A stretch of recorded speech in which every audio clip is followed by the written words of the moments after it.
Hello there everyone, welcome back to my channel Fanfiction podcast. Today we will continue journey hour of What If Deku Became an Orphanage Director part. Before we start, please like, share, subscribe and comment in the comment section if you want anything from me. Panic. Fu was just walking through the kids' living quarters back to his room after eating in the kitchen when he heard the scream. Ah! It was the loudest he had ever heard yonder, and it immediately pushed him into alert mode. Yonder, what's wrong? He thought, but there was no response.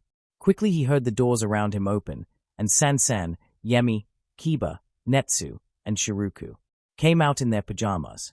Except obviously Sansan. What was that? Kiba asked in a panic. That sounded like Yonder screaming, Shiruku said. But I don't see her anywhere. Netsu looked around. She's not responding to my thoughts either. Fu told them, getting more and more concerned. There you are. Fu turned around and saw Nora running towards them with Eri, Otoko, Kyoku, and Kei with her, all still in their pajamas much like the others. Except for Otoko, who had hurriedly thrown his cloak on. What happened? Is Yonder all right? Eri asked, clearly fearful for her sister. We don't know. I haven't seen her and she's not responding. Fu once again explained. Looking at Nora's group, he noticed someone was missing. Where's Ken? Probably still snoozing. Nora shook her head disapprovingly. When he goes to sleep, almost nothing wakes him up. But enough about him, we need to find Yonder. Just then, Mu came out of his dimension in front of everyone, scaring the crap out of them as it looked like he appeared out of thin air. Help! Dad, Yonder, the office. Help! Mu shouted at them, appearing disheveled and was hyperventilating. Apparently, that was all Mu could take as he almost immediately ducked back into his dimension. Who was that? Nora asked. Almost everyone else looked unsure as well, seeing as only Fuku had really personally seen Mu. I think that was Mu. He looks like how Dad described him. Fu answered, it looks like something went wrong with Dad and Yonder in his office. We should hurry. It must have been serious for Mu to show himself like that. Kiba threw back to yesterday. With the blood she smelled coming from her father. And immediately fear gripped her as she put two and two together. And so without a word, which was unlike her, she bolted towards Izuku's office. Naturally, no one else really could catch up to her, and she made her way to Izuku's office. She kicked the door off its hinges and was met with a horrifying sight. There in her father's office were Izuku and Yonder. Both passed out and were unconscious. Yonder was mostly fine. It seemed like she had passed out from shock. The real horror was with Izuku, who was limp on his desk that was dripping with his blood. For a moment Kiba was frozen in shock, horror gripping her heart. Never has the sight of blood looked so unappealing to her. The paralysis didn't last long, as she dashed forward, grabbing the desk and throwing it aside, letting Izuku fall on top of her. Daddy! Kiba quickly laid Izuku out on the floor. She saw that the blood was coming from his mouth and not a stab wound or anything, but that was little comfort as he was still bleeding and not responding. Kiba started to hyperventilate as she lowered her ear to his chest, and much to her relief his heart was still beating. But after that, she didn't know what to do. She tried shaking Izuku, but he wasn't responding at all, and the longer this went on the more she panicked. Daddy! Kiba started crying, scared out of her mind for her adopted father. Meanwhile, everyone else, Fu, Nora, Eri, Otoko, Shiruku, Netsu, Sansan, Kyoku, Kei, and Yemi, all caught up, and saw Kiba weeping over Izuku's limp body with blood on his face. The reactions varied. Yemi, Kei, Netsu, and Shiruku all ran over to his body, all screaming out in concern. Eri and Kyoku just stood there, too afraid and panicked to even move. Sansan just melted. She was so shocked by this that she was unable to maintain her form, and thus just turned into a pile of goo on the floor. Nora, Fu, and Otoko were all standing in shock, although not for very long. Fu, predictably, was the first one to take charge. Someone get Dad's phone and call an ambulance. Fu shouted out to the others. He looked at the desk that Kiba had thrown aside and saw that the phone had been tossed aside nearby. He uses one of Kyos's tentacles to pick up the phone. Luckily it wasn't broken. After typing in the password, which only he and a few others knew in case of emergency, he called for help, all while watching his siblings panic and cry. If one could see it, the only word that could be used to describe it was disaster. Sometime later, Fuku had a feeling something was wrong. Firstly, this was normally around the time someone would bring her breakfast, whether it be Izuku, Kei, or Eri. But today they were late. Very late. Did I do something wrong? Oh no, what did I do? Are they gonna leave me to starve? Oh, God. Fuku was naturally beginning to panic, and that is when there was a knock on the door. It's me and Eri. Can you let us in? It was Kei, and something was wrong. She was lacking her usual peppiness. And Kei was never lacking in peppiness. Concern bubbled up inside her, alongside her fears. What is Kei so sad about? Is it something involving me? Is Izuku getting rid of me? What could they be so sad about? 1,000 fearful thoughts flew through her head, but all of them only lasted for a second, before they were silenced by one singular thought. Stupid Fuku. Your friends are hurting. What else could possibly matter? And so, with more confidence than she ever felt in most of her life, she went over and opened the door. When the door opened, she was met with a sight that broke her heart. Kei was trying to keep herself together, and if Fuku was an idiot she might have believed she was okay, given that her visor covered her teary eyes, and Kei was wearing a forced smile. But the smile was very obviously forced. The snakes on her head were slumped over and sad. Eri was barely even trying to hide her distress. Her normally ruby red eyes were bloodshot red, and she could still see the tear tracks on her face. Her hair was an absolute mess, as she was still wearing her pajamas. She hid behind Kei as if trying not to let Fuku see her in such a way. Never in her life has she seen her closest friends look so defeated, and all she could ask was, what happened? He got sick, and he was bleeding, and K tried to explain it, but she was very evidently falling apart and Eri wasn't doing much better. As she started tearing up behind her. He's in the hospital and. Fuku didn't let her continue, and instead just brought the two inside and wrapped them into a hug. The other two immediately hugged her back and started sobbing. Fuku liked Izuku. Heck, she even kind of looks up to him. So hearing that something like this had happened was horrible.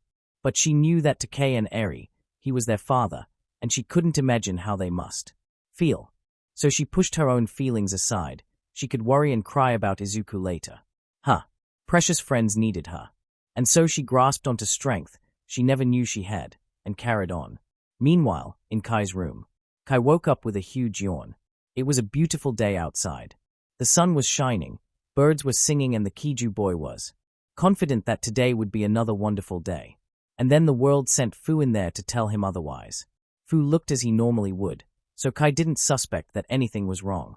But on the inside, well, calling him a mess would be inaccurate.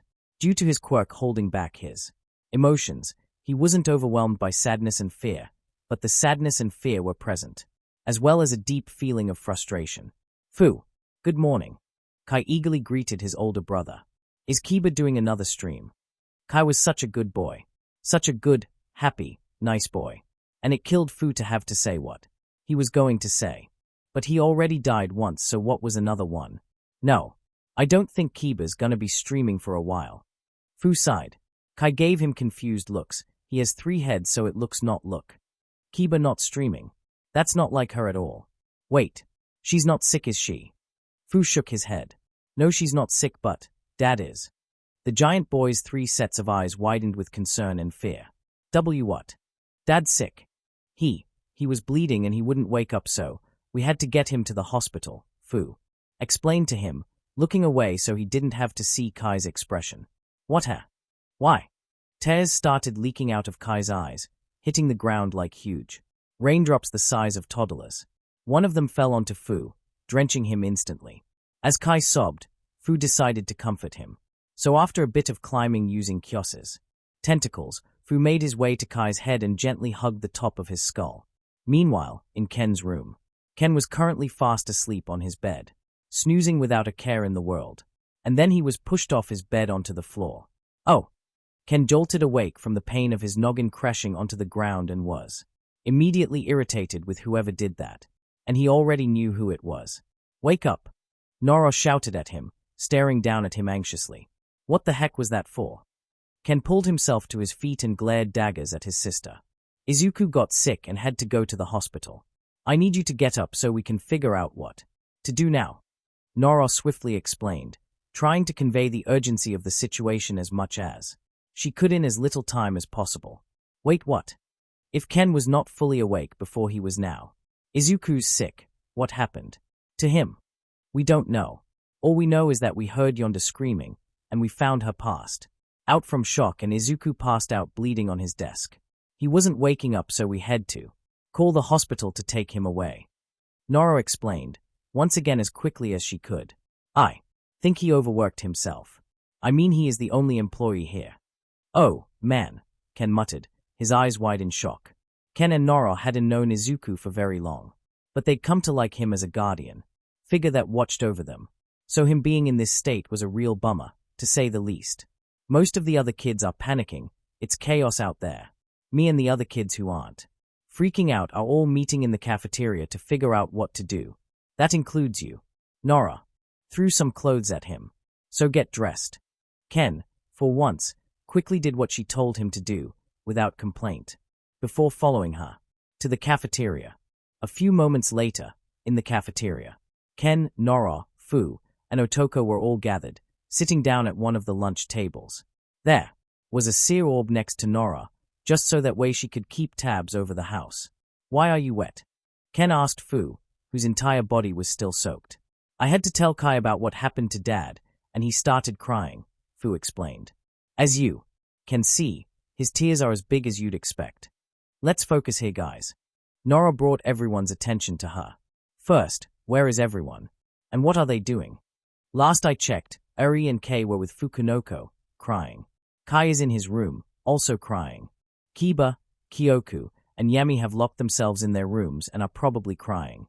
Netsu and Sansan have gone outside to vent out some stress and probably also cry. Shiruku is in her room trying to keep it together while stress eating and crying. Yonda is still passed out, but she'll probably wake up and cry, and I have no idea where Mu is, but he's probably either in his room or in his dimension, crying. Fu explained. So everyone but us is freaking out and crying. Ken summarized. Great. Suddenly Ken's stomach growled, setting off a chain reaction of people of stomach growls. Okay, the second thing we need to figure out. Who is making food? Nora asked them all. Because Ken and I can't cook. Hey Fu, isn't your whole thing that you eat a ton of food? Don't you know how to cook? Ken asked the zombie boy hopefully while clutching his stomach. Fu shook his head. I can't get sick, and I can't taste anything. So I just eat all my food raw. Gross. Nora cringed before everyone turned to Otoko. Otoko shook his head, signifying that he indeed could not cook. Everyone wilted a bit as they realized they may have a situation on their hands. I think Yonda and Yami know how to cook, but they are out of commission. Fu sighed. And the only other one who can cook is Dash. Me, said an unfamiliar voice from the entrance. Everyone looked towards the door and saw Fuku walking in, with her hoodie over her face. Fuku. Fu was actually shocked. He figured that Fuku would have definitely stayed in her room with Eri and Kei for a long time, maybe even days. Isn't that the super shy girl that hides in her room all day every day? Ken asked bluntly. Yep, that's her, Fu confirmed. What happened to Kei and Eri? They are with Kyoku. I wanted to help, Fuku admitted. You need someone who can cook. Right. Well, I know how. If that's all right with everyone. Hey, I'm not complaining about not going hungry. Do what you want. Ken told her. Yeah, thank you for coming. We really appreciate the help. Nora smiled at her, trying to reassure her. Fuku blushed slightly under her hoodie. I'll go into the kitchen now. Just as she was about to run off, Fu spoke up. Wait. Let Otoko come with you. You'll need him to help you get stuff off the tall shelves and lift heavy things. Is that really necessary? In truth, Fuku was already freaking out as it was. She desperately wanted to run back to her room, but she was determined to stick around and help, if only for Eri and Kei's sake, also her own, because if no one was cooking then they would all die of starvation anyway. But she wouldn't lie and say that Otoko's imposing figure and horrifying physique didn't make her have second thoughts. Well, it's either him or you get to deal with the Grim. Fu already knew what her answer was gonna be. Never mind, I'll work with him. Fuku had barely seen the Grim, but from her limited experience with them, she knew they were not something she would be comfortable working about. to say the least. All right, I'll take care of my own and Kai's food by the way. That doesn't really involve any cooking anyway. Fu told her. All right. Okay. Fuku responded, trying very carefully not to do anything to offend anyone. Can I start cooking now? Yes, go ahead, Fu told her. Immediately Fuku bolted towards the kitchen, running so fast it was a wonder she didn't trip. On her way there, Otoko got up from the table and followed her, at a significantly slower pace. All right, now that we got that out of the way, Nora spoke, up allowing them to continue the discussion. What do we do now? Did Izuku leave any instructions in case something like this happened? Ken rolled his eyes. Do you really think he'd plan on dash? Actually he did. Fu pulled out a note from his pocket. Ken crossed his arms while Nora gave him a smug face, but only for a second, before getting back to business. All right, the note is mostly just him apologizing and putting himself down, but the actual instructions say that we should call Grandma and ask her to come over here to take care of us. And if that takes too long, we should ask the Wild Wild Pussycats for help. Fu explained. Wait, isn't that a hero group? Nora asked, confused as to how they would be involved. Izuku would baby Kota, a kid that was under their care, so they kind of owe him one. Fu explained. They are weird but they are pretty good at their jobs and they know how to do all the adult stuff. So we should just focus on holding out until they get here. All right. Until then, the three of us should take on all the house chores, along with the Grim. Nora ordered. Right. Fu agreed. Right. Ken groaned, hesitantly agreeing. He wasn't a huge fan of doing more work, but he also knew that he didn't really have much of a choice given the situation. Nora sighed. I hope whatever Fukunoko makes is nutritious because I have a feeling I'm going to need the energy. Reactions. Inko. Inko felt like a terrible mother. She left her son, her only son, all the way in another county, and now he had fallen sick. Grandma. Fu said over the phone. Grandma, are you okay? Fu, the dear sweet boy, had been the one to notify her of Izuku's collapse. Seeing as he was the only one of the children who wasn't freaking out, who had also met Inko. Inko wanted to say that she was okay, but she was just so overwhelmed at the moment that all she could do was balk like a fish. Grandma, do we need to call an ambulance for you too? Fu asked her. No dear. Inko managed to say, pulling herself together just enough to finish the conversion. I just need a second. How are all the other children? Most of them are crying. Only 5 of us are keeping everything together right now. But the pussycats are coming to help out until we can figure out what to do. Fu explained to her. Oh, dear. Inko bit her lip. She may not have gotten to know all the kids that were now under Izuku's care, but the ones she did know loved their new father with all their hearts. She could only imagine the heartbreak they were going through right now. I'll try to come back as soon as I can. I know it's a lot to ask, but please keep everything together until then. We're trying, Grandma. Fu sighed. Then in the background, Inko heard something break. Oh, I have to go. Sansan broke something again. Goodbye, Fu. I love you. Inko told him. I love you too, Grandma, Fu said, before hanging up. Immediately once the conversation was done, Inko stood up from her desk and yelled at her office staff. Everyone, I'll be going back home for a while. My son needs me. Wild Wild Pussycats.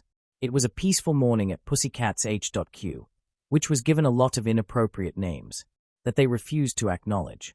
The Pussycats themselves were sitting back in their living room, enjoying some nice, freshly made coffee.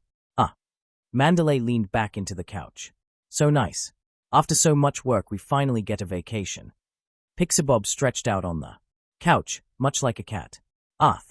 Tiger and Ragdoll's relaxed sighs were their response to that. Pixie Bob turned to Mandalay. Hey, you think we can pawn Kota off on Izuku and have a real vacation?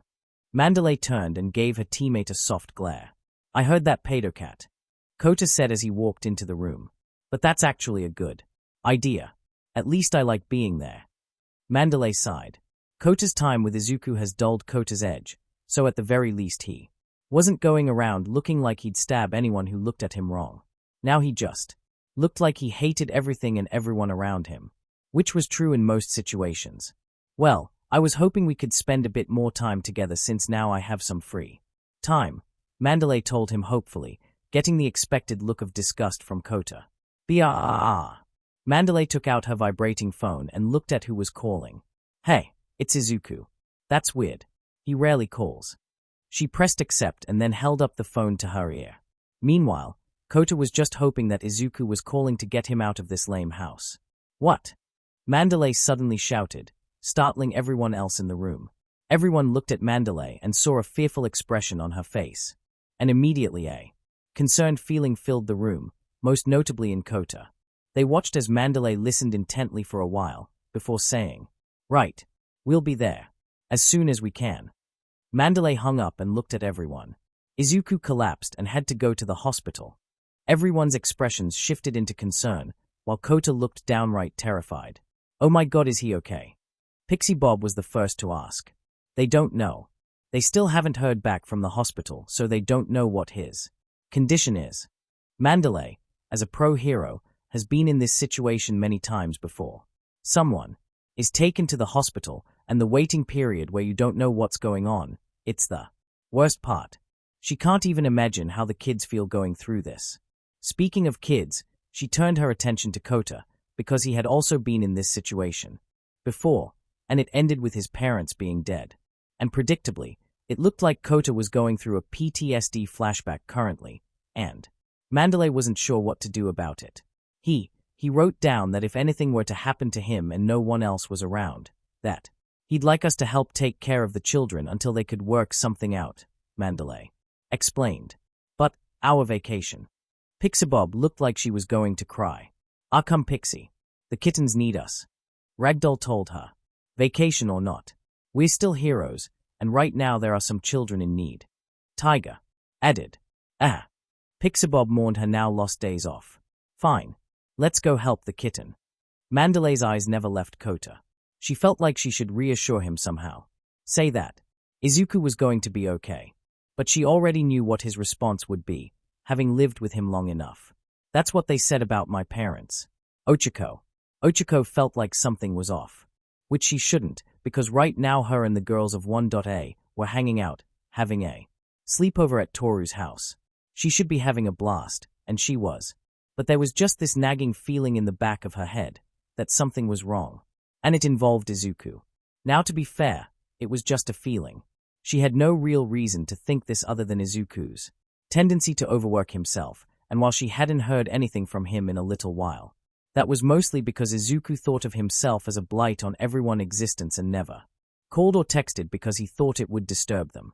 Speaking of Izuku, hey Uraraka, how's your boyfriend? Mina asked with a huge shit-eating grin. Mina, if I have to say this again, I'm gonna send you to the moon. He's not my boyfriend. Me and Izuku are just really good friends. Ochako shouted with embarrassment. She never said Izuku. Toru pointed out.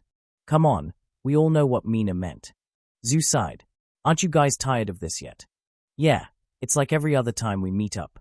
Ochako complained, her face still red. Never. Toru and Mina shouted. To be fair, Midoriya is an interesting topic, Momo spoke up.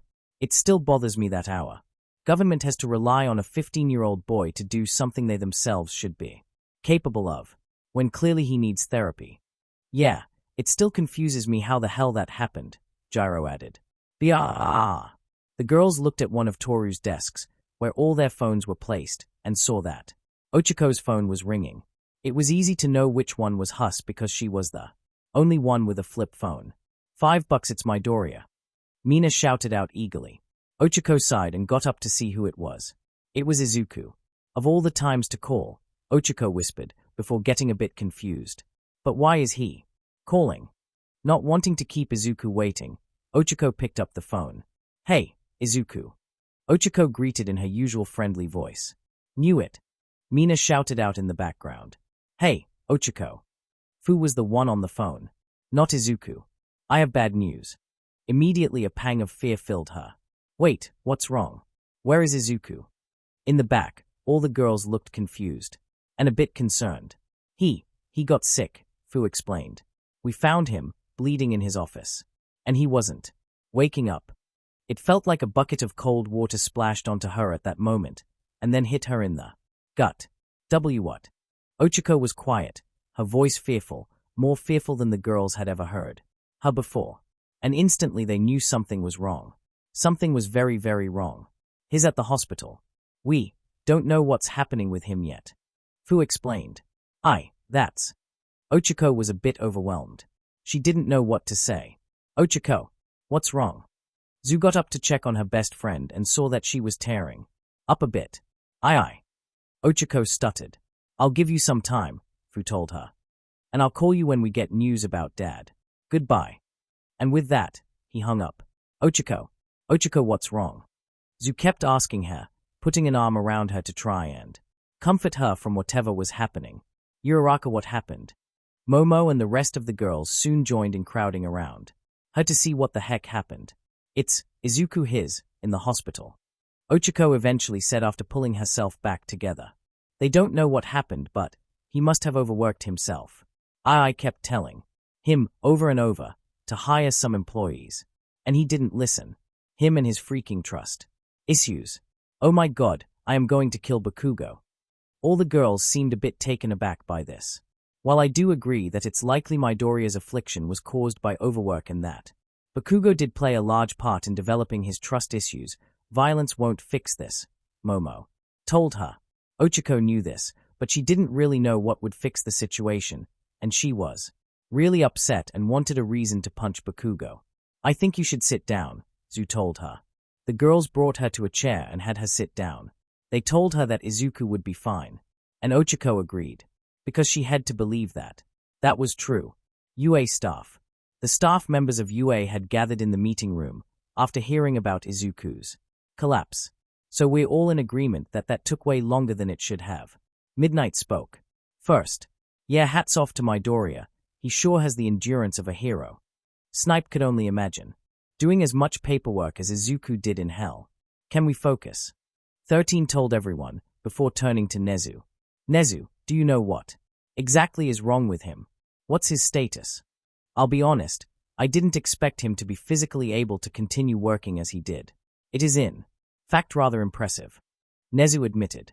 It also means that the fallout was worse than what was expected. Although given Midoriya's sheer willpower, I doubt he'll let this kill him. That being said, DOC is on top of the situation, and Midoriya is receiving the best healthcare he can get. When he recovers, we should talk to him about 1A assisting him. At this point, I don't think he can refuse. And if he tries, we'll send in Uraraka to convince him otherwise, Aizawa added. The teachers muttered agreements, except for All Might, who was mostly silent. Yagi, you look like someone shot your dog, or gave another valid criticism of America. Aizawa said to All Might, giving him his usual deadpanned look. It's just, is this my fault? All Might asked somberly. A lot of things are your fault, you're gonna have to be more specific, Aizawa asked. Young Midoriya overworking himself. I feel like, as his role model, I may have inspired that behavior. All Might was aware that he abused his body. I mean, look at him. He coughed up an alarming amount of blood every day, and now it seemed like Izuku was starting to do the same. I mean, yes, but what about it? What do you regret saving all those people? Aizawa raised an eyebrow. Don't start with the self-deprecation, Yagi. He copied that from you too. This was mostly the fault of Midoriya himself and the quirkist environment that destroyed his sense of self-worth. I suppose, I just feel like I could have said something to him. All Might sighed. It's probably a good thing you didn't, Nezu said. After all, your words wouldn't have mattered much if you still went around being a massive hypocrite. You know better than anyone, actions speak louder than words. Picking them up. It was now that Yemi fully understood why DOC was afraid of his quirk. Yemi's opinion on his quirk hasn't changed much throughout his life, despite the massive changes in his life over time. At first, it was just a thing he had. A tool he was born with to help him survive. Like his arms and legs. Back when he lived in the wild, he didn't really have much time to think about it. Occasionally when he had eaten well, and was near a river and gazed upon his own reflection, he would wonder why he was the only one in the forest that looked the way he did, that could do the things that he could, and he'd wonder if he would ever meet something else like him. And then he did. When he saw Izuku and all the other children, he saw not only beings like himself, but beings who felt things other than negativity. He saw love and happiness. This of course led him to his new life. As another kid in the orphanage, Yami still viewed his quirk as but another tool, one that he would now barely use. He no longer needed to fight for survival, so why would he need to create more grim? At first, when he got here he just wanted to lay back and relax, meaning he only really needed his grim to carry him around. It did kind of freak him out a bit when he realized just how much of a power gap there was between him and the other kids. Back in the wild, he was the apex predator, the one on top. But here, not so much. Many of the kids could easily tear through his grim and kill him if they wanted to. However, as time went on he got more and more comfortable, as the knowledge that they wouldn't do that sunk in. But then Izuku asked him to create some more grim, to help him around the house, and to act as security. And who was he to refuse the man who had given him everything? So he did. By watching Izuku work with these grim, he began to realize that he could use his quirk to help Izuku out more. By learning about the world around him, he could create new grim that could help Izuku out in new and different ways. So he started doing just that.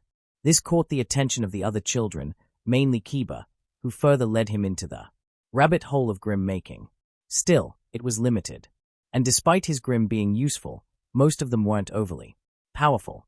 San, Kiba, Shiruku, and many of the other children could still rip through them in seconds, and it made Yemi wonder why he was classified as an OPC and why the world apparently feared him. Not that it bothered him. Most of the kids weren't super resentful of their status as OPC, except for Fu, whose negative emotions flared up a very tiny bit whenever it was brought up, and Kyoku, who was oh so full of hate.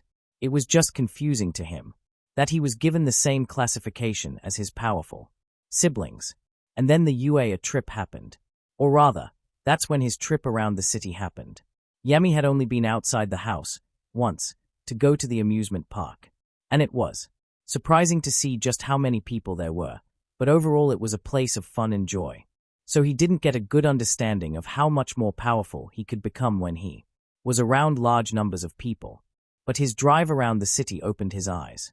In just a few hours, he had gained more negative energy than he had ever had in his life.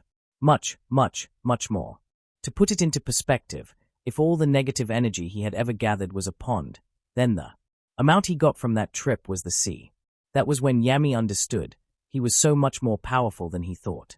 He could create entire armies, make mighty beasts that could destroy forests and towns, and even give his siblings a hard time. Except for San. She was still far too powerful. After that, he kinda understood why DOC feared him. But once Izuku collapsed, he got a real good understanding as to why the world did, and should fear him. When Yami was born, he didn't have any concepts of emotions or feelings. So he had to learn about them from his quirk. He realized that the dark energy he absorbed off of animals was negative feelings because they'd come off of the animals more when he hunted them and when they were dying. So it's not like it was new information that his quirk was powered by people's bad feelings. But he never truly understood what that meant until now. Once Izuku fell, the negativity in the house exploded. Going back to the bodies of water comparison, if the normal amount of negativity he absorbed was a pond, then now it was like a lake. Still nowhere near as much as he got from his trip to the city, but still significantly more than usual. Now, he had a good understanding of what it was that powered his quirk. Calling it negative energy and bad feelings seemed to downplay it. In truth, his quirk was powered by suffering. All the suffering his siblings were going through right now was feeding him, making him more powerful. It was messed up. It felt wrong. It made him understand people's fears about him. Because not only was he strong enough to cause mass suffering, he would benefit from it. Knock knock. As Yami was musing on his bed, there was a sudden knocking on his door. Just by glancing at the door, he knew who it was. After all, there was only one person who wasn't bursting with negativity right now. "Come in, Fu," Yami said, just loud enough for it to be heard on the other side of the door. Fu entered the room. His expression was his normal blank one, but he could see that there were more negative emotions in him than normal, but notably less than yesterday. Maybe that meant good news. Turns out, yes, Dad's going to be okay. Fu blurted out, wanting to get that across as quickly as possible. The hospital called the pussycats and they said he'll live. He overworked himself and that caused his body to weaken. And it also weakened his immune system, which is how he got so sick. He'll be asleep for a few days, and he'll be very weak and sick for a while, but he should make a full recovery. There was about a minute of silence after that, until Yemi responded. He overworked himself, Yemi repeated dejectedly. So I failed. No, Fu said firmly. If it weren't for your Grim, then it would have been a lot harder for him, and he may have worked himself to death. Your Grim helped Dad a lot. He just took on too much work. Work that could only be done by people. You did the best you could. But it wasn't enough. Yemi countered with a light growl of frustration. He suffered, and I could do nothing. Fu was silent for a moment, but then eventually spoke. There really was nothing we could have done. Dad wouldn't listen, no matter what we did. He loved us too much to trust anyone else to take care of us. Maybe this needed to happen. Yemi gave him a weird look. Fu shrugged. If Dad wouldn't listen to us and hire some help, maybe he will now after all. Dad is stubborn, not dumb. Yemi thought about that. As Fu said, it was clear Izuku needed to hire human help. And it made sense that after almost dying and worrying all his kids half to death, that he wouldn't want to repeat this. So maybe something good could come out of this. Anyway, the pussycats keep talking about how useful your Grim are, and I've seen them do things that would have been either impossible or really hard for Izuku. Like lifting heavy things, feeding Kai, and other things. Don't blame yourself for this. Fu told him, before turning around to leave. As Fu was leaving, Yemi asked him a question. Is my quirk evil? The Grim child asked. Fu froze for a second, before looking back at Yemi. You've heard what we told Eri, right? Eri's quirk doesn't need people to be in pain, Yemi argued. Ah, I see. Fu understood where this came from now. You don't like the fact that you're getting stronger from everyone's suffering. Yemi nodded. Fu paused for a moment, to consider his response. A quirk is only evil if you use it to be evil. Your quirk doesn't make people suffer. It takes their suffering and uses it to make Grim. If you use your Grim to help people, then you're just taking something bad and making something good out of it. Yemi's eyes widened. Something good. Right, Fu confirmed. You've been a big help to everyone in the house. So Fu did a thankful bow to him. Thank you for everything, little brother. And please continue to help us in the future. There was another moment of silence before Yemi started nodding frantically. Yes. Fu's lip twitched upward in what was almost a smile. I'm glad. And with that, Fu turned to leave. But Kyoshi had other plans. One of Kyoshi's tendrils popped out of Fu and grabbed Yemi, bringing him towards Fu. What? Yemi was shocked and tried to struggle out of the tendril's grasp. Hey, oh. Fu got the message Kyoshi was sending. Kyoshi wants us to hug. Yemi didn't look pleased that Kyoshi's method of asking for a hug was to grab him with a big, slimy tentacle, but he didn't seem like he was going to refuse either. Kyoshi plopped Yemi down right in front of Fu, and the two awkwardly embraced. Meanwhile, elsewhere, Fuku didn't sign up for this. She only wanted to go outside to cook some food for everyone and support her friends. That was all. But then they started asking her things. To be specific, after the pussycats got the call from the hospital, they asked the children that weren't freaking out to tell everyone else about it, leaving it up to them as they were less familiar with everyone. And Fuku was somehow considered one of the children not freaking out. So now she had to tell Kiba about the news, something she really didn't want to do. It's not that she didn't like Kiba. No, it was actually the opposite. Despite never meeting her in person, Fuku had gotten to know Kiba through her streams and, over time, came to admire her for her sheer confidence. Kiba was a person living her best life, without fear of anything, whereas Fuku was a person who was barely living, trapped in her room by illogical fears and paranoia. She was Fuku's complete opposite, and given what Fuku thought of herself, how could she not admire her? With all that in mind, approaching her was terrifying, not just because of her sheer speed and strength, but because of who she was. She was Kiba, Queen of Eternal Darkness, who commanded almost 1 million followers. The future #1 hero who could destroy buildings with her bare hands. And she was Fuku, a coward who stayed in her room and did almost nothing and didn't know what she would do in the future at all. She might as well be an ant in comparison to her. On top of that, Kiba was in a terrible mood right now. who knew what she would do to an ant that forgot her place and tried to speak to her. She could get beheaded. But still, what was she supposed to do? Refuse. She knows what happens when you anger the adults. And these people weren't Izuku. She doubted they would be as nice. So here she was, standing in front of Kiba's door, her legs shaking. She didn't have Eri for Fuku with her. She had already told them about the good news and, naturally, the two of them cried tears of joy. They were probably still crying now. How could she interrupt their moment by selfishly asking them to help her? That would be cruel of her. And it may make them not want to be her friends anymore. And of course, Mu was nowhere to be found. Who knows, maybe he was next to her the whole time. She wasn't sure if that was comforting or creepy. Regardless, she had a task to do, and she needed to find the strength to do it.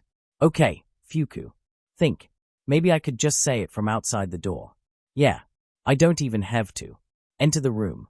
Just yell it out from behind her door. Fuku took a deep breath, clenched her fist, and got ready to yell. La Lady Kiba. I have good news. Fuku shouted at the door. Izuku is going to be okay. The hospital called and said he was going to be okay. So. Fuku waited for Kiba to respond. But she never did. After about 2 minutes of silence, Fuku got the impression that maybe Kiba hadn't heard. Huh. Lady Kiba. Did you hear me?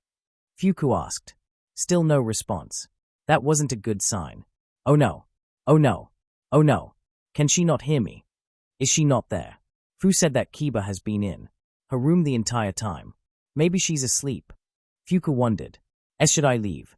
But this is important. If I don't tell her Izuku is okay and leave her worrying for who knows how long, then she'll definitely be mad at me. What do I do? After a bit of panicking, Fuku decided the best course of action was to go inside and tell her, face to face, or rather face to hoodie. So using her shaking hand, she opened Kiba's door and prepared to face Kiba, the queen of eternal darkness. So she entered, and it was not what she expected at all. It was dark inside, the only light coming from the TV screen. From what she could see, the room was covered in scratches and holes, and many of the decorations were damaged in some way. And in the center of the room was Kiba herself, sitting on the floor, just staring at the TV, with her legs crossed. Her hair was a mess. Never before had Fuku seen her silver locks look so unkempt. It was like she spent the last few days in bed, and the fact that she was in her wrinkly pajamas as if they were the only things she'd worn for a while supported this. It was an eerie sight, and also a sad one. Fuku carefully came into the room, almost tiptoeing. Lady Kiba. Fuku called out to her from the other side of the room. Kiba didn't respond. Fuku stepped forward, bringing herself closer and closer, until she was right next to Fuku, and was able to see her face. Fuku's eyes were glazed over and bloodshot, and bags marred her usually perfect face. It looked like she had spent her nights crying rather than sleeping. Lady Kiba. Fuku called out, now right next to her. Heh. Kiba suddenly became alert, ripping her focus away from the TV and onto Fuku. Fukunoko. WW, what are you doing here? WW, well, I needed to tell you something. Fuku explained, stuttering with fear and trepidation. I never thought I would be you, coming to see me, Kiba admitted. Her tone was about as sad as she looked. She didn't sound loud and cocky as she normally did. Right now she sounded quiet and fearful. It must be important if you came out of your room. Well, I've been doing that a lot after Izuku, you know. Fuku didn't want to say what happened out loud, lest she anger the tiny queen. Nevertheless, Kiba's eyes darkened. Yeah, I know. Suddenly, Kiba's eyes widened, and a bit of life came back into them. Wait, is this about Daddy? Is he okay? Please tell me he's okay. Kiba was begging. Fuku would now. She had spent so much of her life begging. Begging for love from her parents. Begging for the pain to stop. Begging to be good. Begging for anyone to save her. In front of her wasn't the strong and powerful Lady Kiba. The Kiba in front of her right now was just like Eri and Kei. A little girl begging for her father to be safe. It was heartbreaking to see. He's okay. He's going to be okay. Fuku said strongly. The hospital called and they said that he's gonna be sick for a while, but he'll make a full recovery. So don't worry. Kiba stared at her wide-eyed for a moment, before her eyes shut as tears started to pour out. And then she snagged Fuku into a tight embrace. A bit too tight. LL Lady Kiba. Please, you're crushing me. It took all of Fuku's restraint to keep her quirk from activating out of fear. Sorry. Kiba remembered her strength and held back a bit. Thank you. Kiba continued to sob while keeping Fuku in her embrace, her tight, inescapable embrace. There, Lady Kiba. Fuku fearfully reassured her, awkwardly patting her back to try and soothe her so she could release Fuku from her iron grip. It's all gonna be okay. I was so worried. Kiba started sobbing into Fuku's shoulder. Waha. Unfortunately for Fuku, Kiba didn't plan on letting her go anytime soon. Call to action. Izuku couldn't wait to go home. When he had woken up in the hospital, he was in a panic.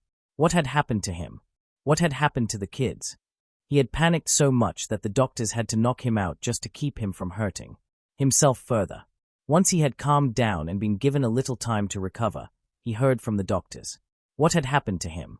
He had overworked himself, which caused a myriad of health problems, including extreme exhaustion. And what's worse is that the strain he put on his body had weakened his immune system, meaning he was quite sick. Which made sense because Izuku felt like crap. He could barely move. He felt like he was going to vomit at any moment. Pain would randomly course through his body from time to time. He was coughing a lot. Fortunately, no. More blood came out, and he had nasty headaches. In other words, he had abused his body, and so now it was abusing him. But none of that mattered at the time, because none of the doctors could tell him what was happening with his children. Fortunately, DOC showed up and explained everything. The kids had called him an ambulance, and after that, they called the Pussycats, as he requested, and they came as quickly as they could. Izuku made a mental note to get them a nice gift for their troubles.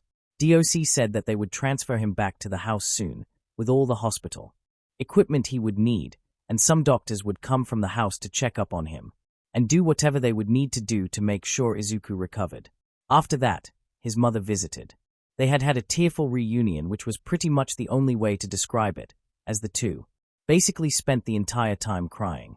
After her, he expected maybe Ochako to visit, but that was about it. What he had not expected was for his mother, Nezu, All Might, Skinny Form, Ochako, Nami, and Mandalay to visit him, all at once. Oh, hey guys. Izuku coughed, his hoarse voice filled with shock at seeing all these people crowded around him. Midoriya, this is an intervention, Nezu told him. You can't do this job on your own, sweetheart, Inko told him, looking so concerned and worried that it broke Izuku's heart to even look at her. Look at what you've done to yourself. Izuku, you can't do this again. The kids were completely heartbroken when this happened. Mandalay looked so sad. And guilt stabbed into Izuku because he knew why. She was over there with the kids, watching them in their depressed and heartbroken states. And they were all hurting because of him. Young Midoriya, I understand that maybe I'm not the best person to be saying this, but it needs to be said. You can't do everything alone. Everyone needs a support system. All Might, for a reason Izuku couldn't comprehend, looked guilty, like he was personally responsible for what happened to Izuku, and that made Izuku feel guilty in return. And we've been telling you this for months. Ochako didn't yell, but you could still clearly hear the frustration in her voice, which was also made evident by her expression. Listen to him, kid. Think about how badly it would affect the kids if you died. Nami told him. It was pretty obvious that she was just here to make sure Izuku didn't get himself in this situation again, because that would be really bad for her. I'm sorry. Izuku teared up. It was now that the weight of his failure was really pressing down on him. He'd hurt his kids by not hiring help. He'd been hurting his kids because they had to watch someone they cared for fall apart. I'm sorry. I failed. He could hear his old childhood tormentors now. Failure. Can't do anything. Useless Deku. Useless Deku. Useless Deku. Mr. Midoriya. Izuku was shaken out of his traumatic flashback by the feeling of something soft touching his arm. Nezu took the time to get a stool and stood on it so that way he could put his paw on Izuku's arm. Mr. Midoriya, we understand why you did what you did. People treated you harshly for most of your life. So then in turn to ask you to trust them with your children, who have also been treated poorly by the people around them, is asking quite a lot. It's scary. But it's necessary. Young Midoriya, it's not that you failed. You simply made a mistake. All Might told him. Gently. Which is fine. Everyone makes mistakes. What's important is that we learn from them, not wallow in them. Dude, it's not you. No one without some sort of infinite stamina quirk could do what you were trying to do, and not collapse. Nami told him. Heck, I don't think anyone without a stamina quirk could do what you were doing for half as long. Seriously, dude, how the fuck did you do all that work for so long? Pixie-Bob asked the same thing, Mandalay added. They had only been doing some of Izuku's work, split among 4 people and with some of the kids helping, and the blonde member of the Pussycats' first question was how in the actual hell Izuku could do everything he did and not die, before making some very inappropriate comments about Izuku's bedroom durability in his more mature years. What we're trying to say is, don't despair. You're not dead, your children will eventually return to their happier selves. Let us focus on the positives and do what we need to do to improve. Nezu explained to him. Izuku took a second to think. They were right. He was still alive. He was still in charge of these kids. Just sitting here crying about what he did wrong won't fix it. You're right. He wanted to say get back to work, but the pain, soreness, and overall numbness of his body reminded him that that would only result in making the situation worse. As much as he hated it, he needed to take some time to recover.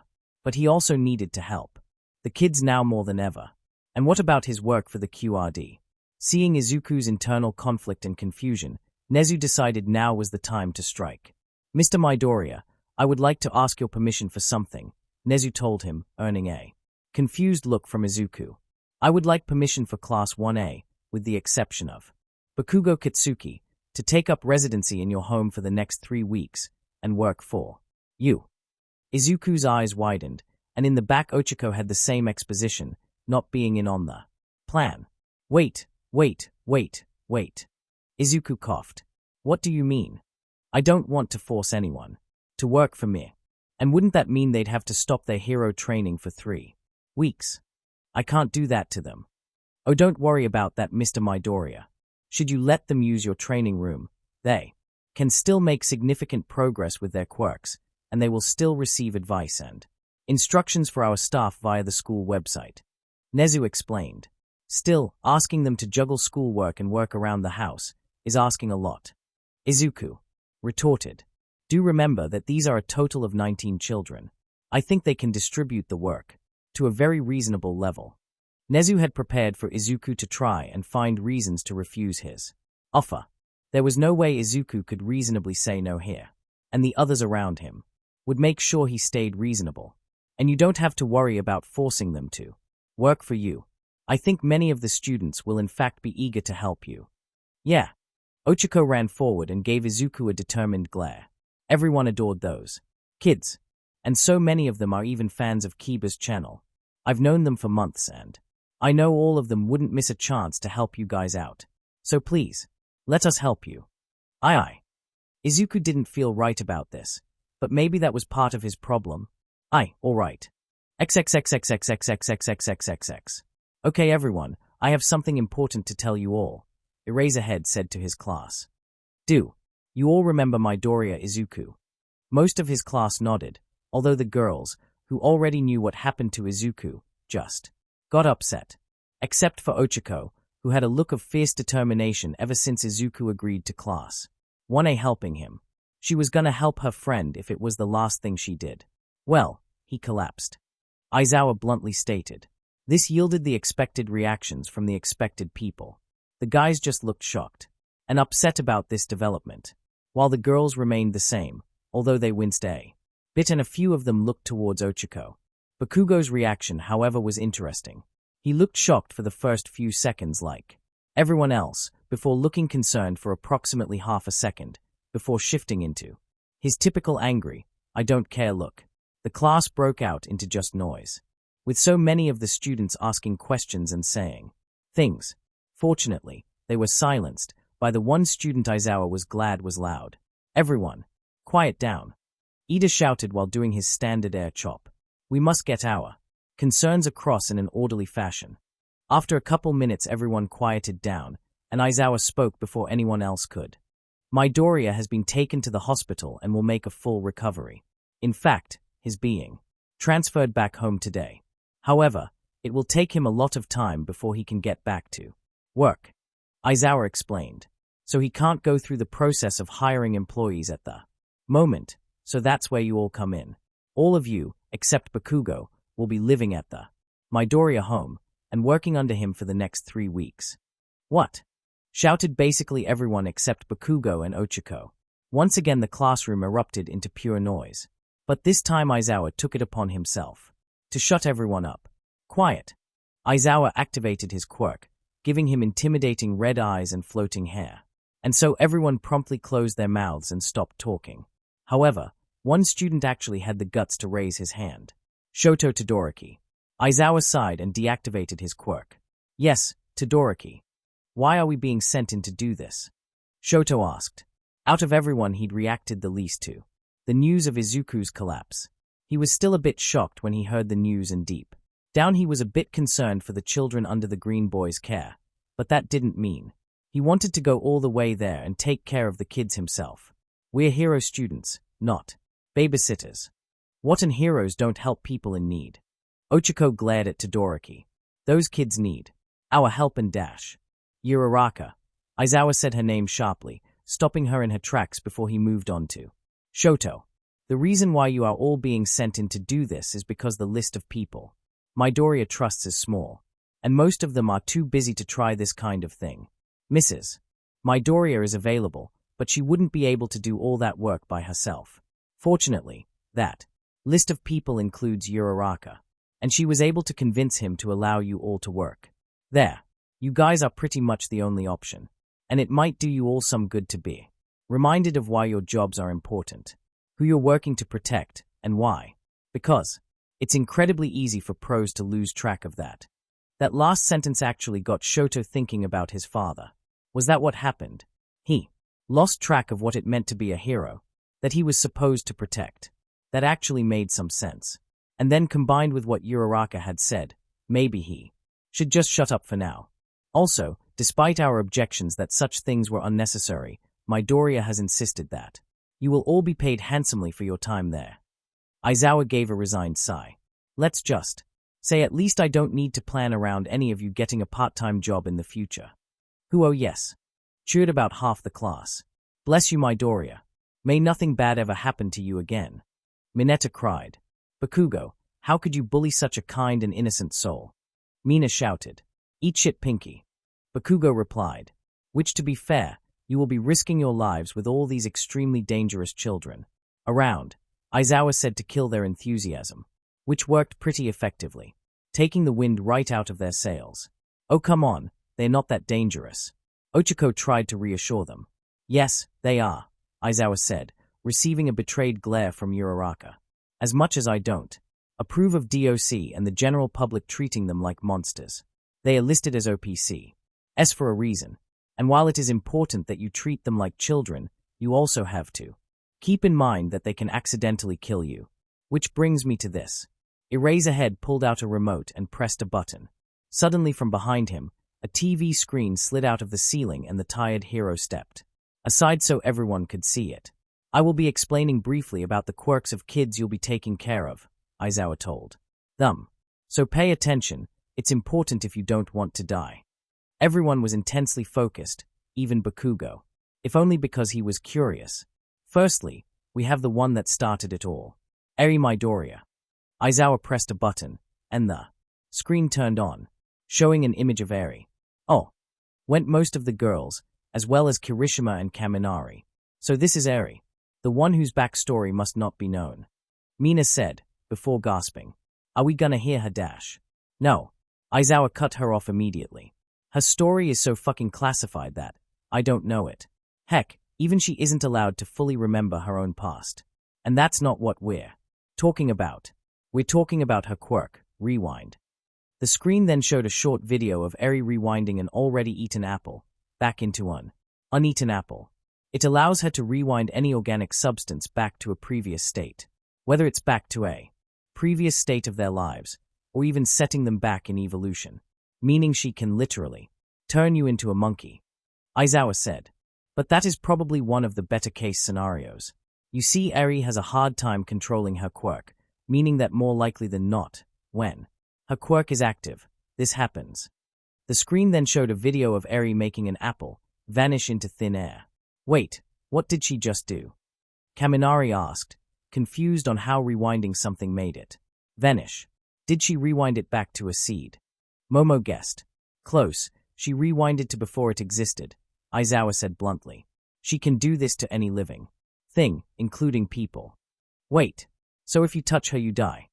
Mineta shouted out in fear. You just instantly die. Basically yes, Aizawa said, keeping his blunt tone. Normally I would just tell you to stay away from her when her horn starts glowing. However, you all will also be responsible for helping her train and control her quirk. So you'll have to get close to her while it's on at some point. There were a few audible gulps among the class, and even Uraraka looked just a little bit nervous. Fortunately, you will all be provided with a tranquilizer gun, which you should use if she loses control of her quirk, Aizawa explained. Wait, you want us to just shoot a kid? Mina shouted in slight outrage. I mean I know. It's a tranq gun, but isn't that a bit extreme? There were a few mutterings of agreement with Mina's statement across the class. Unfortunately, it is very much necessary. Just leaving her quirk active while it's out of control is extremely dangerous. Because as I said, if anyone touches her, they are dead. Instantly. Aizawa reiterated. That seemed to shut down the objections, although everyone still looked a bit comfortable. Moving on. Next, we have Kei Midoriya. Aizawa said as the screen showed Kei. Pretty. Simple. Her quirk turns anyone who sees her eyes to stone for 24 hours. She has a visor to prevent this. If her visor is removed or damaged, replace it without looking into her eyes. And if someone does get turned into a statue, make sure not to break them. Zero raised his hand. Yes. Aizawa sighed. If you get turned to stone, and let's say, your arm falls off, and then you glue it back together, will you still have that arm? Zero asked. Yes, but it has to be put back perfectly. If even a small pebble is left off, it can have drastic consequences. Aizawa explained. So you better off just not risking it. Any more questions? Mineta raised his hand. You weren't supposed to have any more questions. Aizawa's eyebrow twitched. Yes, Mineta. What could you possibly have to ask? Are the snakes venomous? The grape boy asked. Okay, that's a fair question. Aizawa thought. No. He saw some of the students breathe a sigh of relief. All right. Moving on. Aizawa had a lot of kids to go through and he wanted to do it as fast as possible. Fu Midoriya and Kyoshi Midoriya. You should already be familiar with them. Right. The class nodded. All right, just make sure to feed them absurd amounts of meat. And they'll be fine. Aizawa squinted. And also don't give them chocolate. It causes them to freak out, go berserk and temporarily die. Never thought I'd hear the phrase, temporarily die. Shinso chuckled at the absurdity of the two words being put together. Next, Kiba Midoriya. You should be familiar with her as well. Aizawa brought up an image of Kiba, especially if you dash. Hail the queen. Shouted out Kirishima, Mina, Toru, and Kaminari. Watch her YouTube channel. Aizawa wanted to go to sleep so badly right now. Anyway, she needs human blood to live, so just make sure to feed her blood. And beware of her absurd strength. Next, the screen changed to a picture of Sansan. All right, Sansan Midoriya, you already know her quirk and why it's dangerous. The only thing I need to tell you is the special neutralizing procedure. Aizawa said. There are special chemicals that, when introduced into her body, rendering her acid harmless. It also changes the color of her body to blue. This has to be done every 24 hours. Mina raised her hand. No, Mina, I don't know what it would do to you. No, I don't think you should try it and find out. Aizawa saw that question coming a mile away. And just as he thought, Mina took her hand back down. Okay, next is Kyoku Midoriya. Aizawa pressed the button to show Kyoku on screen. Quirk allows her to see into the memories of others and change them as she pleases, so long as she's touching their heads. Although if a victim of her quirk is met with a concrete contradiction to those false memories, their real memories will return. While this quirk is not actively dangerous, its potential uses are rather intimidating, and the girl herself has absolutely no qualms about using her quirk frequently and freely, especially on people she doesn't like, which includes everyone not part of her family, who is also not Uraraka. So while we're there, we have to worry about some kid lurking around trying to make us think we're a completely different person. Kaminari asked. She's not that bad. Ochiko tried to tell everyone. She's a bit rough around the edges, but she's an okay kid. And if you really want to get her to trust you, then just talk crap about Bakugo. Worked for me. Screw you, round face. Bakugo seethed. I exaggerated a bit, Izawa admitted. Midoriya will keep her from doing anything too bold for the most part, and so long as she can't touch your head, she can't use her quirk.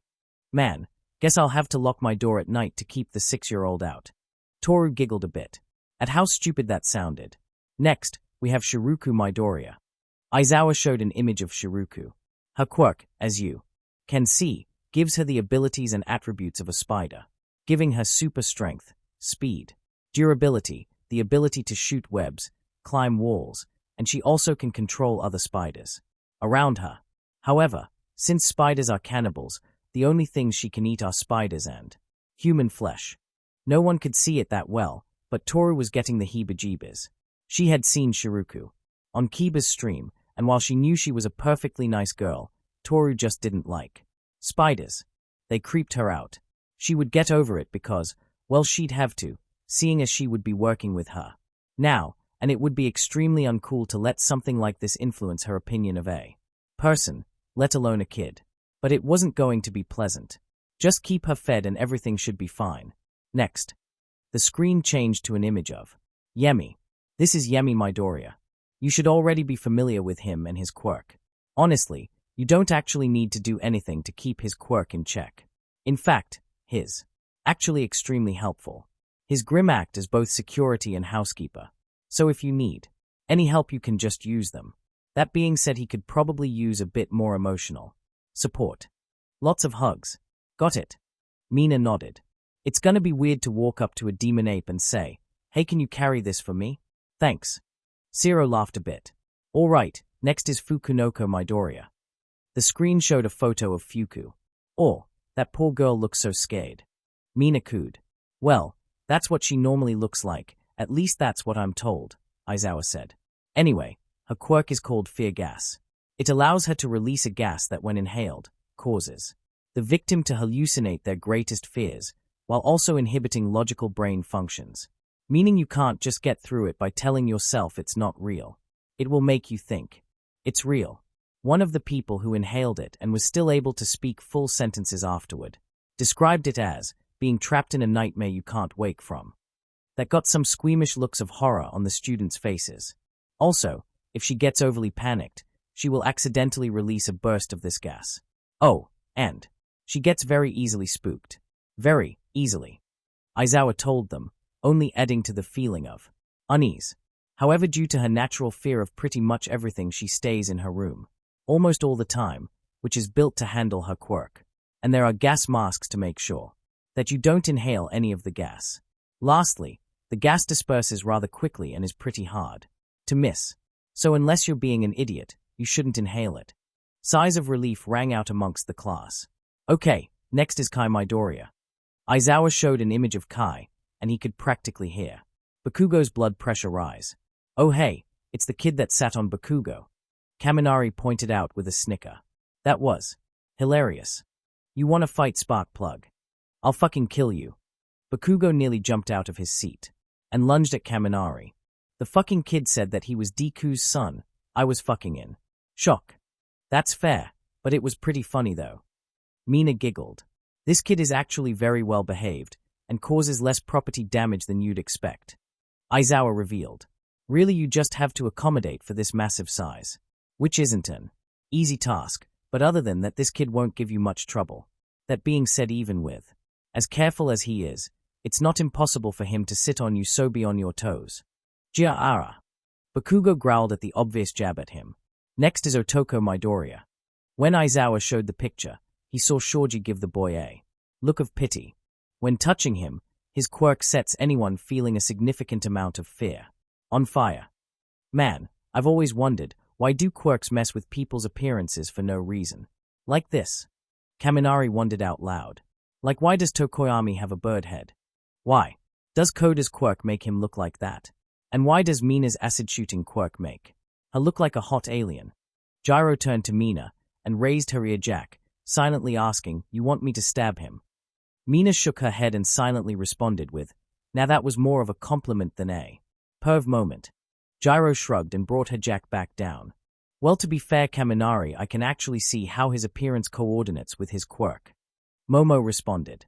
"His appearance seems to be meant to inspire fear, hence activating his quirk. Which is unfortunate.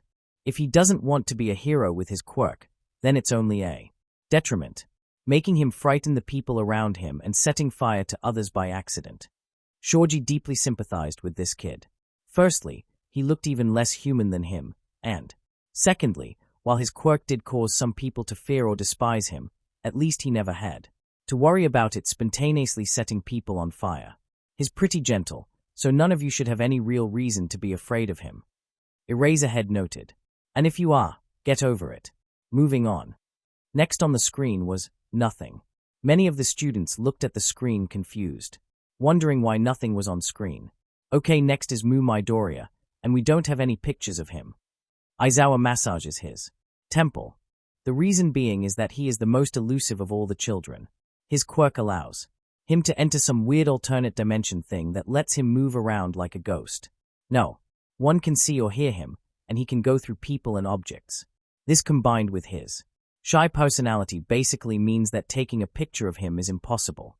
Honestly, you probably won't see him much if at all. Oh, is that a challenge? Mina's face broke out into a dangerous grin. I'm gonna friend the hell out of that kid. Me too. One goes to another. Toru joked. Oh, also one more thing, anything besides himself that goes into his dimension thing will almost immediately start to disintegrate, Aizawa added. You should have started with that, shouted a good chunk of the class in unison. Aizawa shrugged. Anyway, moving on. Now we have yonder Midoriya. She is deaf. However, instead of hearing voices, she can hear your thoughts, and instead of speaking, normally her voice is telepathic. So instead of being a possible threat to our health, she is a constant threat to our privacy. Todoroki summarized. We just have to be careful about what we think around her, Kaminari suggested. Well, that won't be a problem for you. All she's gonna hear from your head is dead silence. Gyro teased. As Kaminari said, watch your thoughts, and you'll be fine, Aizawa confirmed. Getting close to the end. Netsu Midoriya. You all should remember him. Yer endeavor but small, Mina said. I wouldn't make that comparison, Todoroki added. Yeah, he has powerful, uncontrollable flames. Fire is dangerous. Beware of fire. Aizawa looked at the clock, clearly going faster so he could just get this done with. Anyway, moving on. Junken and Nora. These two are kids with very powerful transformation quirks. They can both transform into 10 unique forms that all have their own uses. Nora isn't really a problem, but her brother might transform into a murderous ghost for 10 minutes if he gets too freaked out, so be careful. Now that's all the kids, so does anyone have any questions? Pretty much everyone raised their hands. Great. Well, hopefully, those questions are answered in these. Aizawa leaned down and took out a stack of 19 booklets. These should have all the details you need. And if they don't, then just figure it out. Anyway, you can spend the rest of class doing self-study.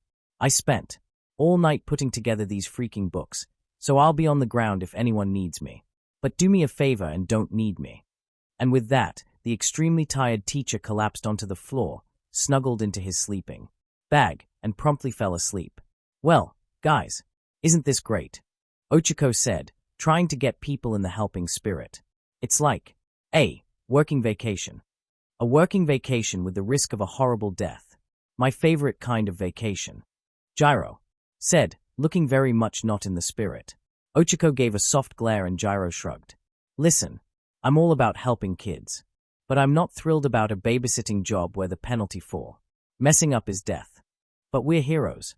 We're always risking our lives to help people. How is this any different? Ochiko asked the class. Because the villains we fight aren't as dangerous as these kids. Zero pointed out. I don't think anyone is against helping your boyfriend. I think we're just a bit unnerved about the high chance of death. Come on guys, they're just cute kids. Mina pointed out. Caretaker has been taking care of them for months, so they can't be that deadly. If Deku's managed to be around them that long and not die, you B-listers will be fine. Stop whining. Bakugo scoffed. I'm not happy about this taking away from our studies, but I'm more than willing to support a noble cause, Momo added with a sigh. To be fair, if we are getting paid as much as Aizawa alluded to, then all the time we'll lose. Doing this will be made up for with us not having to pick up part-time jobs. Tokoyami pointed out. Exactly. Not all of us are filthy rich like our privileged trio of Yamomo, Prez, and Mr. Cold Shoulder. Kaminari added. Privileged trio. Momo and Ida shouted out in shock and outrage, while Todoroki raised an eyebrow. It's not like we have much of a choice on the matter, Kiro. Not that I mind. Asui jumped into the conversation. We should just all take the time to enjoy this experience while trying not to die, just like how being a hero should be. Exactly. Ochiko went up and hugged her froggy friend. Thanks, Zu. Bakugo rolled his eyes. TCH. I came to get away from stupid Deku and now I can't stop hearing about him. What a fucking joke. The return. Izuku decided to keep his return to the house a surprise.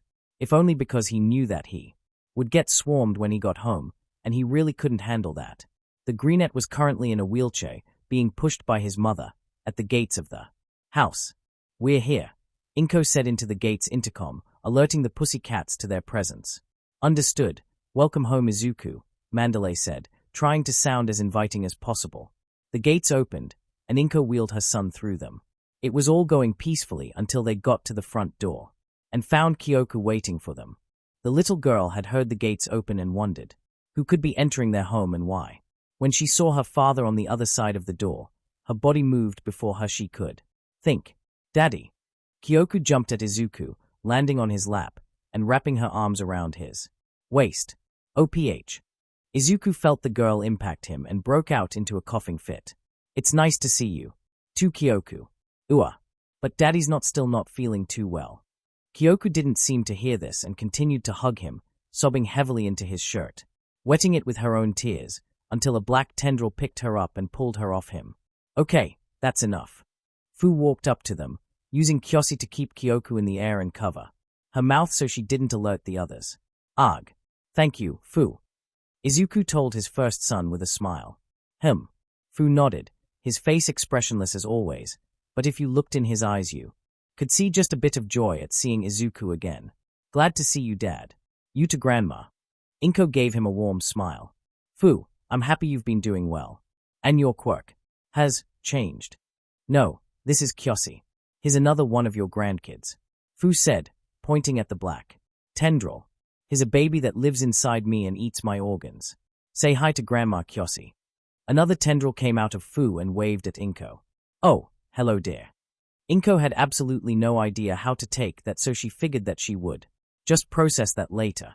We should get you upstairs before everyone else finds you here and swarms you, Fu said as more tendrils came out of him, grabbing Izuku from his chair, before the boy jumped from the first floor to the next, making the way to the top of the house. MMM. Meanwhile, Kyoku was still struggling in Kyoshi's grasp. We'll let you go later. Just wait till we get Dad into bed. Fu told her. XXXXXXXXXXXXXXX. After Izuku had gotten situated in his bed, the pussycats, as well as Inko, Nora, Ken, Otoko, and of course Fu and Kyoku, latter of whom was on Izuku's bed with him, hugging his side very tightly. It's good to see you back, Izuku. Nora gave him a polite bow and a kind smile. Things haven't been the same without you. I'll say. Everyone's been freaking out and we've had to do a dozen more chores every day. Ken complained, getting an elbow to the side from his very irritated sister. Oh, what was that for? Izuku sighed and gave the two a very half-hearted smile. Thank you all for your work in helping out after I collapsed. I'm very proud of you all for keeping a cool head and stepping up when you were needed. Actually, Fukunoko also helped out a lot. Fu pointed out. Izuku paused, and his eyes went wide. Wait, Fuku, like our Fuku? The one that almost never leaves her room. The very same, Nora answered. We were shocked too. It was the first time some of us had seen her, and she was going around helping out with chores and comforting Eri and Kei. Izuku was very torn about this information. On one hand, a surge of pride flooded his body. Shy little Fuku got over her fears, and for the sake of others she went outside and helped out with the chores when she was needed. That is such a huge step for her. But on the other hand, that must have been so stressful for her. He can't even imagine how scared she was, especially with all the Grimm around. And he was the one who put her in that position. Then again, maybe forcing her out of her comfort zone is what she needed. He'll have to see how this turns out later. Either way, he swallowed his guilt. He couldn't wallow, he had to keep going. I'll have to give her a really special reward. Izuku put on a smile before turning to the pussycats. And thank you all for coming here so quickly. I'm sorry if I disturbed your work. It's fine. We were actually on vacation anyway. Mandalay reassured him. Pixabob was about to say something, but Ragdoll quickly went over and covered her mouth. Yeah, it's really not a problem, Ragdoll said. With that being said, we do need to get back soon. Do you mind if we leave Kota here? He was really worried about you, Mandalay requested, giving him a bow. I'm sorry if that's too much dash. No, it's fine. Izuku coughed into his fist. I mean, I already have so many kids. What's one more? Mandalay giggled. I see. I guess that's one way to look at it. Well, I suppose we'll be on our way. Pussycats. Out. And with that the pussycats waved goodbye as they filed out of the room, closing the door behind them, leaving Izuku with his family. Inko turned to Otoko, Ken, and Noro and smiled at them. By the way, I'm Izuku's mother. Inko. It's so nice to meet you all. Oh, it's nice to meet you, too. Nora did a stiff bow of politeness. You don't need to be so polite, dear. Inko walked over and patted her on the head. Sweet. I don't really do well with all the stiff formal stuff. I leave that to the stick in the mud.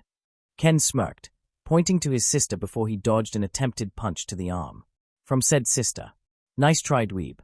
Otoko walked up to Inko, staying a good distance away but still close enough so she could see his sign language. Nice to meet you, Grandma. Inko gave him a bright smile and signed back. I'm very happy to meet you too, dear. It's been quite a while since I've used sign language, so please let me know if I say anything wrong. Otoko felt a twinge of relief at the fact that his grandmother could understand him, and signed back. No, it's perfect. Inko giggled with joy and signed back. Good, I'm relieved. All right. Izuku sighed, taking a deep breath to prepare himself for what was next. It's time to tell the other kids I'm dash. Thump, thump, thump. A massive thumping could be heard outside, as suddenly a huge eyeball covered the window. Dad, you're back. You're okay. Kai shouted out in his massive voice. Oh, dear. Inko, and everyone else for that matter, realized what was about to happen. Izuku winced as he could already feel the dog pile, and he was not ready. Protect Dad. Fu got into a fighting stance, Kyoshi covering his body as tentacles sprouted out of his back.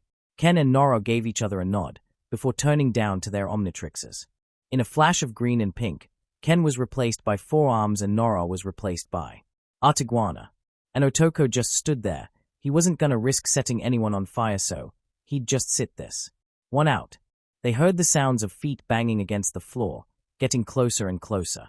They are coming.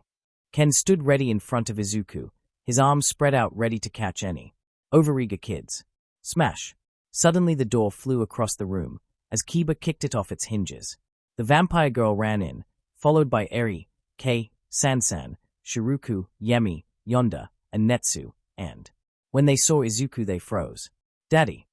Kiba looked at her father, shocked for a moment before tears dripped down her face and she shouted, Daddy! This would be the war cry that caused all the kids to go running to try and jump on Izuku. Black net.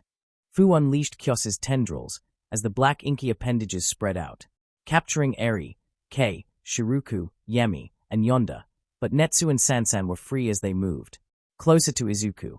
Noro unleashed a freezing blast, covering both Sansan and Netsu. Sansan instantly turned into a solid, completely unable to move, and Netsu was enveloped in a block of ice from the neck down.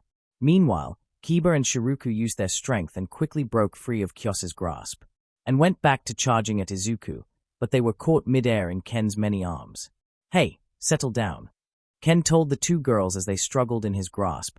Fortunately, Kiba was far from full power, so he was able to keep her trapped in his grip along with Shiruku. The trapped children whined and complained for a while, except Sansan, who was frozen, until Fu sent out his tendrils to cover everyone's mouths. "Everyone quiet down," Fu ordered Kyosi, making him sound much more intimidating. "Dad is still not feeling great, so don't just rush at him. Be careful. Also, Kiba, Shiruku, Netsu, you all must be very careful." "Understood." They all stopped struggling, letting out some nodes and yes until they were all eventually let go. Netsu turned up his quirk's power, quickly melting the ice around him and drying his clothes, before moving to Sansan to thaw her out. Once that was done, all the kids gathered around Izuku and gently climbed onto his bed and hugged him, some of them crying onto his shirt, and Kiba unleashing a number of tears that was worthy of the Midoriya name. Sansan wrapped all around them, trapping them all in the massive group hugger dog pile. There. It's okay. I'm okay." Izuku wrapped his arms around as many of them as he could, and patted their heads. Inko tearfully watched this reunion on the side, whipping her eyes with some tissues she kept in her purse.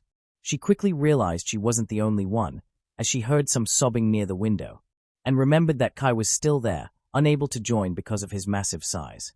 Feeling bad for the boy, Inko went to the window, opened it up, and pet the boy to try and soothe him. This went on for a long time. XXXXXXXXXXX. Once the tearful reunion had ended, the kids lined up in front of Izuku's bed, because he had an announcement for them. "Alright, so, do you guys remember that exercise at UA?" Izuku asked the kids, receiving nods all around from everyone but Ken and Nora. "Wait, what happened with UA?" Nora asked, surprised by the sudden bringing up of the most famous hero school in the country. "Oh right, you weren't here when that happened." Izuku realized. "So, U.A basically does charity work with us, and invited me, and any of the kids who were interested in becoming heroes in the future, to help Class 1A in a combat exercise." "Wait, you got to go to UA? Like, the UA the #1 hero school in the world?" Nora asked in slight amazement and disbelief. "And we missed it." Ken whined. If only we got here sooner. It was really fun. The students were all real cool." Netsu told them. "A wand nice." Sansan added. "Well, I'm glad you think so." Izuku tensed a bit as he looked at Kyoku. He wasn't sure exactly how they would take this, but he hoped it would go over well. "Because I was talking with Nezu and Ochako." "Who's Ochako?" Ken asked. He knew Nezu. Anyone who wanted to be a hero knew of the famous principal of UA, but he'd never heard of anyone named Ochako. "Ochako Uraraka is a hero student at UA. She's Dad's best friend," Fu answered. "And future girlfriend," Shiruku added. "No, she's not." Izuku's face turned red, and he broke into another coughing fit, as his mother giggled in the corner. Anyway, as I was saying, we were talking and we've come to the conclusion that since I can't work in my currency state, Ochako and the rest of Class 1A will come here and act as temporary workers until I'm well enough to hire permanent workers. And I will be actually hiring people this time. I promise." The general reaction to this was positive. Most of the kids were excited to hear that someone would be helping Izuku out and voiced these thoughts very loudly. Of course, the big exception to this was Kyoku, who looked very displeased about this, but thankfully didn't object or voice her displeasure. But there was one reaction that was just off. Kiba. She just didn't seem to react much. She looked a bit happy at the news, but she seemed distracted by something. In fact, Kiba in general had been off this entire time. First off, she looked so much more unkempt since the last time he saw her. Messy hair, wrinkled, well-worn clothes, and she wasn't putting up the Queen of Eternal Darkness act she usually put up. And as was stated earlier, she just seemed distracted after her burst of emotion from earlier. She just kept looking at his office. For some reason. Izuku didn't know what was up with that, but now that he was looking at his office door, he noticed something else. Kota. He was ashamed to admit that with all the chaos that had just gone on, he didn't notice that Kota was missing. But here he was, peeking from the other side of the door frame, glaring at him. He seemed mad about something, and Izuku could probably guess what he was mad about. However, he would have to deal with all these things on their own, later.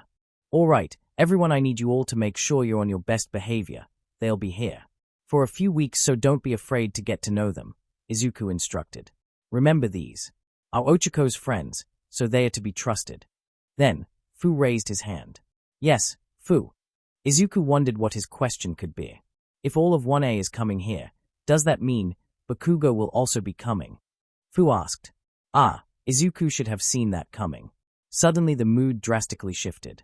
The more Gentile children looked worried, and even slightly fearful of the notion that the person who made Izuku's life hell would be coming here and staying over here for weeks. And the more aggressive ones looked absolutely pissed, as if they were planning in their heads to ambush the blonde the moment he stepped onto their property.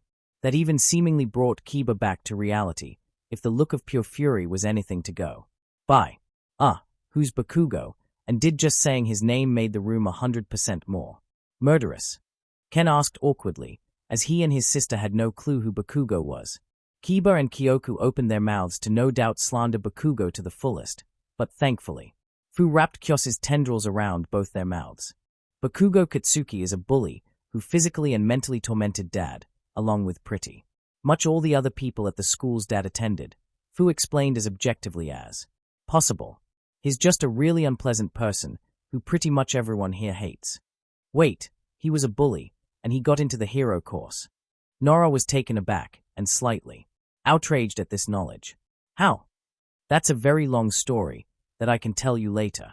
Izuku sighed, feeling a headache coming on. But to answer your question, no, Bakugo will not be coming. This elected relief, happiness, and for some reason slight disappointment among the kids. Izuku could only imagine that the reason for that last one is because some of them were really looking forward to beating up Bakugo. Good. If he tried to do anything to Dad again, then we'd just have Kai sit on him again.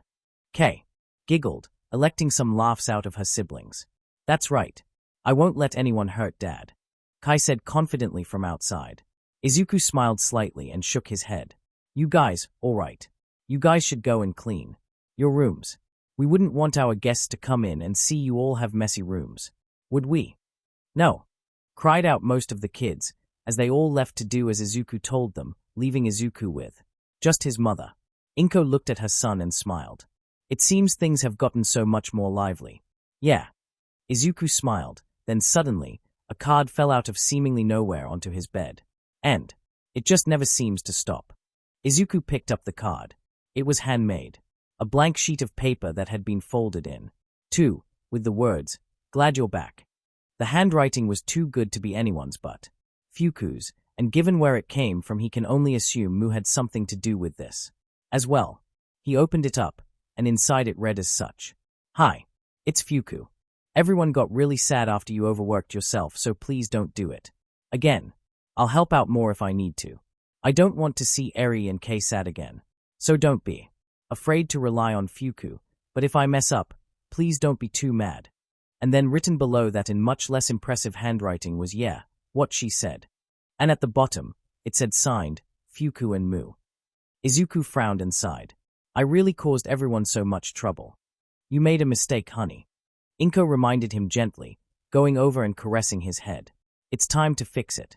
Yeah, Izuku said. Time to fix it. The cavalry. Oh my god.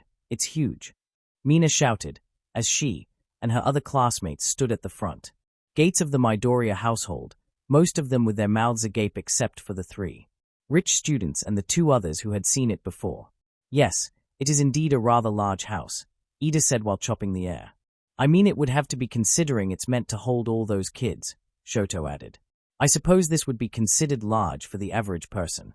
Momo didn't really have much of a frame of reference for these things.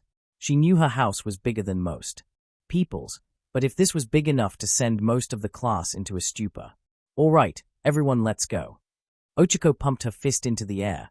With fire in her eyes she ran up to the intercom on the gates, her luggage floating next to her. Izuku, we're here. After a few moments, the gates opened up, allowing them to enter, with all their luggage in tow. Whoa, look at that tree. Toru pointed at the grim tree with all its color-painted leaves. It's so pretty. I don't think I've ever seen a tree like that before. Momo took a closer look at it. Are those leaves fake? Uh-huh. The kids made the leaves. Also, the tree is actually a grim, so don't do anything dumb or it will attack you. Ochako warned. Brew. It's a tree. How does it attack? Kaminari asked. As if to answer that question, an apple dropped from the tree, screaming and chopping the air with its big teeth. Rah! Rah! Rah! As it faded away, everyone stood silent for a moment as if to contemplate what the hell they just saw. Never mind, Kaminari said as he and a good chunk of the class moved away from the tree, walking quite a bit faster than they did before. Just gonna pretend that I didn't see that, Toru said as the rest of the class moved to catch their classmates. Before they reached the front door, it opened up, and Fu, Nora, and Ken walked out. So, you guys are from the UA Hero course. Ken squinted at them, inspecting each one of the students. I expected more arg. Nora smacked her brother in the head, before turning to Class 1A and giving them an apologetic bow. I'm so sorry about him. He's an idiot. It's an honor to meet you all. Yes, it is nice to see you all again. Fu nodded. Oh man, that kid is as monotone as ever, Kaminari commented. And still as cute. Mina giggled, suppressing her urge to glomp. Nice to see you, too little man. Kirishima said. It's great to see you again, Fu. Ochako smiled kindly at the zombie boy, before turning to Ken and Nora. And you two are, Ken and Nora, right? Izuku said you two were the oldest. One's under his care. That's right. The name's Ken, future #1 hero. Ken boasted, as his sister rolled her eyes. Not when you have the IQ of a rock, you won't, Nora smirked, as her brother stuck out his tongue. My name is Nora, unfortunately. I'm his sister, but please don't let that lower your opinion of me. Well, you definitely act like siblings. Zu shook her head, as she was briefly reminded of her own family's antics. It's lovely to meet the both of you. Am I to assume you're here to bring us to Midoriya? Momo asked the children. Yup, follow us, Fu said abruptly, before turning around and walking through the door into the house, with class following suit. XXXXXXXXX. After a brief walk through the house, getting lots of oohs and ohs from the class as they took a trip through what was essentially a mansion, except for of course the rich kids, until they reached Izuku's office. Man, this is a pretty snazzy place to work, Kaminari said as he walked over and inspected the desk, with a nice view too. Mina went over to the window and looked outside, squealing with glee. Oh, look, it's Kiba's backyard. Forget her backyard. We're gonna be taking care of Kiba herself. Oh, she is such a queen. Toru squealed as well. Suddenly the three kids got squeamish. I wouldn't get too excited, Ken warned them. Kiba hasn't exactly been herself. That raised some concern among the class, particularly from the ones who watched Kiba like Mina, Momo, Kirishima, Toru, Kaminari, Zu, and of course, Ochako. Even Dark Shadow came out looking concerned. What happened to the little queen? Dark Shadow asked with big sad eyes. She didn't take Izuku's collapse well, Noro admitted tentatively. And even when she recovered, she didn't go back to acting the way she did before. She's more normal. But she always seems distracted by something. Even I don't know what's going on with her, Fu admitted with a slight pout. But it's concerning. Mina thought about what she just heard for a moment, before giving a determined pout, and pumping her fist. I bet she's still sad because her dad is sick. We're gonna have to cheer her up. Yeah, shouted the Kiba fans in the class. Well, good luck with that, Fu said, before walking over to the door that led to Izuku's room. But first let's talk to Dad. The zomboy opened the door, and led Class 1A inside, where they saw Izuku laying down on the bed, with a seer and 2 Beringels at his side. Hey, guys. Izuku gave them a weak smile, before going into a small coughing fit. It's nice to see you all. Sorry I had to call you all here. I must have caused you all so much trouble. It was nothing, Ochako said real quickly before she went over to Izuku's side and started inspecting him. Have you been eating enough? Sleeping too? And please tell me you haven't been moving around. The doctor told you not to be moving for at least a week after you got out of the hospital. Oh, Ocha's gone into concerned wife mode. Mina whispered a bit too loudly, but Ochako seemingly either didn't hear her or ignored her. I'm fine. I couldn't neglect my health even if I wanted to. The kids have been doting over me. Way too much. Izuku sighed. And these two aren't just here to help me out, they are also here to keep me from getting up. Good, I'll have to thank Yemi for that. Ochako made a mental note to do that later. Hey there, Midori. Nice to see you again. Mina greeted, giving him a friendly wave. Don't worry about pulling us from class. I was looking for a break anyway. While I am unhappy about our leave from school, I am more than glad to do so if it means helping children in need. Ida shouted. Indeed, and while we will be away from UA, we will be receiving school work from our teachers. Momo emphasized that last part, electing groans from her less academically motivated classmates as well as Ken. Well, in that case, I'll try not to give you too much work, Izuku told them. Nope, you're not lifting a finger. Ochako put her hands on her hips and gave him a stern look. We came here to work, and that's what we're gonna do. Yeah, we're not getting paid to sit around. We're gonna work and work hard. Kirishima shouted. But maybe not too hard, Mineta added. Just make sure to leave enough time for us to train, Shoto told him, in his typical disinterested tone. Well, all right then. I'll leave it up to you guys to divide the work. Izuku explained to them. But it will be a lot of work. Firstly, you'll have to feed all the children every day, at breakfast, lunch, and dinner times, which means you have to wake up at 5 o'clock in the morning to get breakfast ready. Shouted out a few of the students. 5 in the morning. Mineta complained, looking like someone told him he had a terminal disease. Feeding the kids takes a while because you have to make all that food. That's 12 normal dishes, along with feeding Fu and Kyoshi their enormous amount of meat. You have to make Netsu's food in a very specific way so he doesn't burn it while eating. Kai's food needs to be delivered in front of his room in a very specific way, and you also have to give Shiruku her combination of human flesh and dead spiders. Izuku explained. Toru's face contorted in disgust, not that anyone could see it. And you also have to make sure they have snacks that they can eat throughout the day, stocked in the fridge. Izuku continued. Speaking of stocked, you'll also have to keep stock of not just the food, but all the supplies that are needed around the house. There is a comprehensive list of that in my drawer. I had Mom label it for you. The seers should be able to help. Hearing its name, the seer made its weird clicking noise that creeped a few of the students out. Yeah, what is that thing? Kaminari asked, looking thoroughly unnerved. It's creepier than normal grim, somehow. Oh, this is a seer. Izuku pointed at the orb grim. They can act kind of like a combination of moving phones and security cameras. I have a bunch of them patrolling the house and the forest around the house, and they'll warn you if anything's wrong, like if one of the kids broke something, or if there is an intruder. You can also use them to check on things.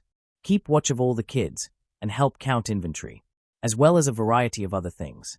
They are the most useful grim by far, so you should keep one by at least one of you at all times. Many of the students didn't look too thrilled about this. All right, but getting back to what you were talking about before. What tasks will we have to do while working here? Momo asked. Izuku took a deep breath. Well, besides food and inventory, you'll also have to deal with house maintenance. Inspect the house for any damages, and make sure everything is in working order, and if there are any issues, you'll have to call someone to fix it. This will mostly consist of one of the kids breaking and destroying something, and you having to replace or fix it. Also, you'll have to deal with all the appropriate paperwork that comes with repairing and maintaining parts of the house. Also, you'll have to manage their education. Come up with lesson plan for all of them, and then teach them in one of the classrooms. You'll also have to give personal lesions to Fukunoko and Mu because they are too shy to work around others, although maybe that's changed for Fuku. You'll have to check. On top of that, you'll have to tutor the kids who didn't fully understand your lesson and make sure they do. Also, you'll have to handle requests from the children for certain objects at the end of every week. Also, you'll have to keep up and support all the kids' hobbies. Also, you'll have to help with pretty much all the kids' quirk training. If the kids get into a fight that's not sparing, then you'll have to break it up and punish them before making them get along again and cheering them up later. If one of the kids has a personal issue, you'll either have to deal with it yourself or bring them to me. And you'll also have to deal with my financial paperwork, managing the money that comes in from the government, as well as managing the money I'm sending to my mother's company, selling Shiruku's leftover webbing, selling Fu's intact remains, as well as other things of which you will find a comprehensive list of in my desk. Also, you'll have to maintain the forest. The kids like to play and train there, so it almost constantly needs to be repaired, replanting trees, filling holes, etc. This, of course, will require you to make a few calls and fill out the necessary paperwork. And dash. XXXXXXXX. That's about it. Izuku finally finished. Class 1A, as well as Ken, Nora, and even Fu were all looking at him in shock. Ochako was the first one to break out of her stupor. You were doing all that by yourself? Ochako shouted at him, enraged. Izuku winced under her gaze. If you weren't recovering, I would slap you. How did you even manage to do all that for as long as you did? Momo asked in a mixture of amazement and disbelief. A mix of determination, good time management, and good pain tolerance, Izuku explained. Dude, that's manly, but also too much. Kirishima shouted. Midoriya, knowing one's limits is an important part of life. While I admire your determination, you should have hired help to take on this workload long ago. Ida chided. Yeah, man, when you needed pain tolerance just to do your job, that's when you should have figured it was time to take a break, Zero told him. I get it. Izuku sighed. I was being dumb. But that's in the past, and we need to move forward. Momo nodded. He's right. Scolding Midoriya now won't do us much good. We need to divide this work among all 19 of us. Actually, Mom is here too. She's in the kitchen cooking lunch right now. Izuku told them. She's been very insistent on helping, so if you need help with pretty much anything, then she'll be there. Then we'll have to give her our thanks when we see her. Ida shouted, before turning to the class. Now, how many of you know how to cook? Soto, Aomar, and Asui raised their hands. All right, only 3, for including Mrs. Midoriya. Ida thought about it for a moment. I'm not sure that's enough. Hey, don't forget about the people that live here. Nora reminded them. Yonda and Yami have helped out in the kitchen before. They can be there to help you guys if you need it. Actually, that might be for the best.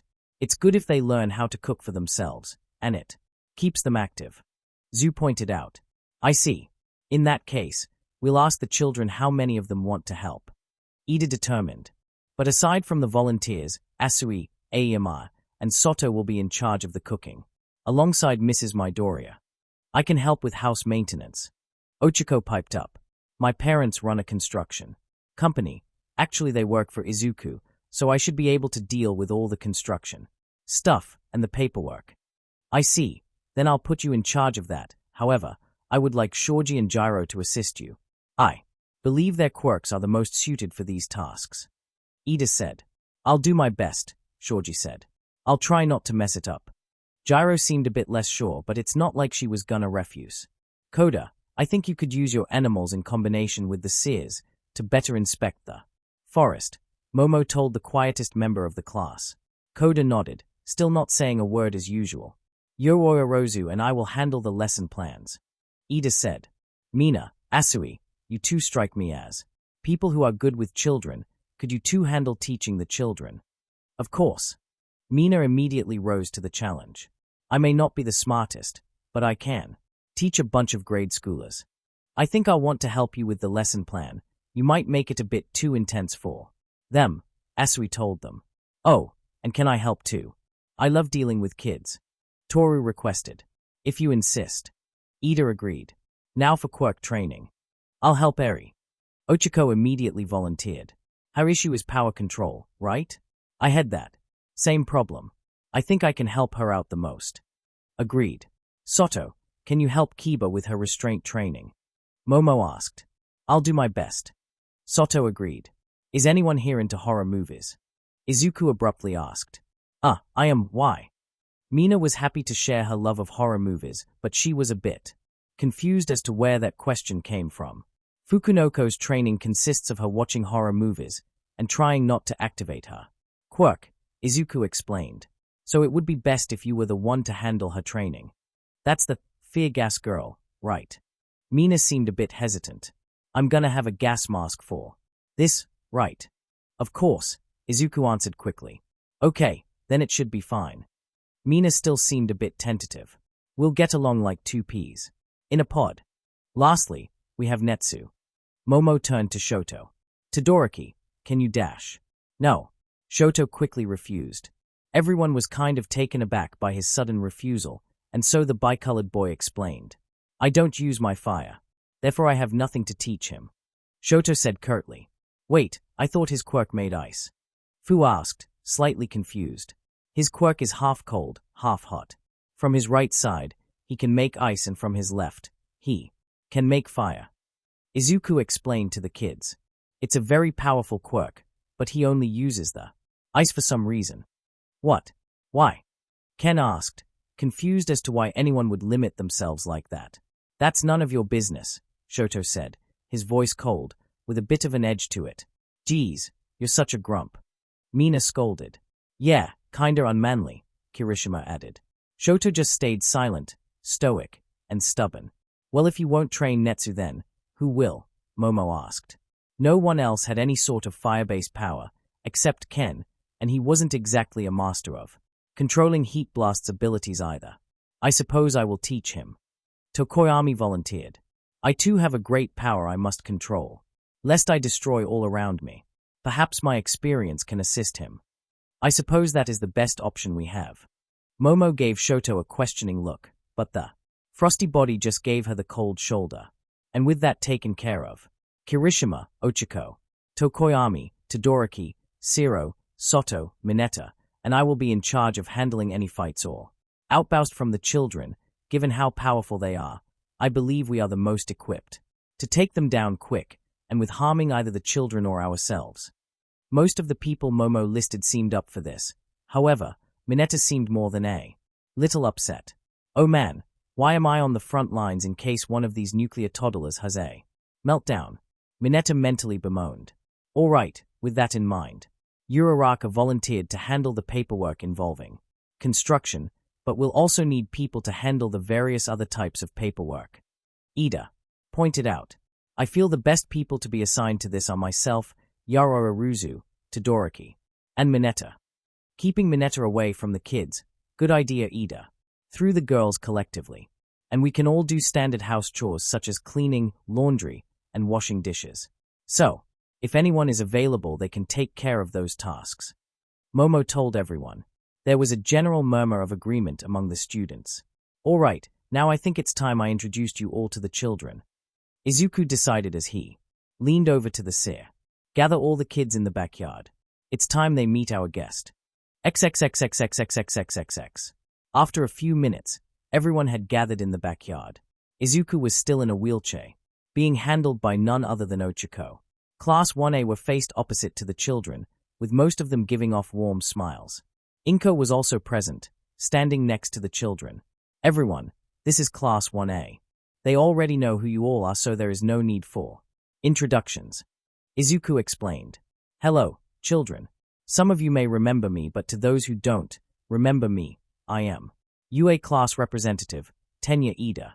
Ida introduced himself. And I am Vice Representative Momo Yaro Arozu. Momo went next. I am Yuga Aiyama. Aiyama said while doing an overly flamboyant pose, and I dash. I'm Mina Eshido. You can just call me Mina. Mina said, while moving in front of Aiyama, and giving Kiba an eager grin. And I'm president of Class 1A's Kiba fan club. Hey, we never agreed on that. I want to be the president. Toru objected. Yeah, just saying you're the president without talking to the rest of the club is really unmanly. Kirishima crossed his arms and gave Mina a disapproving look. Yeah, as the person who met Kiba first, I should be the president. Ochiko insisted. Wait, when was there a club? Momo asked, confused as to when this started. While the Kiba fan club bickered, Kiba herself looked unsure. Thank you all for watching me. That caused them all to stop and look at the girl oddly. It was easy that Kiba was not acting like herself, and they wondered what exactly was causing this huge shift in personality.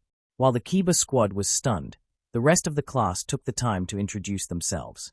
And while they did, Kyoku was staring at them while hiding behind Kai. She didn't trust these people as far as she could throw them, and given her tiny body that wasn't very far. Especially that guy with the twin-colored hair. He looked so condescending. And she really didn't trust the short ball-haired guy for some reason. But her daddy needed the help. He tried so hard to do it all by himself, and it hurt him so bad. And these people were friends with Ochako, so that gave them at least a little bit of credit. She would see how these people did. And if they tried anything funny, she would tell her father straight away. Kyoku would be more vigilant. She had to be. She wouldn't allow something to hurt her family like this again. Shorts 13. While many of his classmates may have had an issue with waking up at 5 and immediately getting to work, but not Soto, he was always an early riser, often using his mornings to work out, although now he doubted he had time for that. After all, he had a lot of food to make. All right. Soto stood in the kitchen, looking at his helpers. Asui and Aemar were of course here as they were both assigned to help. Inko was also present, as Izuku said she would be. Some kids had also come. Fu and Sansan felt like helping, and since they never had to sleep, they didn't have a problem waking up so early. Yonder and Yami had been helping out the whole time anyway. Yonder out of a sense of wanting to be useful, and Yami for the same reason, and also because he wanted to learn how to cook.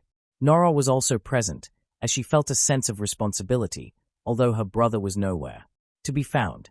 Fuku didn't join them as she no longer felt it was as necessary as before. All right. So today we're gonna be making tamago cake gohan, with some vegetable toppings, Soto declared. Yami, can you take care of giving Kai his food? The frightful child nodded and left to go order his Grim to airdrop Kai's food to him.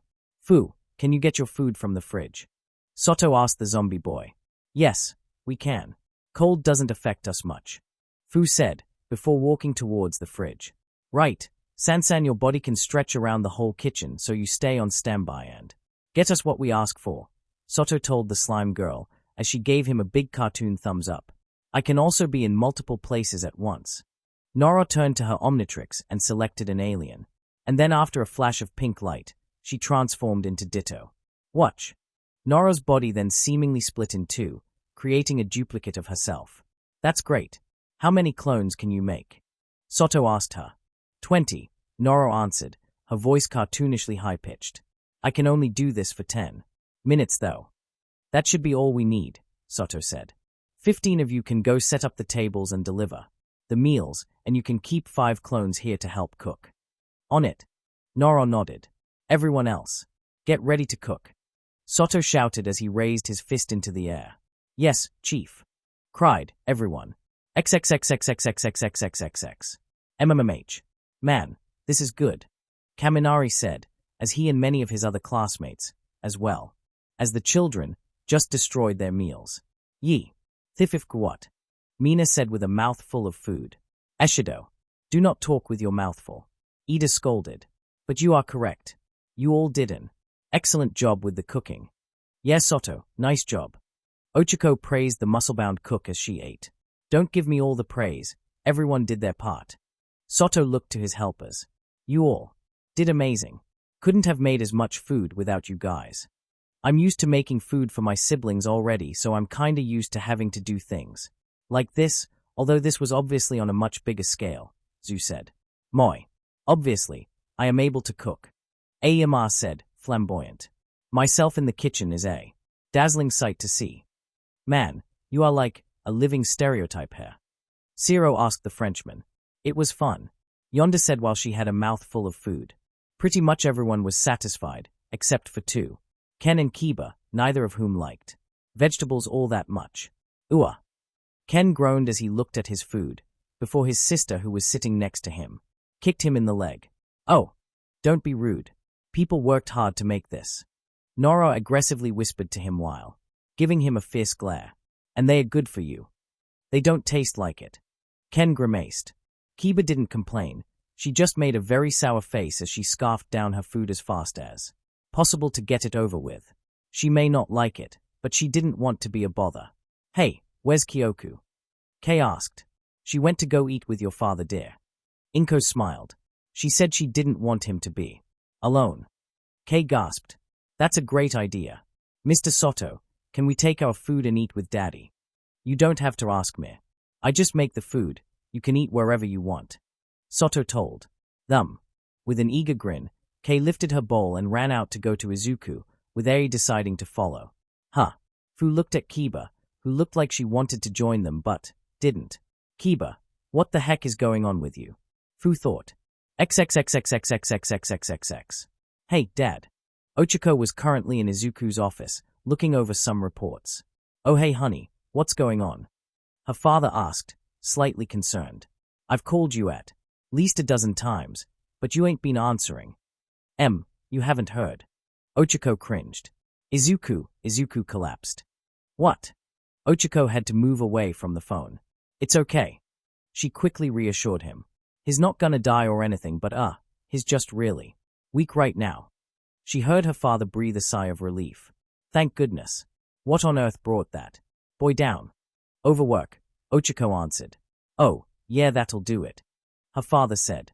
That boy has a heart of gold, but the human body can only take so much charity. And Lord knows the world doesn't make being kind an easy thing to do.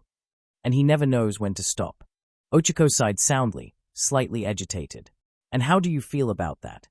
Her father asked. I feel frustrated. Ochiko vented. Pretty much everyone he met treated him like crap.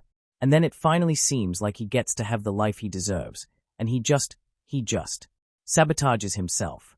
And I'm just so angry. He's such a wonderful person and he cares for everyone but himself. He thinks of the people that bully him more than himself. And that's just, Ochiko's head slammed into the desk as she took a moment to just let her frustrations seep out. So he's that type here. Her father said. Listen, Ochiko, Midoriya has what they called a bleeding heart. It pours and pours for everyone else, but eventually he'll be left with nothing for himself. Listen, honey, you can't leave people like him alone for too long. They'll end up killing themselves one way or another eventually. Don't say that, Ochiko shouted. That thought sent shivers down her spine. The thought that Izuku cared for himself so little that no matter what happened, if you left him alone for too long. It's the truth, dear. A man who holds no love for himself can't stand on his own. Ochiko's father said. He needs people to teach him how to care for himself, dear. And I know those kids love him a whole bunch, but a lot of them need just as much help as he does.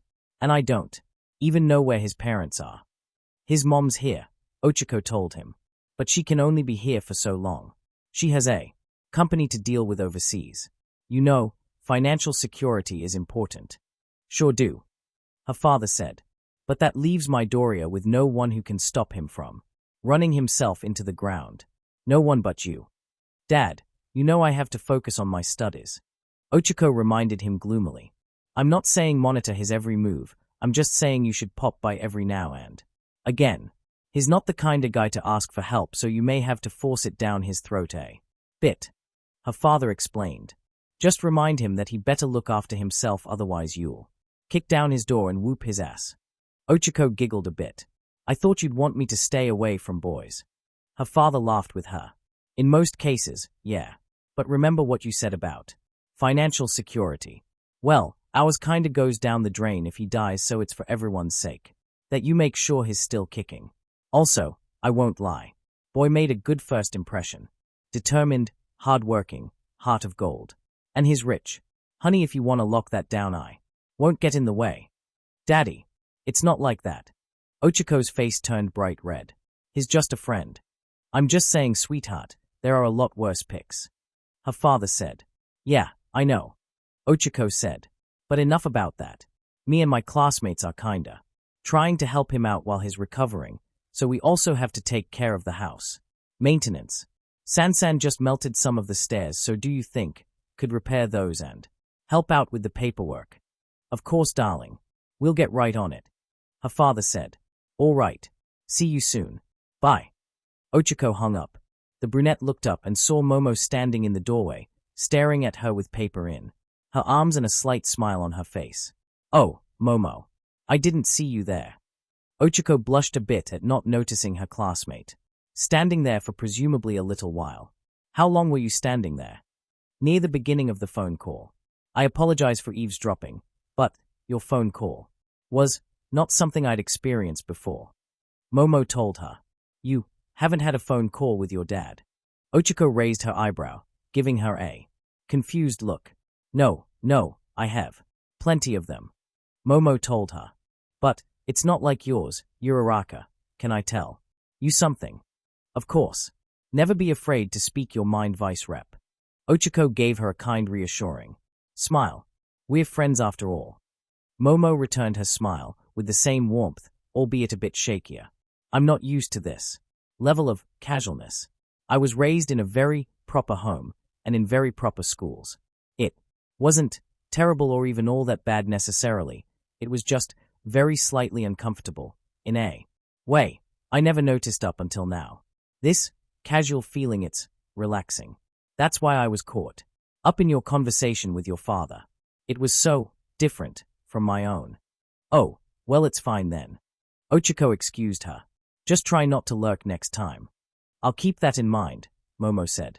Also, if you have free time, do you think you could help me with these papers? Sure, Ochiko told her. That's what friends are for. XXXXXXXXX. All right, everyone. And that's it for today's biology lesson. Mina said, standing in the front of the classroom, to all the children sitting in the chairs. Does anyone have any questions? Zu asked. Kay raised her hand. Yeah, Kay. Mina called on her. You said boobies are there so women can give milk to their babies. Right. Kay asked. That's right, Kay. I'm so glad you understand. Mina petted her snakes proudly. But why are they all different sizes? Kay asked curiously. Ms. Yamomo has really big boobies, and Ms. Gyro has almost no boobies. Mina tried her hardest not to laugh, Azan was failing horribly, while Zu just rolled her eyes. That's a part of genetics, Zu explained. We were going to go into that tomorrow, but I guess we can give you a preview of it now. Zu then went up to the chalkboard and spent a few minutes drawing an image. On the left side of the board was a woman, and on the right was a man. Both had arrows next to them that pointed to a wheel. Genetics are a big part of what makes you, Zu explained. Genetics come from your mother and your father, your birth parents, that is, not Izuku. And when you're being created inside of your mother's bellies, those genetics are randomly shuffled around until they finish creating you. Your hair color, your height, weight, skin color, breast size, eye color, your quirk, and some parts of your personality are all chosen by genetics. Think of it like a big wheel, and when you spin it, it randomly decides what traits you get. And the genetics you get from your mother and father decide what's on that wheel. So people get lucky, and some people don't, Mina told them. Momo hit the genetic jackpot. Gyro did too, in every place except for her breast size. But don't tell her I said that. She's really sensitive about her itty bitties.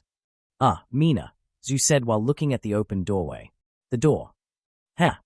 Mina looked behind her at the doorway and froze because she saw Gyro standing there, giving her a very menacing look, with her earlobes raised. Hey Gyro. Mina started sweating nervously, trying to back up, only to stumble into a desk. Why you were just hanging around? Gyro didn't say a word, she just slowly started advancing. Hey Gyro. I was just answering a question, it's not my fault. Mina tried to defend herself. Itty bittis, Gyro repeated with venom gushing from her tone. Mina gulped as the rocker approached her. Kids, save me. Some of the kids got up to come to her aid, but Zu raised her hand to stop them. Kids, don't. This is a lesson about watching what you say, and the consequences if you don't. Zu, you traitor. Mina shouted as Gyro descended upon her. It was just a joke. It was just a joke. And thus it was quickly decided the next lesson would be on how to deal with stab wounds. XXXXXXXXXX. You're doing it, Eri, you're doing it. Ochiko chanted, as she watched Eri try to turn off her quirk. Eri breathed in and out rapidly, struggling as she tried to control the wild bull that was her quirk. Ma. Her horn kept shrinking back into her head. It would sometimes move a centimeter back up, as it resisted Eri's will to try and keep on going, but Eri was more determined than ever. After a few minutes, the strange energy her horn emitted ceased, and a few seconds later, Eri finally managed to get her horn back to its default position. Once this was done, Eri flopped back onto the floor, breathing heavily. Good job, Eri. Ochako applauded her. This is the third time you turned your quirk on and off today. Izuku said you normally can only do it once on a good day. Thank you, Ochako, Eri said between breaths, as she struggled to keep her eyes open. I need to work really hard to control my quirk and help people. Ow! Ochako cooed, as she picked up Eri and started petting her head, exactly as Izuku instructed. You're such a nice girl, Eri. But it's time for you to rest. You look really tired. Eri pouted and shook her head, and forced herself to sit up. No, I need to control it. Don't overdo it, Eri. It's gonna be a long time until you can fully control your quirk. Ochako told her, picking her up to put her in bed. Eri weakly struggled in Ochako's arm. Uo. I need to control it. Ochako frowned. Eri, what's going on? Why are you being so stubborn? The horned girl pouted. If I could use my quirk, I could fix Dad. And he'd never have to be like that ever again. Ah. Ochako felt like an idiot. Of course, that's what would be the problem. It was so obvious. It must have been so frustrating to have the power to fix a problem so important to you, and just not have been able to use it. At the very least, she didn't try to fix Izuku in her current state. That likely would have gone very poorly. But now Ochako needed to get this girl to sleep before she made herself sick from exhaustion, and she knew she would need to get some help. XXXXXXXXXX. Izuku was currently working on papers, in his bed with his two grim apes next to him, when the door opened. What on earth are you doing? Izuku sighed, as he saw Ochako enter the room, with Eri in her arms. Hello, Ochako. You too, Eri. Both Eri and Ochako wore pouts on her face, Eri because she still wanted to continue training, and Ochako because Izuku was working on his break. I am dealing with some papers involving the QRD, Izuku explained. We can talk about that after we talk about why my little unicorn is pouting. Ochako looked hesitant to let this go for now, but ultimately relented. She moved towards the bed, plopping Eri right next to Izuku, and standing next to her to make sure she didn't try to just roll off and escape. She has been working very hard on controlling her quirk. She managed to turn it on and off 3 whole times. Izuku gave a forced gasp. Although he was a bit surprised, he over-exaggerated it for Eri's sake. 3 whole times. That's amazing, Eri. Eri found herself cuddling into Izuku's side against her will, her own body, betraying her. But the problem is she's very tired but wants to keep going so she can master her quirk faster. Ochako shook her head. Because she wants to heal you the next time you get sick. She's overworking herself, like father like daughter. Oh, Eri. Izuku gave her a gentle smile and brought her into his embrace. Rest is important. Trust me, I tried to keep working and ignoring my body, and I ended up like this. You can't do that, Eri. That's a no-no. But I want to fix you, Eri muttered. I know. You're such a good girl. Such a kind, pure-hearted girl. Izuku told her. But you need to know your limits. I can keep going, Eri whispered, a yawn following soon after. Oh really? Izuku gave her a slightly mischievous smile. Well, if you can stay awake for a whole 2 minutes, then you can keep training. Deal. Deal. Eri's eyes flew open. However, she quickly found she had to fight to keep them that way. You really think you can do it? Izuku asked, getting a nod from her. Even if I hold you real close. Izuku brought the girl up to his chest, holding her right against his chest. And not fair. Eri's eyes were half closed, as she absorbed the warmth of Izuku's touch. It was so soothing that she quickly found that even fighting at her hardest wouldn't be enough.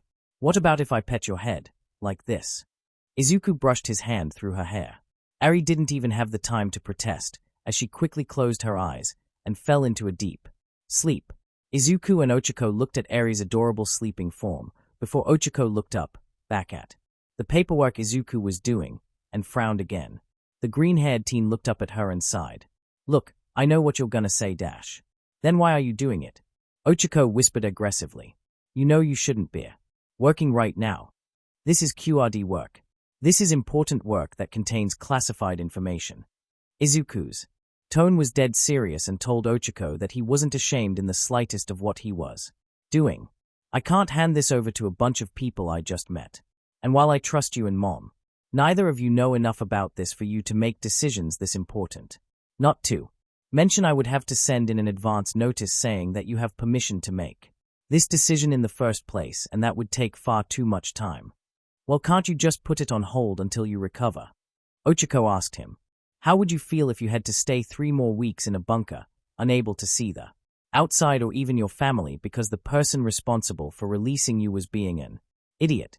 Izuku told her. It's important work, and I can't put it to the side unless I absolutely have to. Ochako didn't look convinced. Izuku sighed. Okay, it's the only real work I'm doing. And it's reduced. I'm only really doing this for an hour a day. Uraraka continued to give him a look, judging his words for a minute before relaxing and giving a long sigh. Well, don't overdo it. I'll be watching you now. So don't think you can get away with overdoing it. I won't. Izuku looked down at Eri, sleeping at his side. I'll try my best, for her. For all of them. XXXXXXXXXXX. It was late at night, and most of Class 1A was asleep, all except for Shoto, who had done the least that day, and as such was assigned to finish up some of the leftover paperwork that night. This is extremely tedious. Todoroki had never felt so bored in his life. His father had always been particularly upset after he did the stack of paperwork he had to do as a high-ranking hero, and for once Shoto understood something about his father. Knock. Knock. Shoto looked up, wondering who could be knocking at this time of night. Come in. The door opened, and in came Kiba. Hi. Hello. What are you doing up? Shoto asked her. I wanted to ask you something. How much work is it to clean up the house when we break something? A lot, Shoto answered bluntly. It takes about half an hour to deal with even the smallest of things. It's ridiculous. How long does it take for the bigger stuff or multiple things? Kiba almost looked like she was afraid of the answer. I'd imagine hours, not including the phone calls. Shoto told her. It's a lot of work. Shoto guessed the girl must have broken a lot of things because she looked extremely guilty. Like, he'd never seen a child look this guilt-ridden before, not that he's seen a lot of children. Mind you. After taking a few minutes to composure herself, Kiba looked back up at him and asked, Can I see how much stuff got broken before Daddy got sick? Shoto gave that some thought. She was probably just being thoughtful and wanted to see how much damage she caused. Maybe this would help her be more mindful in the future. Sure. Why not? What's the worst that can happen? Chapter notes. Sinking into darkness. Hey guys, I made a new story I want to tell you about real quick. It's an MHX Pokemon story, and it's the first AU I've ever written. It's called To the Top, and I put a lot of hard work into it, so check it out if you're interested. So what you're telling me is that Kiba, who was already feeling guilty about the amount of property damage she might have caused since she's been here, asked you to show her physical proof of this, and you just let her, Izuku asked, clutching his head as headaches assaulted him. Well, to be fair, I didn't think she'd cause that much property damage, Shoto said, defending himself. I thought it would motivate her to be more careful. I didn't think it'd cause her to react like that. Even though he said that Shoto could see now that he'd made a mistake. He figured that out. While they were looking through the papers, Kiba burst into tears and ran out of the room. I'm so sorry for this, Midoriya. Momo and Ida were present alongside her classmate. I was aware that Todoroki was emotionally distant, but I didn't know he was this out of touch. Ida gave an apologetic bow on behalf of his classmate. We apologize on behalf of Class 1A. We sincerely apologize for causing this. Momo also bowed. Izuku took a deep breath, trying to rein in his headache. Okay, take me to her. XXXXXXXXX. Izuku was in a wheelchair, being wheeled by Ida towards Kiba's room. Outside of Kiba's room were Fu, Nora, Ken, Netsu, Shiruku, Eri, and Kei. Daddy. Kei immediately ran over to Izuku and looked at him worryingly. Daddy, Kiba is acting weird. Yes, I heard. Izuku nodded. I'm going to see her now. Izuku looked at Ida. I'll wheel myself now. Are you sure that's wise? Ida asked him. Izuku nodded. I'll be fine. Please I think I'll need to talk to her alone. Ida looked hesitant, but ultimately understood, and backed off. With that, Izuku wheeled himself towards Kiba's door, looking at the concerned looks on his kids' faces.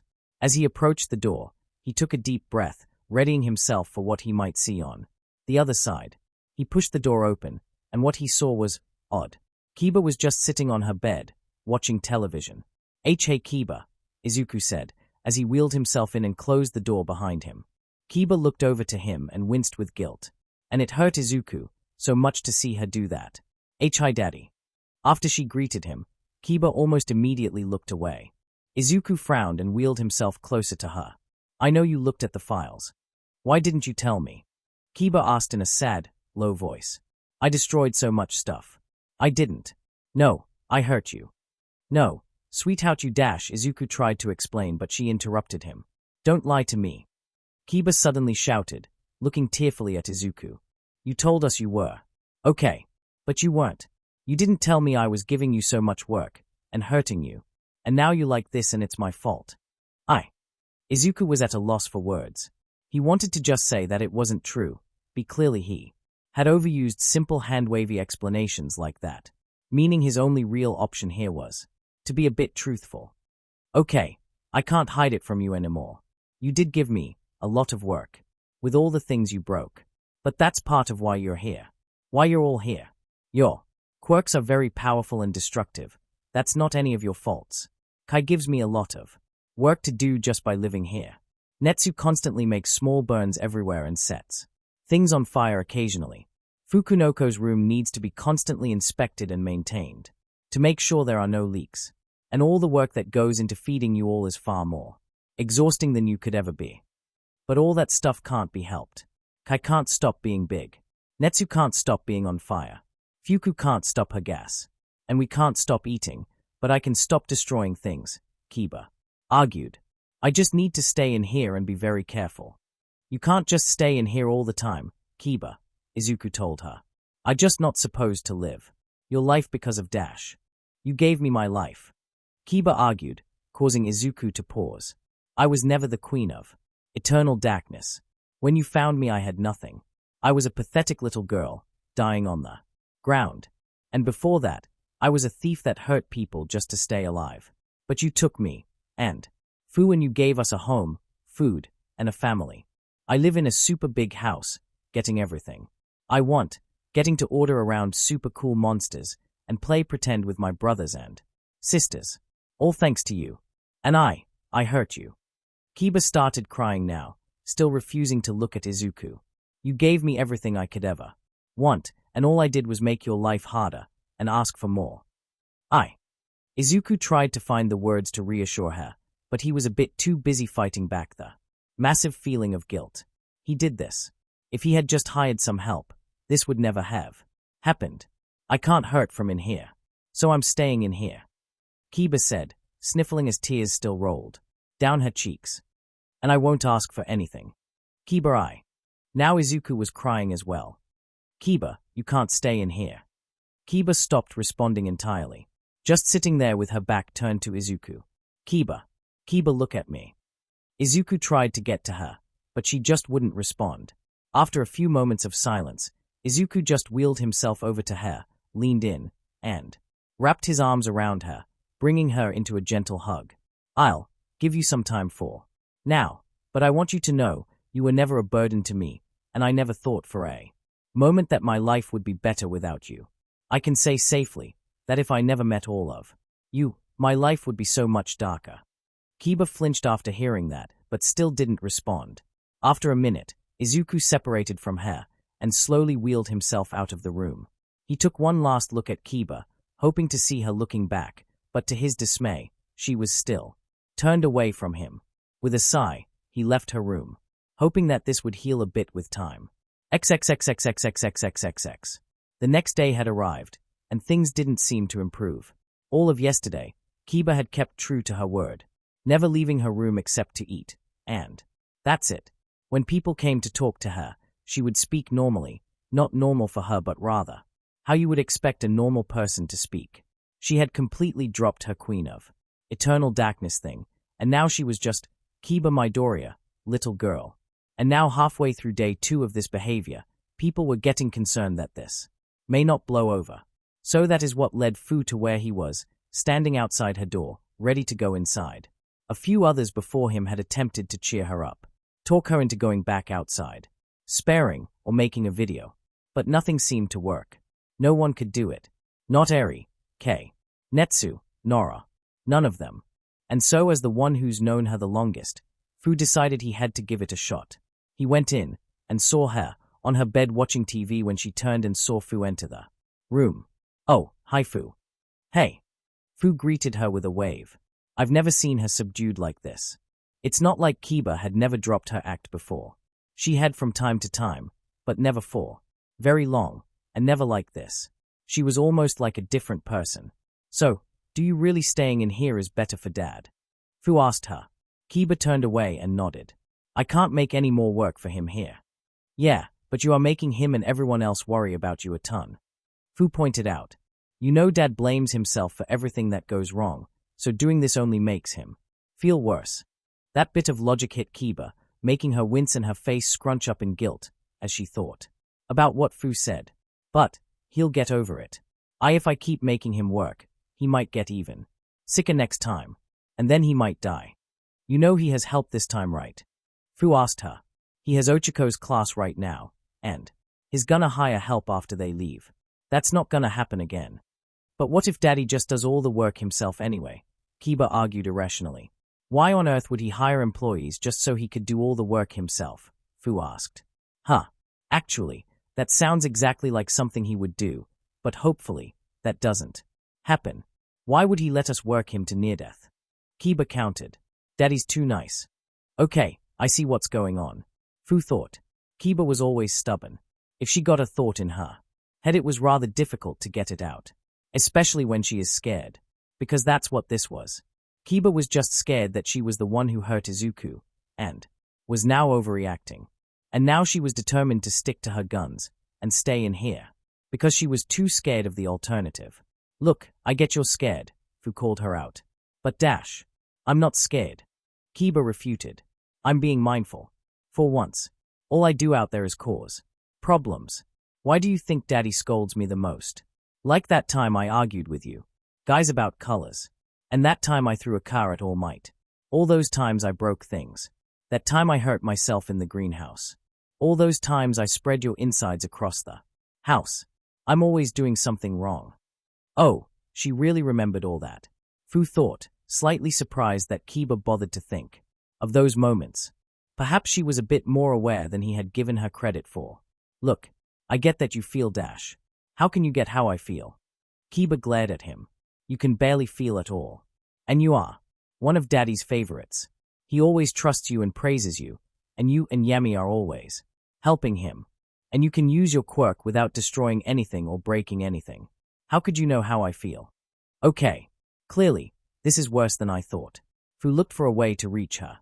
"So you're just gonna stay in here for the rest of your life?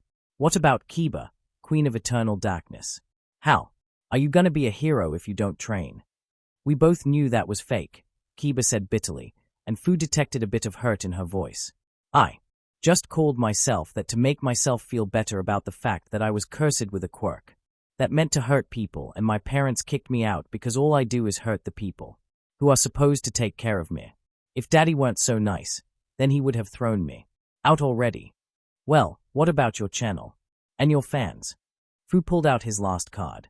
"You said you weren't gonna ask for anything, so are you not gonna ask for anything to do your streaming?" "I'm just gonna stop streaming," Kiba said in a very, very low voice, as if she was still unsure of herself. "I do a lot of stupid things while streaming. I hurt myself, I break things. I'll stop for Daddy's sake." That actually caused Fu's eyes to widen for a second, as he was really, really surprised by this. Kiba adored streaming. She did it pretty much every day, and it was clear to see how much fun she had while doing it. To give up something she loved so much, but she clearly looked unsure of this. She was saying this, but he wasn't sure if she meant it. But if it was affecting her deeply enough for her to say that, then she was beyond reaching, at least to just him. "Besides, the Queen of Eternal Darkness is gone," Kiba said sadly. "Well, then I'll leave you to it," Fu told her. "But I know that Dad will never really be happy if you're not. So while you're sitting in here, ask yourself, are you happy?" Kiba paused before turning away and muttering, "I'm fine." Leaving Kiba with that thought, Fu left the room, coming up with a plan. XXXXXXXXX. Kiba looked out the window at the starry sky in the night. A part of her wanted so badly to go out and do anything. She wanted to feel the night's cool air on her skin, see the moon shining brightly in the sky, and just run around and enjoy herself. But she couldn't, she reminded herself. Because what would happen if she went out there, did some stretches, and broke 20 trees or something? Izuku would have to do a lot of work to replace each and every one of those trees. Or maybe she'd throw a rock through the house and make holes in 15 walls, which Izuku would also have to fix. Oh, actually Ochiko's classmates would fix those. Maybe she'd bring them to collapse too. Izuku didn't mind if he got hurt. But if she hurts others, maybe then Izuku would finally have enough and kick her back out onto the street like her parents did. That thought alone was enough to make her sit still and stay in her room and watch TV. Although, being honest, this had gotten pretty unenjoyable a while ago. After a few hours of just sitting in a room, she got this itch to go outside her room, to run around, spar a bit, play some games. Not that she could do any of that. She could literally destroy a wall by pressing on it with a bit of effort, creating hours of work for her father. But here, in her room specifically made for her, reinforced to make it harder to destroy, she was fine. And Izuku would be fine. Even if she was bored and sad, and more than a little bit lonely, she'd get used to it. Fukunoko lived like this, so why couldn't she? I'll get used to it, Kiba thought, curling up into a ball on her bed, ignoring her urges to get up and do anything. I have to. XXXXXXXXX. In the cafeteria, a group of people calling themselves the Turn Kiba Back to Normal Squad had gathered. This group consisted of kids such as Eri, Kei, and Fu, as well as members of Class 1A such as Ochiko, Mina, Toru, and Kirishima, and of course, Izuku himself. And so that's how it was. Fu finished explaining what happened with Kiba. Damn that Todoroki, I'm going to melt him so hard. Mina cursed. Please don't. Izuku sighed. This was clearly a long time coming. Kiba has always been more problematic than the others. It's true I've had to scold her far more than any of the other children, and she caused far more property damage and destruction than all the children combined. And while I would have kept hiding that, Kiba isn't an idiot, and she is more observant than I gave her credit for. She would have come to this conclusion at some point. However, my collapse just made things worse. If anyone should be blamed for this, then it's me. Ochiko gave Izuku a conflicted look. On one hand, he should feel bad for letting this happen to himself and the kids by extension. On the other hand, he was being really hard on himself. So in the end, she just put a comforting hand on his shoulder, not telling him that he was wrong, but providing some level of reassurance. I don't know if Kiba is gonna stay like this forever, but she is definitely determined to try. And that means this may last a while. But she's gonna hate that. Kiba hates standing still the most. Actually, Sansan hates it the most, but Kiba's a close second. Kei said. Yeah, and she's gonna suffer for however long she stays like this. Mina pointed out. We need to find some way to make her realize she has to leave her room, Eri asked. I think I can help. Everyone looked to the source of the voice and found that it was Fukunoko, standing there in her hoodie. Fuku, Izuku said with slight disbelief. He'd never seen her walk into and stay in a room with this many people, and she spoke up. I don't like this new Kiba. Fuku admitted. She reminds me too much of me, and I hate it. We need to get the old Kiba back immediately. Wow, Fuku, you really fired up. Kei smiled at her snakes giving a pleased hiss. Yeah, girl. Mina cheered on the normally shy child. So do you have a plan? Toru asked her. Yeah. Fuku looked the other way, not wanting to see all of them looking right at her. But it's gonna take some time. Seeing the light, Kiba was once again sitting in her room, watching TV. At this point, she wasn't even really watching, just staring blankly at the screen. Ro. Suddenly Kiba heard the familiar sound of Kai screaming raw and felt her room slightly shake a bit. Kiba saw something outside her window from the corner of her eye, and she quickly ran over to look at it. Outside was a fantastic battle between Kai, Ochiko, Junken, and Nora. Junken was in his stinkfly form, shooting gunk into Kai's eyes, while Nora froze his feet to the ground as Artiguana, and Ochako kept hitting him with a big tree that she had grabbed. But Kai was just powering through everything, thrashing about, trying to hit his opponents with his heads and feet. It didn't take long for her to remember her own battles with Kai and imagine herself fighting alongside them. Or even better, maybe she could be fighting alongside Kai against his attackers, leading him in battle. Kiba shut her eyes and shook her head, trying, and failing, to get that thought out of her head. No, I'd probably fall and crash through the house. I might even hurt someone. As quickly as the battle came, it left, with Kai flying away, somewhere out of sight, with Ken picking up Ochako and Nora and flying after him. Once they were all gone, Kiba balled up her fist and held in a scream of frustration. She quickly ran over to her bed and screamed into her pillow. No matter how much she tried, she couldn't quell the feeling of wanting to go outside and join them. It looked like so much more fun than staying stuck up in here. I should just forget about it, Kiba told herself as she bruised herself in her bed. XXXXXXXXXX. Not too much longer, Kiba heard something else outside her window. TADA. She heard another voice outside her window. Out of curiosity, Kiba once again brought herself to the window and saw Shiruku, Eri, and Kei. Eri was dressed in an apple-red dress that was a bit fancier than anything she would normally wear, looking more like something that would fit Kiba's attire. She was clearly embarrassed about it, as even from up there Kiba could see that Eri's face was about as red as her dress. Kei seemed far more ecstatic, looking down at her white, almost toga-like dress, seeming like something fitting of her Medusa-like appearance, while also seeming fitting and pretty. They both possessed the kind of regalness that Kiba loved in her clothes. She couldn't hear much of what they were saying, but they did seem to be having fun, although Eri might have been struggling a bit, even if she looked absolutely precious. Kiba's cheeks puffed up as she pouted. Couldn't they do this somewhere else? Didn't they know how badly she wanted to jump down there and dress up with them, laugh with them, hug Eri because she is flipping adorable? But she could tear apart the dress, which she often did, and she might accidentally do to Eri what she did to Fu on a constant basis, except Eri would actually get hurt. Suddenly Mina came out and started talking to them. Hey girls, let's go. We can try on even more cool clothes. Shiruku and Kei cheered, and Eri nodded as they all ran away.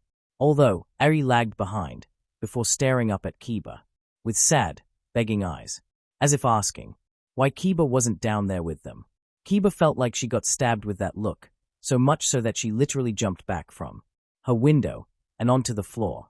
Aghow, Kiba wailed as she rolled around on the floor. Not fair, not fair, not fair. It was all just so unfair. Why did she have to be born with such an uncontrollable quirk? Why couldn't she ever turn it off like Ochako could with her strength quirk? Why did she have to drink blood to use it? Kiba once again grabbed her pillow and screamed into it. Hopefully, she could just ignore the world for the rest of the day. XXXXXXXXXXX. All right, let's get the meat-eating competition underway. Kiba heard the loud voice of Mina Eshido outside her window once again. Meat-weighting competition. Oh, come on. Kiba screamed, before shaking her head. Nope, I'm not gonna look. Our contestants are Yemi, Junken, and Kirishima, shouted Mina. And our food, cooked personally by our head chef Soto, are lots of cushy beef skewers, some beef tataki, yakiniku, loads of hamburg, and lastly, we have oodles of steak, all perfectly cooked and freshly made. MMMMMMMM. Kiba screamed into her pillow once more, as it was all she could do to keep herself from drooling at the sounds of some of her favorite foods, as well as new foods she really wanted to try. She'd just have to ask if she could have some later, very politely, and only a little. All right, begin, Mina shouted. Somehow, those boys managed to eat loud enough that Kiba could hear it all the way from her room. It would be impressive if it wasn't infuriating, as Kiba could hear just how much they enjoyed their food. It was hell. And it was hell that continued for almost half an hour. All right, and the winner is Junken. Although he did use his quirk to turn into a giant orange dog, that wasn't against the rules, so he wins, Mina announced. Rah! Roared Junken as wild mutt. All right, with that done, let's eat all of the leftover food and get out of here, Mina shouted. MMMGGHHHHH. Kiba whined. Just ignore them, Kiba. Don't think about all that. Delicious food you're not eating. She'd just wait to be fed later at dinner time, in 4 hours. XXXXXXXXXX. The forest was lighting up. Kiba had absolutely no idea what was going on. All she saw was that there was a very bright glow in the forest of many different colors, and she couldn't see what was causing it. And her curiosity was killing her. Kiba bit her lip and pried herself away from the window and back onto her bed, hoping that not looking at it would keep her from feeling tempted to explore what the heck was causing. That. It did, barely. XXXXXXXXX. Boom. Kiba blinked in disbelief as she heard something she couldn't believe. Kaboom. Fireworks. She could hear fireworks. Immediately Kiba once again returned to her window. And she did in fact see a firework, part of one. Boom. A firework went off, and Kiba could just barely see a small part of it. Kiba wanted to cry. In fact, she was actually tearing up from sadness and frustration. She hated being stuck in this stupid room.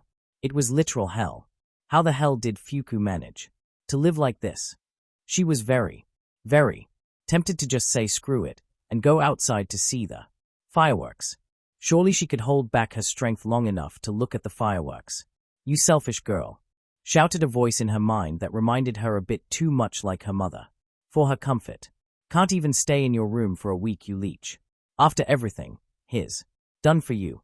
That stopped any feeling of temptation she had, and replaced it with sadness, guilt, and anger.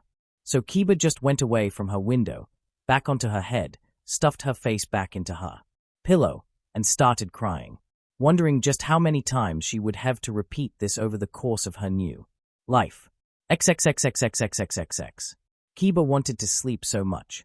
It was now past midnight, and no matter how much she tried, she couldn't get a lick of sleep. She was too busy thinking back to all the things she had missed today. A huge fight with Kai, showing off some cool dresses, a meat-eating competition, whatever the heck that thing in the forest was, all ending off with a fireworks display at night. That all sounded like it would have been a great day.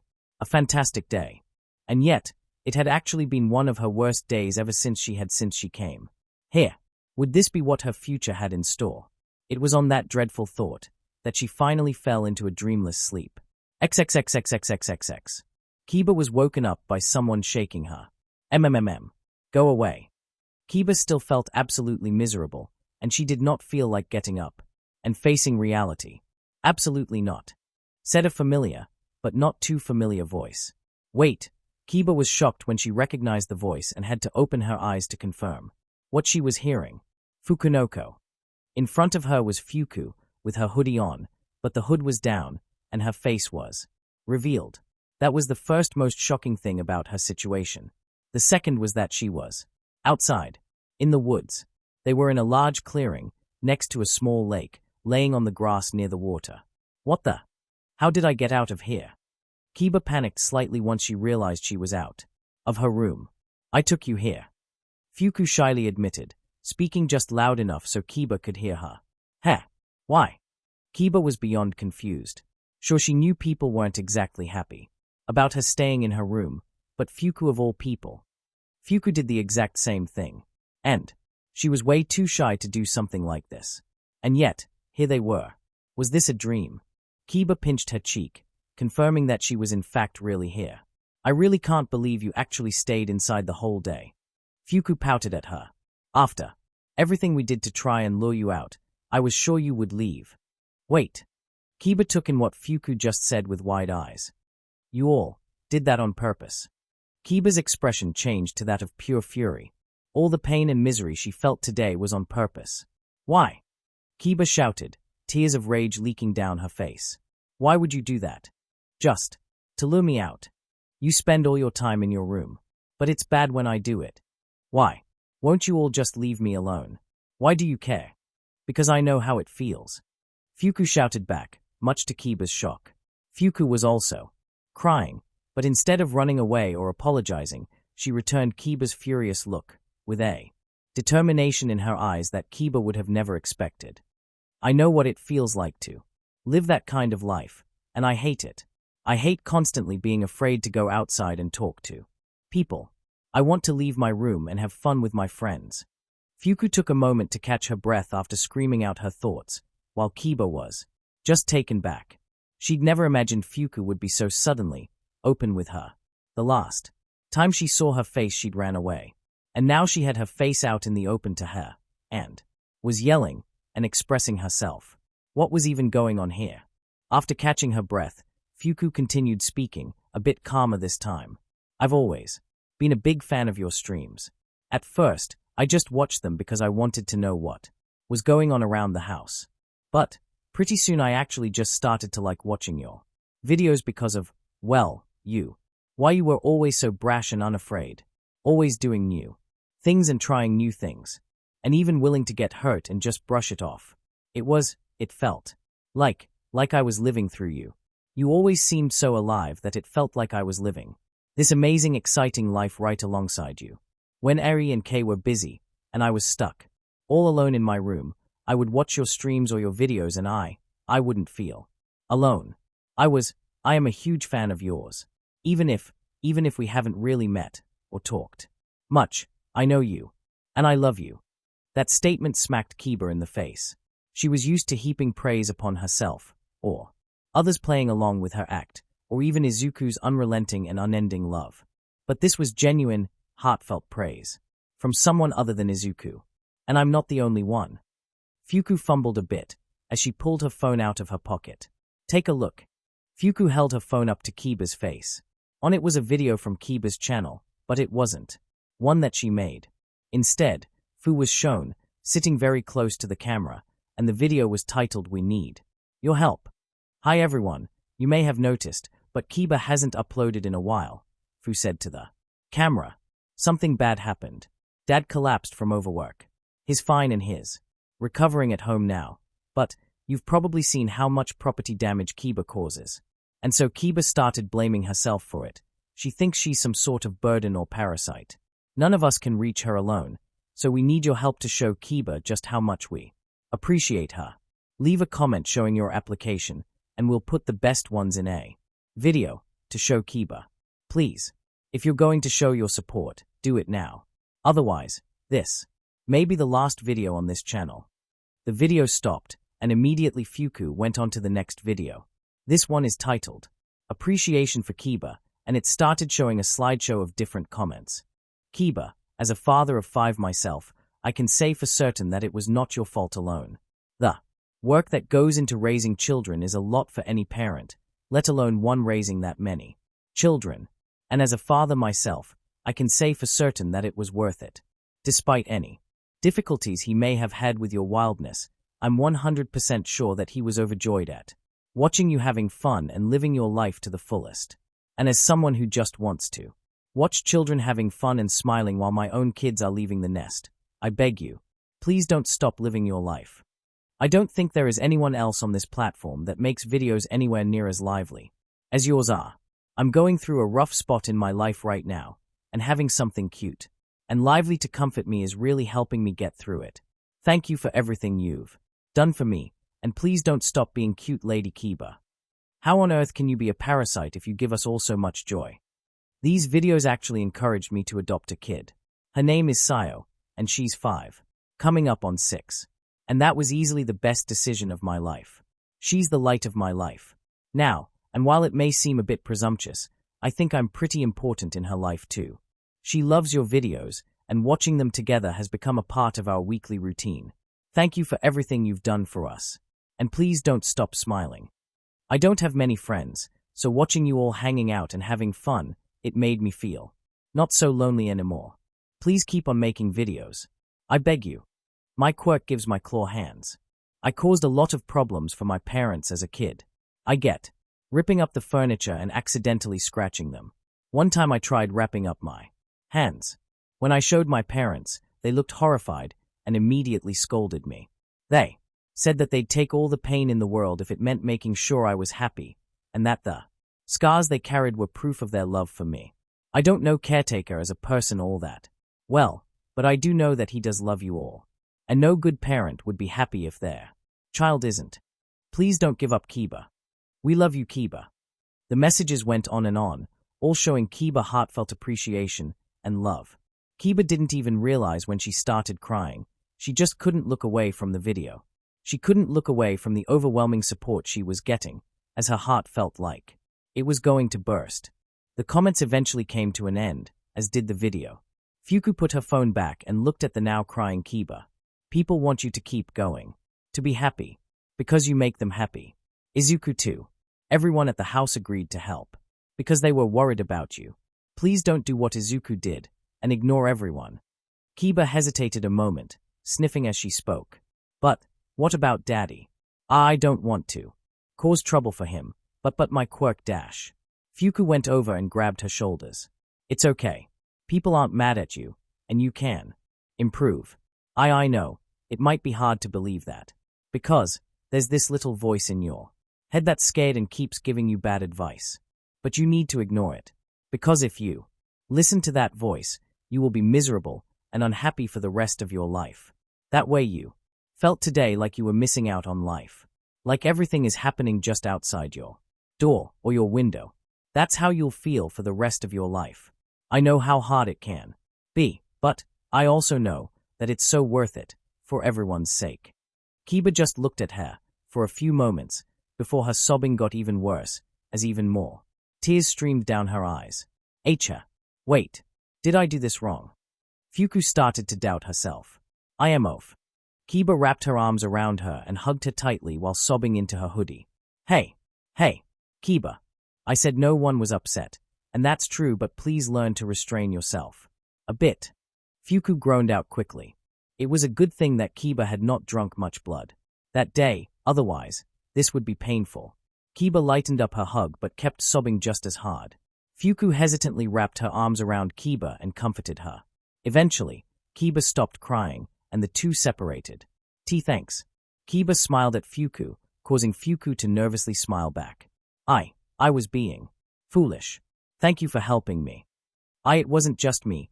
Everyone was willing to help, Fuku told her sheepishly. Kiba nodded. I better give them all an extravagant thank you when tomorrow. I'm just really shocked you'd do all this. It must have been hard. Fuku shyly smiled. Not as hard as you'd think. I'm normally so worried about what's going to happen to me, but this time, I was too worried about you to think about it. Kiba paused, and then gave Fuku a heartfelt, touched smile. What a wonderful sister you. I am truly blessed. XXXXXXXXXX. Izuku couldn't sleep. He was so worried about Kiba. Even after all they'd done today, she still hadn't come out. And now everything rested on Fuku's shoulders. Because what could he do? He had used up his credibility, with all the lies he told about his own health. It's almost funny, because of his attempt to do everything himself, he now had to rely on others. However, before Izuku could get into the self-deprecating rabbit hole, there was a knock on his bedroom door. Daddy, can I come in? Asked Kiba's voice on the other side of the door. Izuku's eyes widened in shock, but his brain quickly caught up and responded. Yes, come in. Almost immediately after he said that, Kiba burst through the door and leaped onto his bed, before cuddling into his arm. I'm so dumb, B. Kiba groaned, hiding her face in his arm. Today sucked, and I did it. All for nothing. Izuku paused for a moment before taking in what she said and realizing what had happened. The teen dad smiled down at her and started petting the top of her head. Good job, Fuku. It wasn't for nothing, Izuku told her. I'm glad you were thinking of others. You just overreacted. Kiba nodded and snuggled up closer to him. I know. From now on, I'll train even harder to hold back my strength. That's the spirit, Izuku told her. I'm just glad my little queen of eternal darkness is back to normal. Thanks, Daddy, Fuku said. Aren't you going to call me caretaker again? Izuku asked her. I'll do it tomorrow, Kiba muttered. I'm tired. XXXXXXXXXX. Is it on? Kiba said, as her audio came online and she appeared on the screen. We're on, Fu said from over at his computer. It was a bright and sunny day. Kiba was outside, standing in front of a wooden table with a huge array of meat dishes in front of her, and Junken a few feet away with the same table and the same amount of meat dishes. And all the kids, along with Class 1A and Izuku, were behind the cameras, watching the whole thing. Hello, my loyal minions. And rejoice. Kiba said, immediately getting into the swing of things. You all showed your faith in me, and I would be a terrible queen to not reward such heartfelt loyalty. I have not made one of these messages in quite some time. This, of course, needs to be immediately corrected, which is what we're here to do today. For you see, yesterday there was a meat-eating contest, which my rival Ken won. Naturally, Ken puffed out his chest arrogantly, with a huge smirk on his face. But I was under a truly wicked spell that caused me to forget who I truly was and fall into despair, Kiba said dramatically. Fortunately, it was thanks to all of you, as well as my siblings, and the wonderful Fukunoko dash. The cameras pointed up at Fukunoko's window, and Fuku briefly gave a thumbs up, before retreating back into her room. I have regained my sense of self, Kiba shouted, and as such, I cannot allow the results of that contest to go uncontested. So, without further ado Ken brought up his watch and slammed down on it, and in a green flash, he transformed into Wild Mutt. Let us begin. Gotcha. Now, Mineta knew he wasn't the best of influence. After all, if you asked anyone, himself included, how to describe him in one word, literally, everyone would say, pervert. So being stuck in a building full of kids, not the best situation to be in. Because now, if he perved out in front of the kids, they would actually kill him. Not to mention he wouldn't get paid. Fortunately, he was held up in the office for the most part. Behind a desk, away from kids and away from the girls. Unfortunately, it was extremely boring work. How did Midoriya do so much paperwork? Mineta threw his pen onto the desk, bringing his hands to his head so he could use his head balls as stress balls. After a few moments, Mineta calmed himself and looked around, seeing if anyone was watching him at the time. Once he confirmed that he was alone, he quickly took out his phone. He'd been working for a few hours. He deserved a bit of a break. At least long enough for him to catch up with his gachas. Gacha games. Such bastions of fan service and new art. All incorporated into a game with gameplay no one really cared about as they spent their life savings away to simp for someone that wasn't real and was specifically designed to suck your hard-earned cash right out of your wallet. So of course these were Mineta's favorite type of game. Now Mineta didn't spend too much cash on these games, but if he had the funds to spend a ridiculous amount of money on these games, he would. Without question. As Mineta opened one of the games, he suddenly heard a voice from his right. What are you playing? Mineta screamed, jumped in his seat, his head turned to see Netsu standing next to him, looking up at his phone. When did you get here? Not too long ago. Netsu shrugged. You were on your phone and didn't notice me. What you playing? It's a gacha game. Mineta had to focus very hard, and make sure he didn't slip, and say anything that would cause the girls and Izuku to murder him. A gacha game? Netsu asked, looking at the phone. Yeah, it's a video game you can play on a phone or tablet, where you can pull characters and use them to play, I guess, Mineta answered. There are some where you can pull your favorite characters from your favorite anime or manga, like Dragon Ball, One Piece, Pokemon, Flame Insignia. There are even some for characters from Marvel. And there's one game where you can pull real-life heroes called Strongest Heroes. And sometimes they have cool outfits. That sounds neat.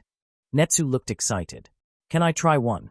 I mean, they're all technically free, so if you have a phone, sure, why not? Mineta hoped that this would get this kid away from him. What's the worst that could happen? XXXXXXXX. Something is off, Izuku said as he laid in his bed and looked at his phone. What's up? Ochiko asked as she was doing some cleaning around Izuku's room. The kid's phone usage. It's skyrocketing, Izuku said, looking at the kid's phone usage on his own phone. Izuku had gotten almost all of the kids' phones, for self-explanatory reasons. However, many of them didn't use them all that often. This was for a multitude of reasons.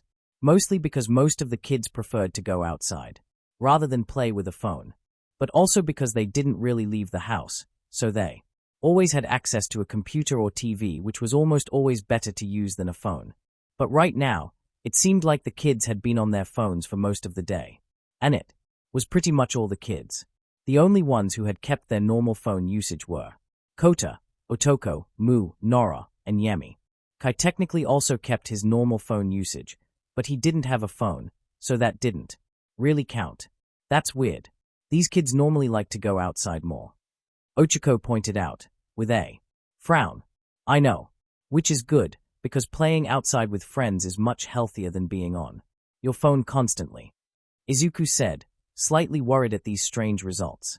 I wonder why dash. And then suddenly, he got his answer in the form of a payment request notification. Shiruku is requesting a 10,000 yen purchase on Genshin Impact. Oh no. Izuku's eyes widened, as he started to see where this was going.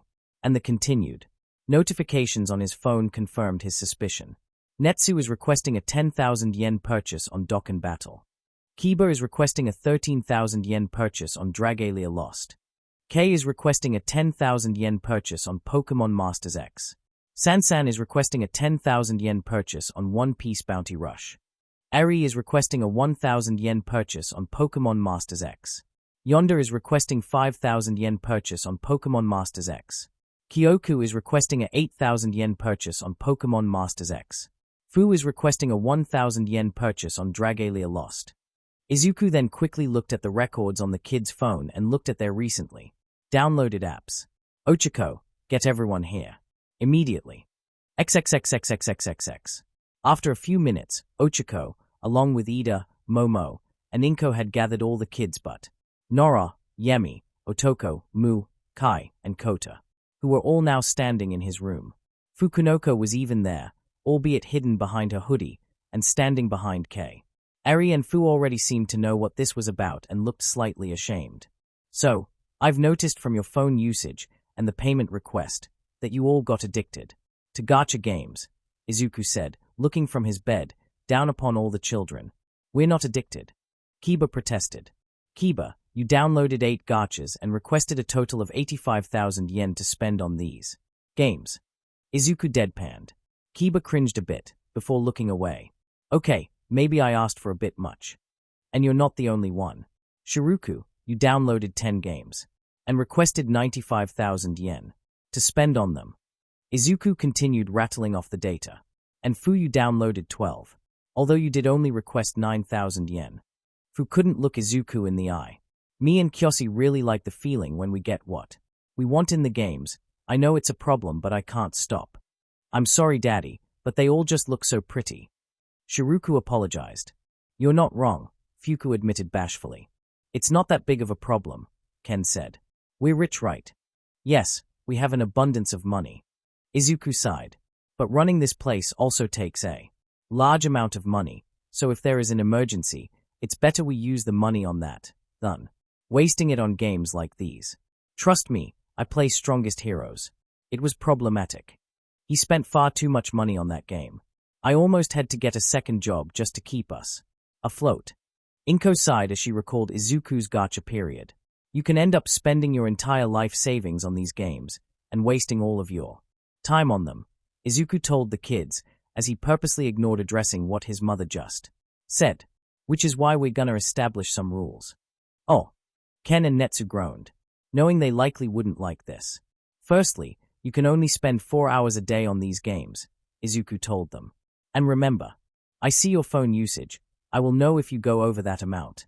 Secondly, if you're going to spend money on these games, you can only spend your own money. Meaning that, now, you're all going to have to earn an allowance. Huh. The kids looked at him with a mix of shock and confusion. An allowance. You'll still be able to ask for things, and I'll spend my own money on those. But if you want to ask for things like candy or money to spend on gacha games, you'll have to earn that money yourself. Izuku explained. I'll leave the ways you can do this up to your imagination. However, Shiruku, Fu, you both will already be getting an allowance, seeing as you both contribute to the house's income with your quirks. What? How is that fair? Ken objected.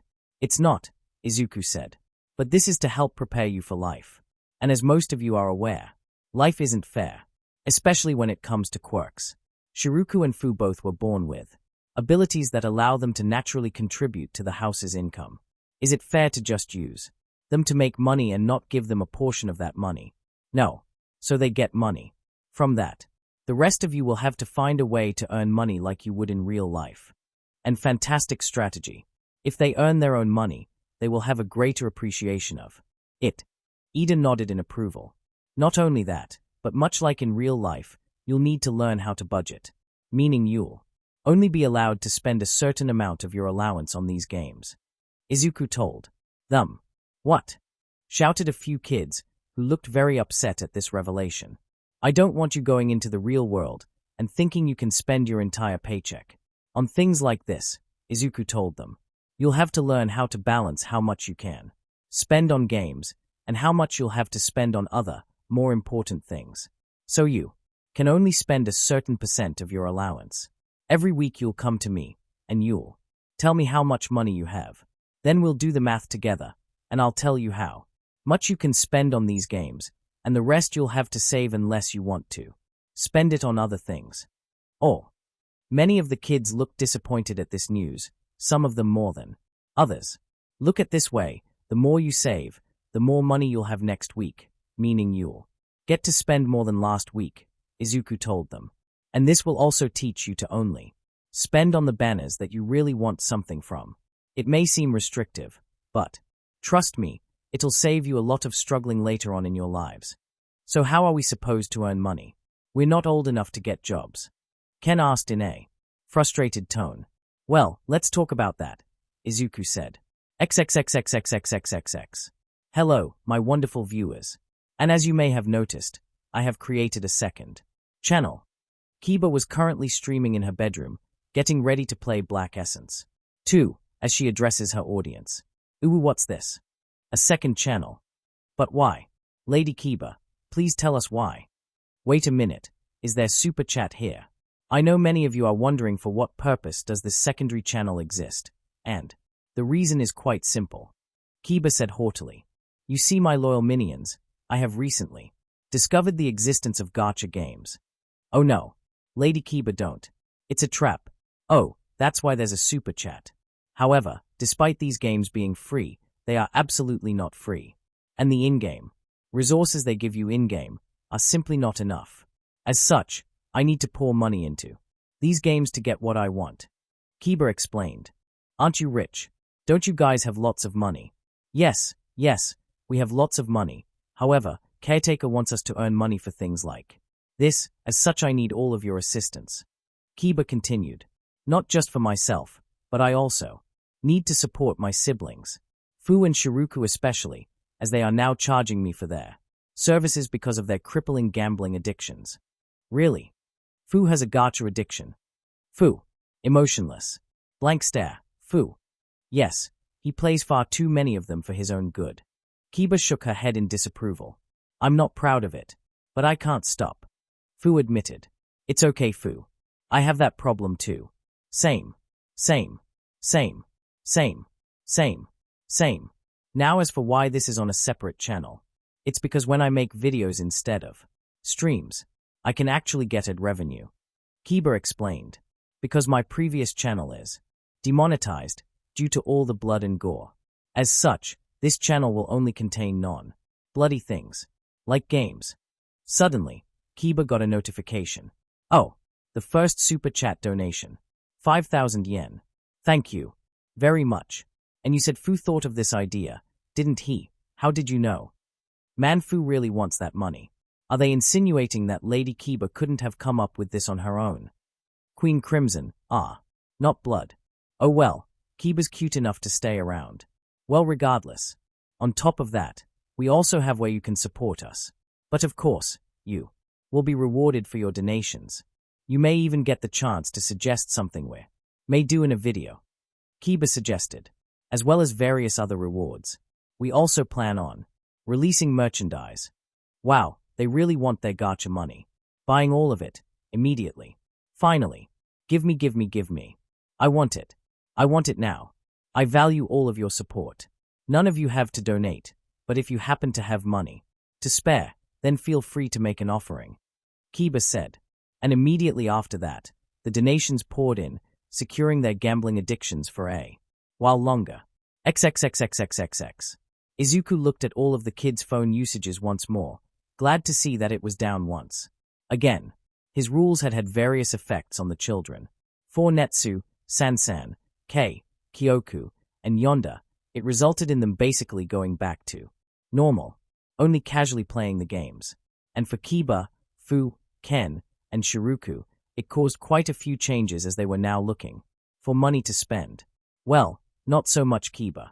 Kiba got her money very easily, and so basically she would enlist people to work for her, and they pay them. Most notably Ken, Shiruku, and Fu.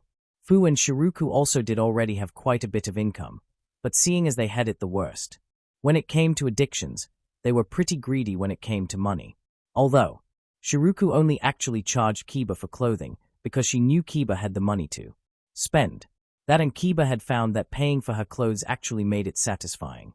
This had also inspired Shiruku to work even harder on making her clothes, saying that one day she would have so much money, she wouldn't need to worry about how much she spent on gachas, which was good. Fukunoko was in between the two groups. She spent most of her time in her room, so there was not much stopping her from continuing to play the games for a while, but she didn't really have a way to get income. Well, at least that was the case. XXXXXXXXX. A tea party. Fuku panicked behind her door. That's right. And this is my invitation to you, Kiba proclaimed from outside. Who else is coming? Fuku asked. Maybe if it's just a few people, like Eri and Kei. Well, it's Eri, Kei, Fu, Yonda, Kyoku, and Nora, Momo, and Mina. Kiba said. Nope. Too many people. Fuku refused. I can't do it. Nope. Now that I know how miserable your lifestyle is, I cannot allow you to simply sit and rot in that room. Kiba proclaimed. You're going. I'm not taking no for an answer. Eep. Are you gonna break down my door? Fuku asked fearfully. Nope. But, if you come to the tea party, I'll give you 3,000 yen. Kiba offered. Fuku paused before taking out her phone and looked at Pokemon Masters EX. On one hand, it's super scary. On the other, Lily looks really, really cute in that dress. As Fuku was thinking this over, Kiba gave an additional offer. And, you can sit between me and Eri. Don't worry. Nothing bad could happen with the two of us at your side. Kiba said proudly. There were a few moments of silence before Fuku gave her response. When is the tea party? Chapter Notes. Shorts 14. See the end of the chapter 4.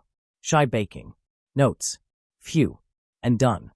Soto whipped his forehead with a sweat rag as he looked down at his work. He had just finished seasoning and preparing meat for tomorrow's dinner. Now all he had to do was put it in the fridge and leave it to marinate for a while. Eep. Soto suddenly heard a high-pitched voice from behind him. He turned around and saw Fuku standing there in her hoodie with her face covered, looking like a deer in the headlights and standing just stiffly. Oh hey, I didn't hear you walk in. Soto greeted the shy girl as gently as possible, trying not to spook her while also maintaining his distance in case her quirk activated. Hi, Fuku said tentatively. I am sorry for interrupting. I'll leave now. Hey, wait a second. Soto called out, causing her to freeze. You don't have to leave, I was just finishing up here. It's fine. Fuku said. It's not too important. Fuku nervously shuffled her feet, looking down at the floor with a dejected look on her face. So Soto wasn't gonna let that stand. Looks pretty important to me, Soto told her. I heard you like cooking. Were you trying to cook something for your friends? Fuku flinched at having her intentions revealed and kept looking away from the muscled teen. Why yes, Eri, Kei, Kiba, Kyoku and I are gonna have a sleepover in few hours, and I wanted to make some sweets. I haven't really talked to Kyoku much before, but she's Eri and Kei's friend, so I want to be friends with her too, and I really want to make a good first impression. Soto gave the girl a bittersweet smile. On one hand, this girl was adorable. On the other hand, this girl was an anxiety-filled mess, for the most depressing reason. But he could help her right now, even if just a tiny bit. Hey, why don't I help you out? Soto offered. Huh. Fuku jumped back in surprise, looking at him curiously. Why would you want to help me? Well, that's kind of my job here, kid. It's what your dad is paying us for. Soto chuckled. And it sounds like fun. I love baking. They don't call me the Sugarman for nothing, kid. I'll show you a whole new world of sweets. Fuku looked at him nervously, judging his body language and his facial expression, before looking away to silently mull over the offer. Oh okay, Fuku said almost too quietly for Soto to hear. What do you want to make? XXXXXXXXXX. Mum. Exquisite. Kiba complimented as she bit down on a freshly baked cookie. The 5 girls sat in Kiba's room, sitting around a table, enjoying the various sweets and tea. Set up there. There were some chocolate chip cookies, mochi, brownies, dorayaki, melon pan, cinnamon buns, and even a small cake, and of course some candy apples. It's snowy. Kei said as she had a mouth stuffed with brownies. This is amazing, Fuku. Eri praised as she enjoyed a candy apple with a smile on her face. Oh. No one could even tell what Kyoku was saying, due to the sheer amount of sweets stuffed into her mouth at the moment. I really didn't do much. Fuku said, her face red as a tomato. That big guy I think. His name is Soto. He was the one who did most of the work. It appears his sweets are even better than his regular meals. I must pay my compliments to him later. Kiba proclaimed, before looking at Fuku. But we also must pay our compliments to you too, Fuku. After all, not too long ago, you wouldn't even allow Kei and the rest of us in your room. Now you're going up to people you only barely know and asking them for assistance. Such growth should be congratulated. Come, everyone. It's time for congratulatory head pats. Fuku cried as all her friends descended upon her, giving her the human contact she both hated and secretly loved. XXXXXXXXXX. The next night, Soto was also in the kitchen, cleaning up after preparing a meal. Soto heard a familiar voice coming from behind. He looked at the entrance of the kitchen and saw Fuku peeking in from the outside of the door frame. Oh, Fukunoko. I hope you and the others enjoyed the sweets. Soto said. Why yes. Fuku said. They were very good. It's just, can you know it's dumb. I'm sorry for bothering you. You want me to teach you? Soto guessed. Fuku shouted like she was being stuck after her intentions were found out. I'm sorry. I'm sorry. I know it would be a waste of your time. After you helped me last night. I'm still asking for more. I'm sorry. I'll go back to my room. You'll never see me again. Kid. Soto gave her that same smile he gave her last night. I'd be more than happy to teach you. So calm down. Why? Fuku asked, looking away once again. Why you're being nice to someone like me? I don't get it. I kind of understand why the people who live here are nice to me. This place is made for people like us, but you're not from here. Kid, people are like apples. They are born just normal, regular apples. Pretty regular and average. But they can turn into a lot of things, Soto told her. Midoriya is like a candy apple. He's sweet, and he makes people happy, but your the man that hurt you. He was like a rotten apple. Terrible, disgusting, and he should just go in the trash. I like to think of myself as a candy apple. So naturally, I have to do what I can when someone asks me for help. Right. I mean, that's the whole reason I want to become a hero. Fuku stayed silent for a few moments before speaking up. Is that why you're helping a rotten apple like me? Oh, kid. Soto got down on his knee and looked the girl in the eye. You're not rotten, not even close. Then why are you standing so far away? Fuku asked despondently.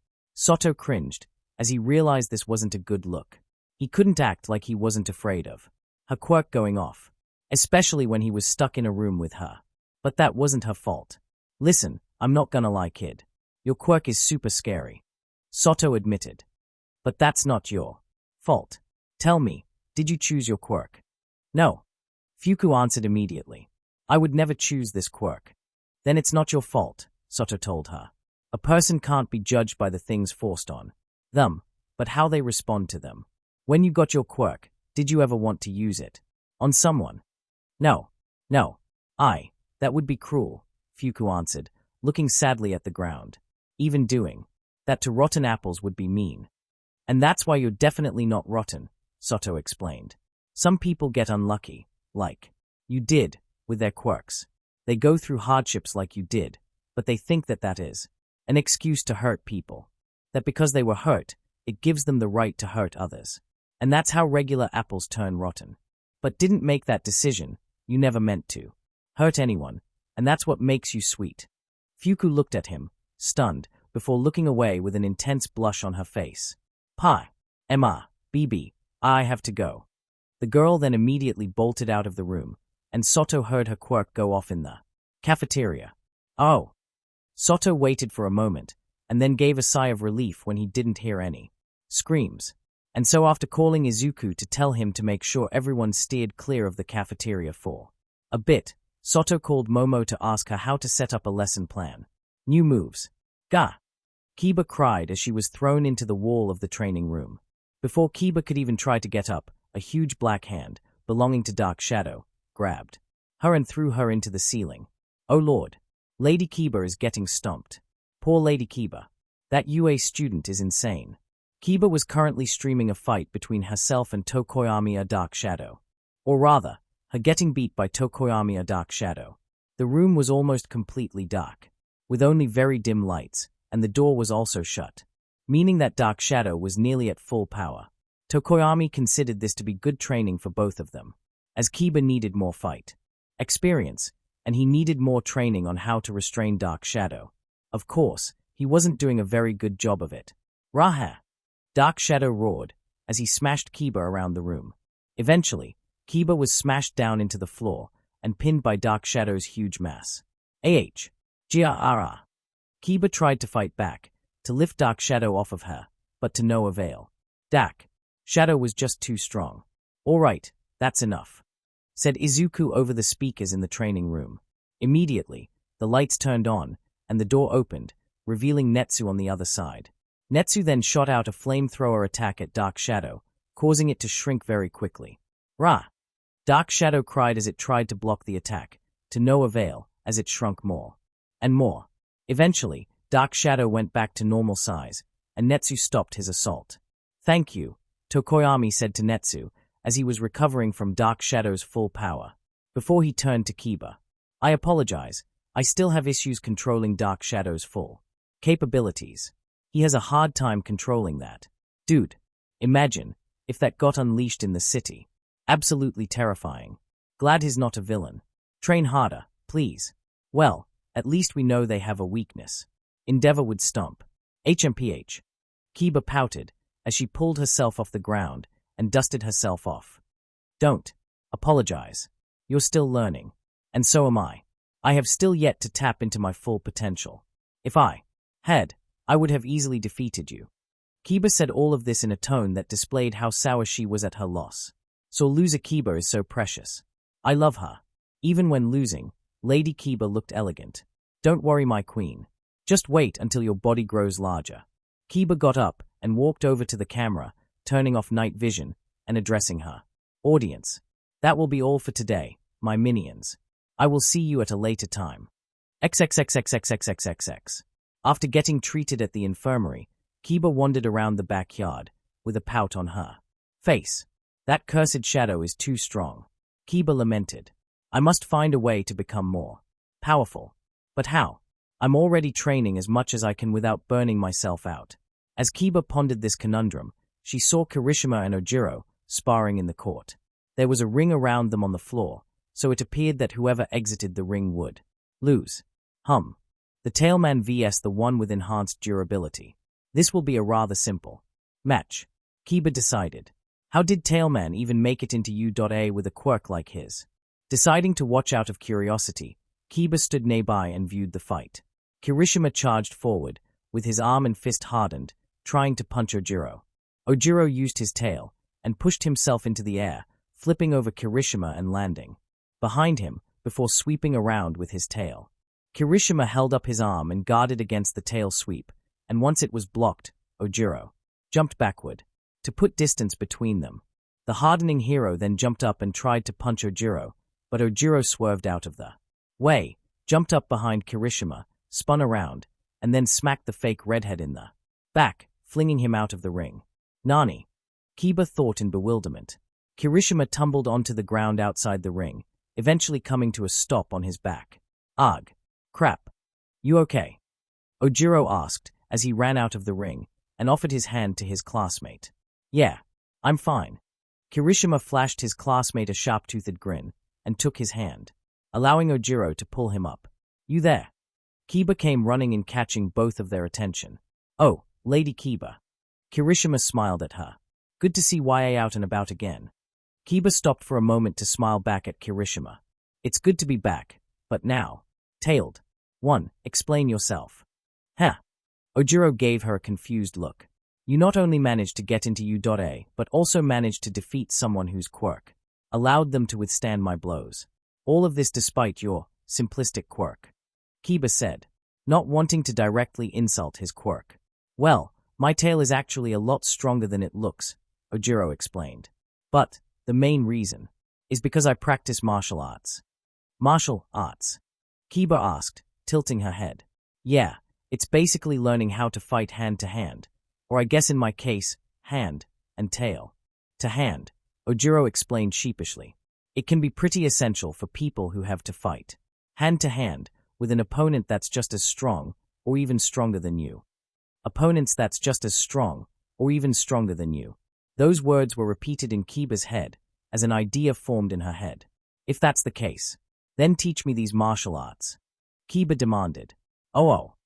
Ojiro was taken aback by this sudden request. "I mean, I guess it'll be useful. What's the worst that could happen?" XXXXXXXXXXX.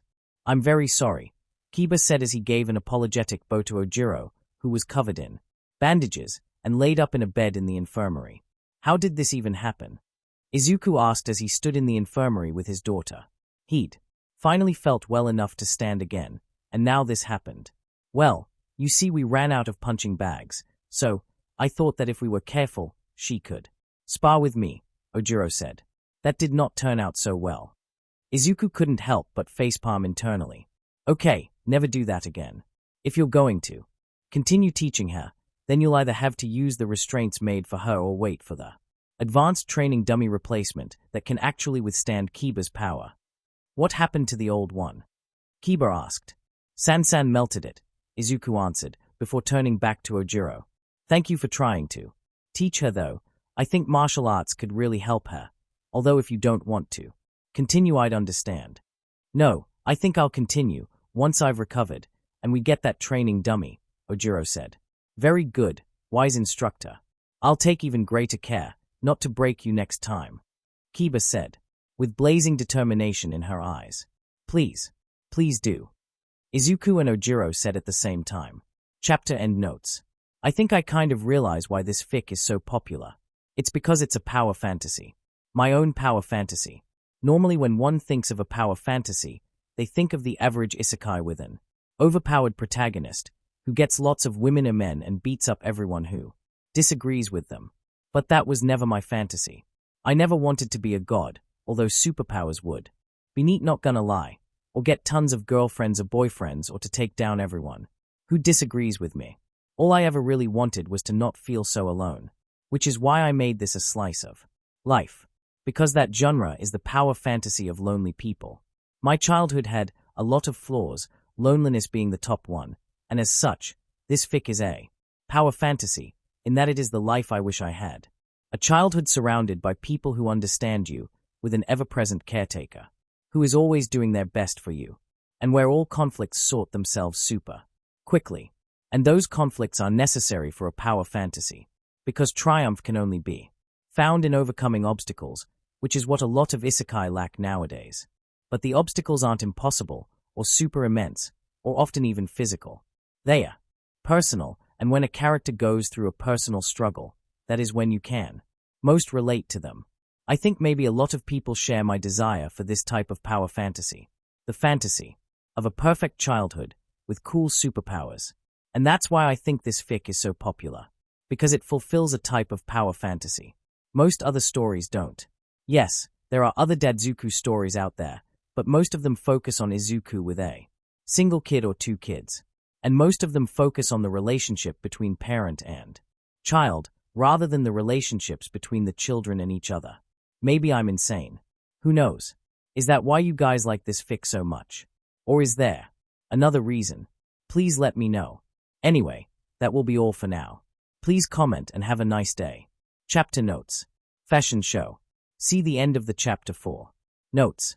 Judging aesthetics. Everyone was outside, because today there would be an event. That's right, today's Class 1A's costumes would be judged by the kids of the house. The three judges, sitting at a wooden table located in front of a stage, were Shiruku, Kiba, and Nora. The other kids were also watching, sitting on the grass nearby, along with Kiba's viewers, through cameras set up by the vampire girl and operated by Fu and Izuku. Welcome everyone to Class 1A's costume display. Kiba shouted. Today we will be judging them based on the aesthetic of their costumes. Joining me today is my wonderful tailor and sister, Shiruku. Hello. Shiruku smiled at the camera, very excited about this, as well as our shape-shifting friend Nora. Kiba introduced. Hey. Nora still wasn't used to being on camera but wasn't opposed to it. The three of us will rate each costume on a scale of 1 to 10, Kiba explained. So without further ado, let's bring out our first contestant, Yuga Aoyama. And with that, Aoyama walked on stage, clad in his sparkling armor and cape. Voila. So, what do you think? Aoyama asked in his vaguely French accent, flaunting himself on stage. The three judges took a real hard look at him before speaking. It's so gaudy, Nora said. But at the same time, it kind of works. Yeah, if you put that one on anyone else, I would say it looked terrible, but on him, it works. Shiruku added. Which actually makes it even better. I like the Shining Knight theme, Kiba said. It adds to the hero feeling you're trying to portray. Overall, a very good start. The only real complaint I can make is that it may be a bit too bulky, Shiruku said, seeming a bit unsure of her criticism. But the design itself is good, if only for you. 8 out of 10. I'll give it a 9. Kiba decided. Knights are always cool. I'll just go with 8. Nora decided. And that brings your score up to a 25 out of 30. A good start, and hard to beat. Kiba praised Aoyama, whom if you looked hard enough you could literally see his head getting bigger. Bien sir, JRUN score 11. I sparkle. Aoyama said proudly, before walking off the stage. Was that French? What did he say? It translates to of course I score high. Is this guy French? Well, he's definitely unique. Doesn't that armor get hot? All right, next contestant. Shiruku called out. Mina Eshido.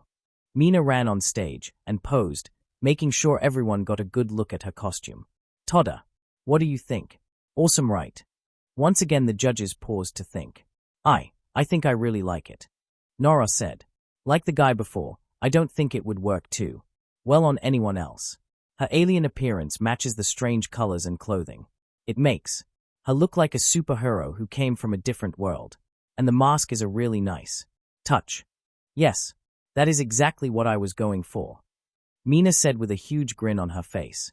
Well, you did it well. I agree with everything Nora said. But I really want to say I love the colors. Again it adds something that says, this is Mina's costume. Shiruku added.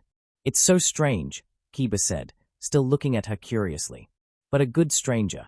8 out of 10. I think I'm gonna give her a 10. Nora said. I really like this look. A 9 from me. Well done, Mina. Shiruku applauded her.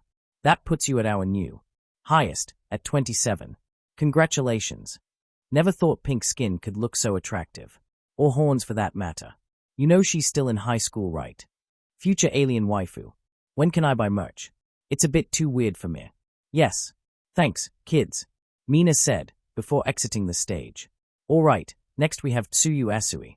Shiruku announced. Tsuyu walked on stage, making sure everyone could see her costume properly. Not being as showy as the last two. The judges took another good look at her, before speaking. It definitely gives off the vibe of a frog hero, Shiruku said. I look at her, and I instantly know her quirk has to do with frogs, and that she's great underwater. So it's a complete success on that front. It's super cute, which is weird because I never thought frogs could be cute before, but it just is, Nora said. And I love the way she does her hair.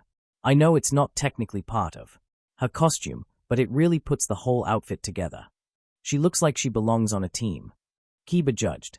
Like she would look really good on a poster, standing side by side with other heroes.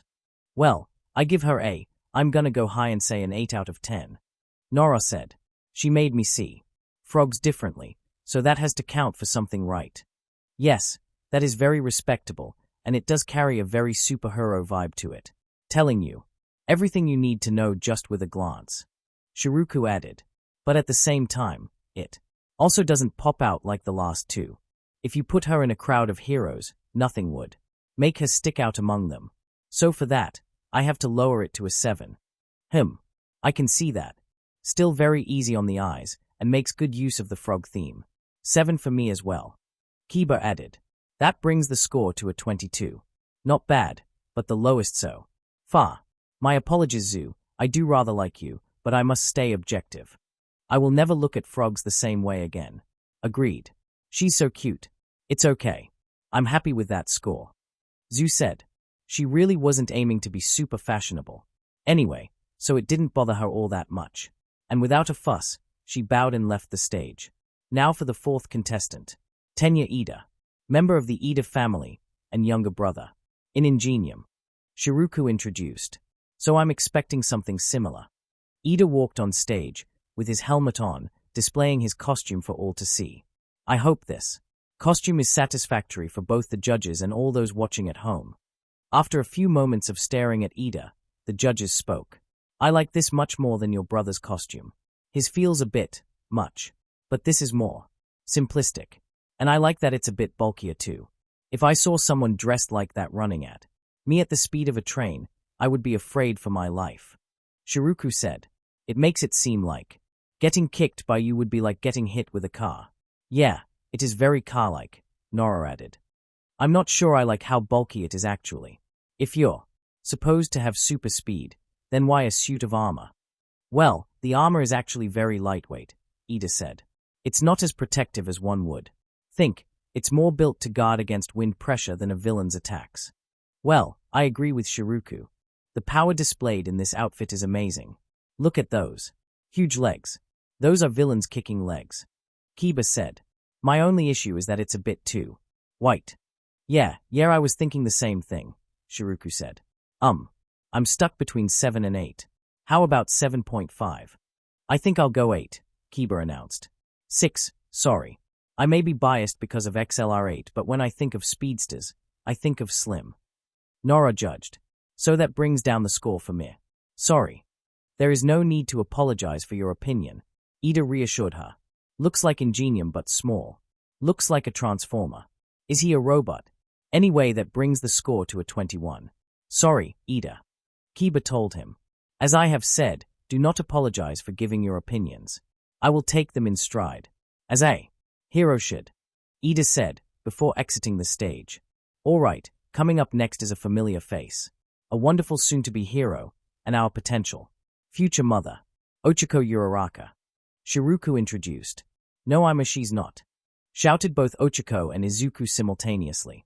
Ochako, now red-faced, walked onto the stage. You guys. Putting that aside, I have to say that I love the colors in her costume, and the way it shows off her figure. Don't you agree, Daddy? Shiruku asked, looking at Izuku off to the side. I am not a judge. Please just continue. Izuku said, his face also bright red. Well, personally, I am also a huge fan of pink, white, and black. Especially with the helmet. It looks extremely cute. Nora judged. The belt was also a nice touch. The space theme is subtle but present, Kiba noted.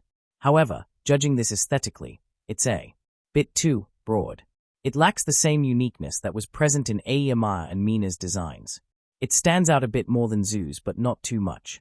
Maybe I'm biased because my favorite color is pink, but I don't see much wrong with it. Nora said. 10 out of 10 from me. 9 out of 10 from me, Shiruku added. 8 out of 10 from me. Kiba decided. That puts you at 27, tied for first place with Mina. Oh, surprise, surprise. Mina snickered on the sideline. She really does look good though. The future of female heroes looks bright. Again, still in high school. And she's taken. Thanks, guys. I sure hope you all were objective and didn't rate me so high because you like meh. Ochako told them, before stepping off stage. All right, now it's time for our next contestant, Meshiaro Ojiro. Shiruku announced. Ojiro nervously walked onto the stage, not used to having this much attention on him. Well, it's rather simple, Kiba said after looking at it for a minute. Kind of plain. But I do like the fur on your shoulder, and those shoes are probably the best part. Shiruku noted. But why is the fur on only one side of your shoulder?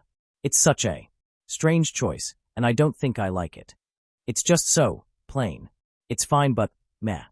Nora shrugged. 6. Yeah, I'll give him a 7. The shoes bring it up a bit. Shiruku said. Same. Sorry, instructor, but I need to give you a 7. Kiba said. That brings your score to a 20. It's about what I expected, Ojiro said, rubbing the back of his head sheepishly. I'm not exactly flashy. He's so ordinary. Is his quirk just a tail? It's just karate gi. All right, next contestant, Shiruku said as Ojiro left the stage. Denki Kaminari. Yeah. Kaminari ran on stage, proudly showing off his costume. Give me what you got. All 3 judges gave him a good hard look. Well, it certainly has a good aesthetic, as well as containing an element of uniqueness. Shiruku said. But something's missing. It doesn't look heroic enough. Kiba said. It just looks like everyday clothing. It has style. But if I look at you I wouldn't think you were a hero. I mean, yeah, but otherwise it looks great, Nora said. I think it's a pretty solid costume, even if it may look a bit too much like ordinary clothes. 8. I'm sorry, but it's too non-heroish. 7, Kiba judged. The other qualities raise it to an 8 for me, with the lack of hero aesthetic bringing it down. Shiruku said. So that brings your score to a 23. Oh, man. Kaminari sighed. At least it's not the lowest score. Man had the drip but not the plus ultra drip. He looks like the kind of guy to steal your girl. I think he looks great. 10 for me. Simp. All right, next up is a hero Kirishima. Kiba called out. Kirishima ran out onto the stage and flexed, showing off both his costume and his physique, as well as activating his quirk. And here is an amazing hero costume. Kiba said almost immediately. Red and black is the ultimate color combination, and the design itself is just wonderful, and it works even better on him when hardened. The lack of a shirt shows confidence in his toughness and lack of fear, and the headgear makes his hardened face and teeth even more intimidating. And the rugged cape around your pants is a lovely touch. You look like a battle-hardened berserker, ready to take any and all of an enemy's blows before striking back with your own. 10. Immediately. 10 out of 10. The other 2 judges were taken back a bit by Kiba's enthusiasm, but after a few moments, they spoke their own thoughts. Well, it definitely gives off a tough vibe. And when you're hardened, it looks very intimidating. It's striking. But I'm not 100% sure I love the arm gear things.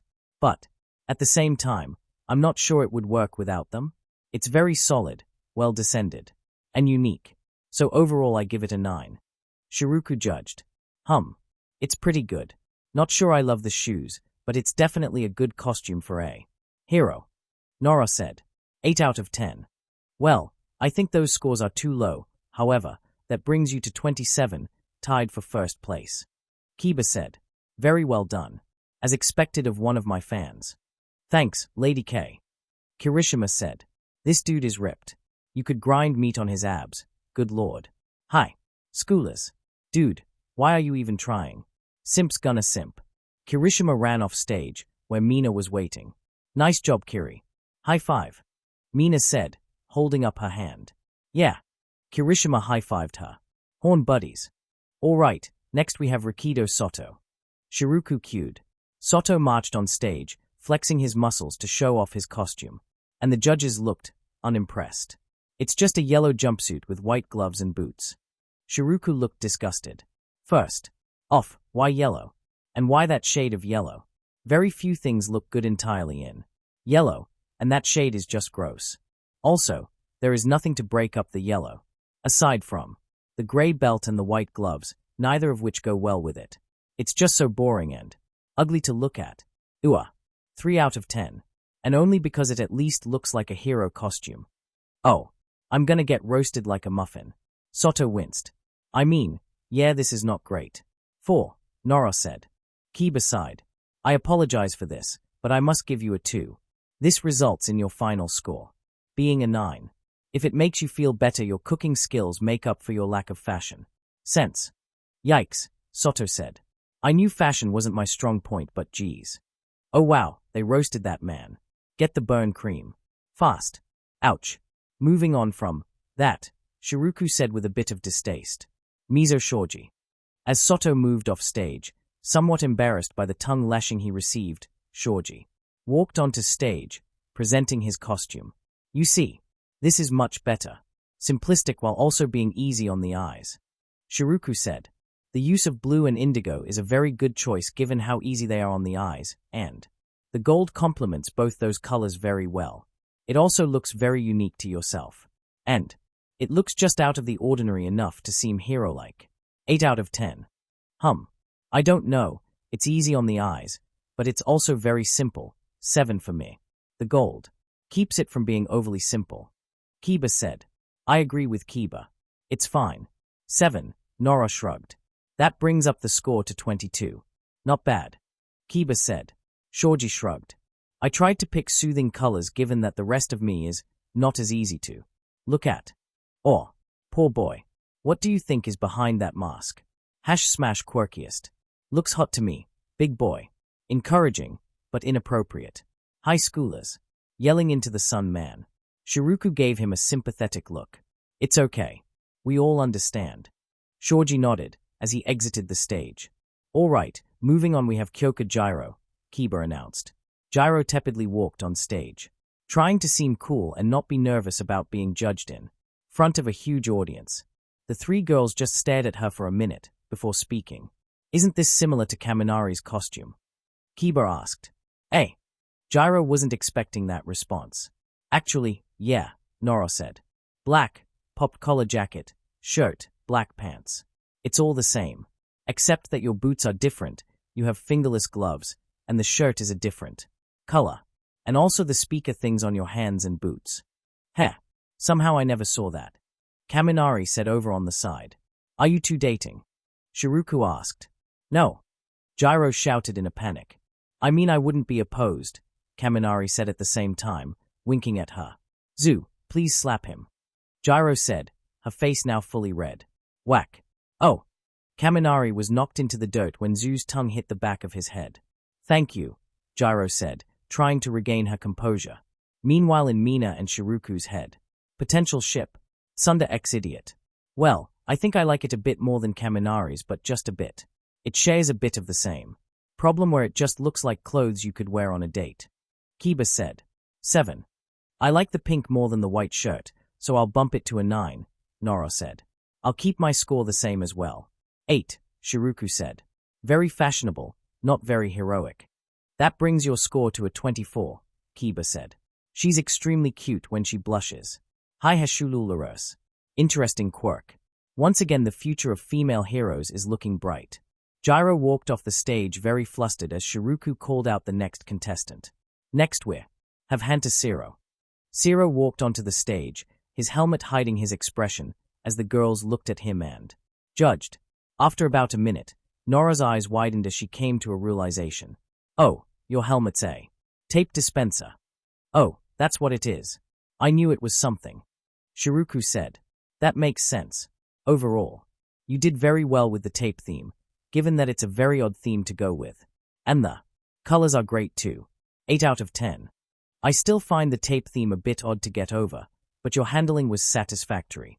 7, Kiba judged. I think it's a fun look. 8, Nora judged. That brings your score to a 23. You should be proud of yourself. It's a creative costume. Thanks. Zero gave them all a thumbs up. It's so weird. Tape Man does whatever tape ca. Have you ever noticed that tape is one letter away from you know what? What? Moving on, the last contestant, Fumikage Tokoyami. Kiba said. Tokoyami walked on stage and stood there as dark shadow came out of his cloak. So, what do you think? It's just a black cloak with some black clothes under it. Nora said, seemingly underwhelmed. No, don't you get it? The cloak gives a mysterious and powerful feeling. He hides a beast underneath. One so powerful he won't need to lift a finger to defeat you. And that costume conveys that point very well. Kiba explained, although I wish it had a bit more flair. So, I'm going to give it an 8. I see where Kiba is coming from, but I do feel it's a bit too simple. Shiruku added, 7. I think you two may be overthinking it, but it's not bad to look at. 6. Nora shrugged. That brings your score to 21. Not bad, but you could have tried a bit harder. Shiruku told him. Told you we should have added a popped collar. Dark Shadow told Tokoyami. By the darkness, no. Tokoyami shuddered. Edge. Inote Kingdom Hearts joke here. Brooding teen phase intensifies. Oh look, Shadow the Hedgehog turned into a bird. And that is all our contestants. Kiba said to the camera. Now this is not all Class 1A. Not. All of them were available, and a few of them didn't want to compete. But these are all of our contestants.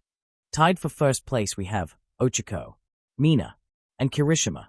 Shiruku announced. The three of them high-fived, smiling brightly at their shared victory. Next in second place, we have the Shining Knight, Ayama. Kiba announced. Though my medal is silver, it still shines. Ayama said, taking it as well as he could. Lastly, in third place we have Gyro. Shiruku shouted. Gyro's face was still red as heck, and Kaminari gave her a thumbs up, and she pointedly looked away from him. As you can see, the future of heroes is bright, Kiba said into the camera. Almost none of them go below 20. Really bringing down the curve, Hosoto, Mina said jokingly. Hey, I'm a hero student, not a fashion student. Soto laughed it off. So everyone please keep cheering them on. At least until I get to the UA and overshadow them, Kiba said. That's the end of today's stream. Thank you all for watching, and have a wonderful day. Chapter end notes. Alright, that was the end of the chapter. Now, I skipped over Koda, Todoroki, Toru, Mineta, and Momo. Koda and Todoroki might not just want to participate. Kaminari told Mineta not to participate to spare him the roasting he would have received. I'm not sure either Izuku or Momo would feel comfortable having her display her costume in front of children, or a camera, like that. At least not yet. And Toru doesn't really have a costume. But to be honest, this chapter was really long, so I just looked at the characters who would have a reason not to compete and skipped them. Now, down to the scores, I tried to write them based on how the character would score them, and not my own personal opinion. Although there is a bit of that in here too. Also, remember that these are all the characters' first costumes. So any updates made to them do no apply here. Anyway, that's all for now. Please review, and have a nice day. Shorts 15. Gotta catch 'em all. Pokemon Club Unite. Mina shouted. Around her, sitting on cushions on the floor, were the Pokemon Club. This club consisted of her fellow classmates, such as Kaminari and Toru, as well as kids from the house, such as Eri, Kei, Kiba, Shiruku, Netsu, and Fuku over video call. She still wasn't used to being around a lot of people. Kyoku was also a big Pokemon fan, but was busy taking care of Izuku. Alright, seeing as this is the first meeting of the Pokemon Club, I think we should all start with our favorite Pokemon. Mina said. I'll go first. I think my personal favorite is Salazzle. They are so cool. And so vicious too. They are like a Pokemon Xenomorph that can breathe fire. Yeah, that seems pretty on brand for you, Mina. Toru giggled. My favorite is Morpeko. They are the cutest Pikachu clone, and their other form is called Hangry Mode. It's cute and relatable. Why go for a ripoff when the original is the best? Kaminari argued. Pikachu is my favorite. A total classic. Yeah, if you're basic. Toru and Mina snickered, gaining an irritated look from Kaminari. Oh, me next. Kei said excitedly. My favorite is Arbok. It's a snake, and it's really big, and has a big face on its chest. My turn. My personal favorite Pokemon is Gyaratina. Kiba announced proudly. It's a legendary, and it rules a whole realm of shadows. It's super powerful and terrifying and cool. Of course, she would choose a legendary. Thought literally, everyone. Well, my favorite is Charizard. It's a cool dragon that has like a bazillion forms. Netsu added. Look, Kaminari, you fellow basic men. Mina whispered to Kaminari teasingly. Says the girl who likes the furry bait Pokemon. Kaminari whispered back. I'll have you know that Salazzle is a reptile, and therefore, scaly bait. Mina argued with mock outrage. Well, my favorite Pokemon is Milotic. It's so elegant and beautiful. I adore its design. Shiruku gushed. The fan-like tail is my absolutely favorite part. I hope I can make a dress. that can mimic its beauty one day. Oh, that sounds fun. We should all dress up in Pokemon outfits. Toru suggested. That sounds amazing. Kei agreed with starry eyes. Agreed. Shiruku, can you make those? Mina asked. Definitely. Shiruku's head was filled with ideas, looking at everyone to see what kind of costume she could make.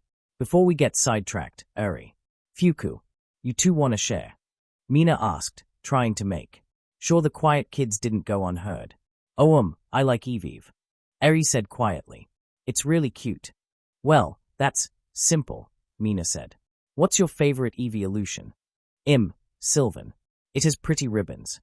Eri explained. Nice. Best one. Toru said, before moving on quickly so no one could argue. Fuku, what about you? I like Appleton. Fuku's face was super red under her hoodie, and she was so glad she didn't show up in person. I'm sorry, I know it's dumb, but it's really cute, and it looks like apple pie. And I don't know. I just really like it. Oh, don't be ashamed, Fuku. Appleton's a fine choice. Toru said. She didn't have any strong feelings about Appleton, but she didn't hate it either. Hey Kiba, I'm guessing that most of your favorite Pokemon are legendrous. Toru asked. Well, since I'm legendary, why would my favorite Pokemon not be as well? Kiba scoffed. Although I am also quite fond of Hydreigon, who is a pseudo-legendary, which is like a legendary but not. Dark and Dragon. As unpredictable as ever, Lady K, Mina giggled. Well, now then, the next question. Favorite type? Mine is poison. Electric all the way. Kaminari said, giving the most predictable answer possible. Same here. Electric type if filled with cuties. Toru said, I like poison because it has snakes. Kei said, being just as predictable as Kaminari. Fire. Netsu said, continuing the trend of predictability. I mean, come on. I am fire. Nothing to be ashamed of, little dude. Kaminari told him. High five. I'm one fire. That would burn. Netsu said with the same enthusiasm. Oh yeah, Kaminari said. Whoops. Mina, Toru, and Shiruku facepalmed at this display of incompetence before moving on. I like fairy, Eri said. I like the grass type. Fuku said. Plants are really cool. I like the grass type too, but I also really like the water type. Shiruku told them. And the fire type. And the bug type. I think the only types I don't like too much are ground and rock. I too am having a difficult time choosing. But for me, it is between dragon and dark. Kiba said, wearing her adorable thinking expression. On one hand, I am the queen of eternal darkness, and I do adore dark types. But on the other hand, dragon is a very powerful type, and most legendrous are dragon type. The two girls took their time, thinking over what their favorite types were. I think I will have to go with bug. Shiruku decided. It has so many beautiful Pokemon, like Volcarona, Ribombee, Frostmoth, Levany, and all the butterfly Pokemon.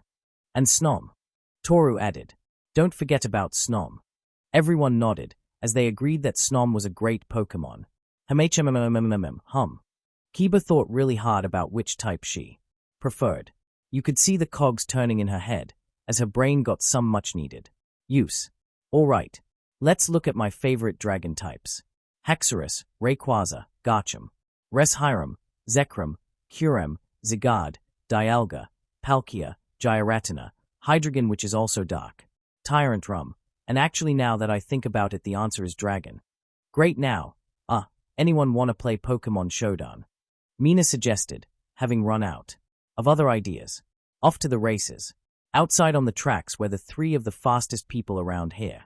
In the first lane was Kiba, looking confident as always. In the second lane was Ida, looking far too serious as always. And Noro as XLR8 with the helmet over her face. All three of them had some strange armband on, colored differently for each person. Blue for Ida, red for Kiba, and pink for Nora. All right, today we will be seeing who can run the most laps. Ida shouted, before looking over to a nearby device. This machine will count each time we go around the track, reading our armbands. Now without further ado, let us begin. Machine start. Starting. The machine said, before giving a countdown. 3.2.1, go. And with that all three of them burst off into a sprint, using their quirks to their maximum. Capabilities. Nora bolted immediately, going at stupid speeds. Kiba was next, not going as fast as Nora, but still leaving Ida behind. Ida was amazed at how fast the two of them were going. It had only been 30 seconds, and Nora had scored 17 points, with Kiba scoring 6. While Ida had only scored 2. Is this the future of heroes? Ida wondered. It was this thought that made him feel both a sense of amazement and inadequacy. These were small children, and they were outspeeding him easily. Mind you, this place was for exceptionally powerful children, but still, one couldn't help but feel bad when being outdone at the thing they were best at by children who were not even in their teens. However, Ida still had something up his sleeve. XXXXXXXX. 2 minutes had passed. Nora was keeping a strong lead with 103 laps, while Kiba was behind with 56 points. Ida may have only had 37 points himself, which was far below the other two, but it was here that he confirmed his suspicions. They didn't know how to pace themselves.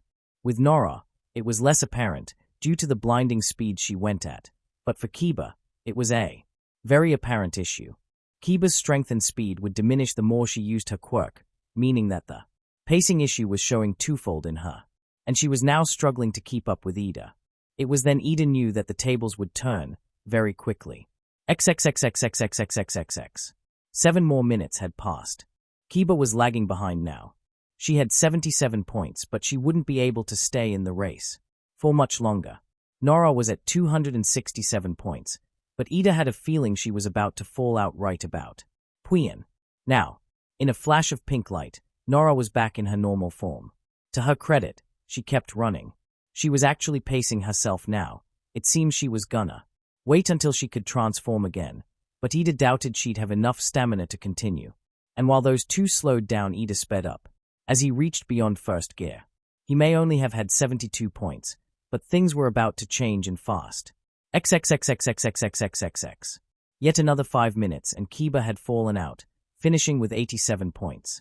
She had overexerted herself, and now she needed to stop and drink more blood. That left only Ida and Nora, and it was not even close.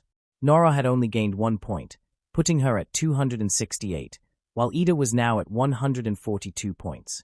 He was still far behind, and now he was starting to feel a bit of fatigue, but this was nothing compared to Nora, who was struggling to continue. He applauded her for not just giving up once she reached her time limit, but he doubted it would matter much. But they would see in another 5 minutes. XXXXXXXXXX. Yet another 5 minutes had passed, and Nora had transformed back into XLR8. But it was clear that the fatigue was taking its course. Firstly, she was almost constantly tripping, as her legs wanted her to just stop already. Speed was less than half of what it was before, and there would be constant lulls in her already decreased speed, and her helmet was opened up because she constantly needed to catch her breath. She didn't stay in the race much longer before she stopped from exhaustion, ending at an even 300. Ida was now the only one left in the race, and he was going much faster than when he first started. He'd gathered up a total of 217 points, and while he was a bit tired, he was more than able to keep going. XXXXXXXXXXXX. Phew. Ida finally came to a stop, standing next to the machine and pressing the button to make it stop counting. 20 minutes later, he'd managed to collect a total of 653 points. So safe to say he'd won. Kiba looked like she was on the verge of tears with how badly she lost, while Nora didn't look all too fazed. Curses. To have such an embarrassing loss. Kiba shouted into the sky. Well, he is a UA student and the younger brother of a pro hero. It's expected that we'd lose. Nora said. Still, how on earth did you manage to last that long? I feel like I would have died if I just went on for another minute. Simple. The answer is pacing. Ida told them, after taking a swig of orange juice. While there is a time for going at max speed, doing so will quickly exhaust you and leave you moving much slower, or simply render you unable to move at all. Racing can be a contest of endurance as much as it is speed, especially for you, Kiba. The more you exert yourself, the faster your body weakens. And Nora, while I admire your tenacity to continue even after your transformation timer ran out, it would likely have been smarter to go much slower and regain your stamina a bit. until you could transform again. I see. Thank you for the advice. I'll try to take it, heart. Nora gave him a polite bow. Kiba had an absolutely adorable teary-eye pout as she tried really, really hard not to seem bitter about her loss. I'll do better next time. Just you wait. The vampire girl had never been more glad in her life that she wasn't streaming this. A special guest. It was a relaxing day for Izuku. He had finished his smaller workload early, and he was left with not much to do that day, other than watch TV. And so Izuku was just chilling in his bed, watching the news, when suddenly there was an urgent knocking on his door. Come in, Izuku said. Momo came in, with a seer floating next to her. There was a worried expression on her face that made Izuku feel uneasy. Midoriya. There is someone here to see you. Momo explained. Is it more reporters? Or Kiba stands? Izuku asked, nervously optimistic that it was just the usual menaces. I don't think so. I think you should take a look for yourself, Momo said. The seer floated towards Izuku, and once it got closed it showed Izuku what Momo was so concerned about, and it made him freeze. Somewhere in the forest was a woman surrounded by Beowulfs. What made Izuku freeze was the woman's appearance. She looked just like an older, hornless Eri. Now, Izuku didn't know for sure who this was, but he had a strong feeling. After taking a few moments to get over his shock, he spoke into the seer. Hello. You are currently trespassing on my property. Izuku said, his voice only showing a bit of restrained anger. Please state your business. The women looked curiously at the seer, shocked that it had spoken, but after a moment to regain her composure, and taking a deep breath, she spoke. My name is Tsuma Dorama. The woman introduced with a determined look in her eyes. I'm looking for my daughter. I think she ended up here. Her name is Eri. Chapter notes. Regret. See the end of the chapter 4. Notes. Momo looked at Izuku with concern, as the boy just stared at the orb with a dark look on his face. The silence in the room was suffocating, and Momo was left wondering what exactly the situation was about. However, after a couple of minutes, Izuku lifted his head and looked at her. I'm going to take a few grim and step out. Make sure that no one follows me. You haven't fully recovered. Is that really a smart thing to do? Momo asked him. I'll be fine, Izuku said. His voice was devoid of any emotion, but his eyes showed an anger and mistrust that she had never seen before. Don't tell anyone where I went, especially Eri. Whatever this was about, it was very serious business. Oh, okay, Momo said. Izuku turned back to the seer and spoke to Tsuma. Wait there, I'll come to you. XXXXXXXXXX. Tsuma wasn't sure how much longer she could hold her nerves steady. Being stared at by the beady red eyes of these things was intimidating even if she was fairly certain they wouldn't hurt her. And those weird clicking noises that orb was making certainly didn't help matters. But she'd have to endure it. Otherwise, her whole trip here would be for nothing. After a few minutes, the circle of Grim opened up, and Izuku walked towards her, with two bearing L's at his sides. One of them carried a round wooden table and the other one carried two chairs. The glare Izuku leveled at her was fierce, but Tsuma didn't flinch. She had expected as much. Place the table down between us and the chairs on either side, Izuku ordered.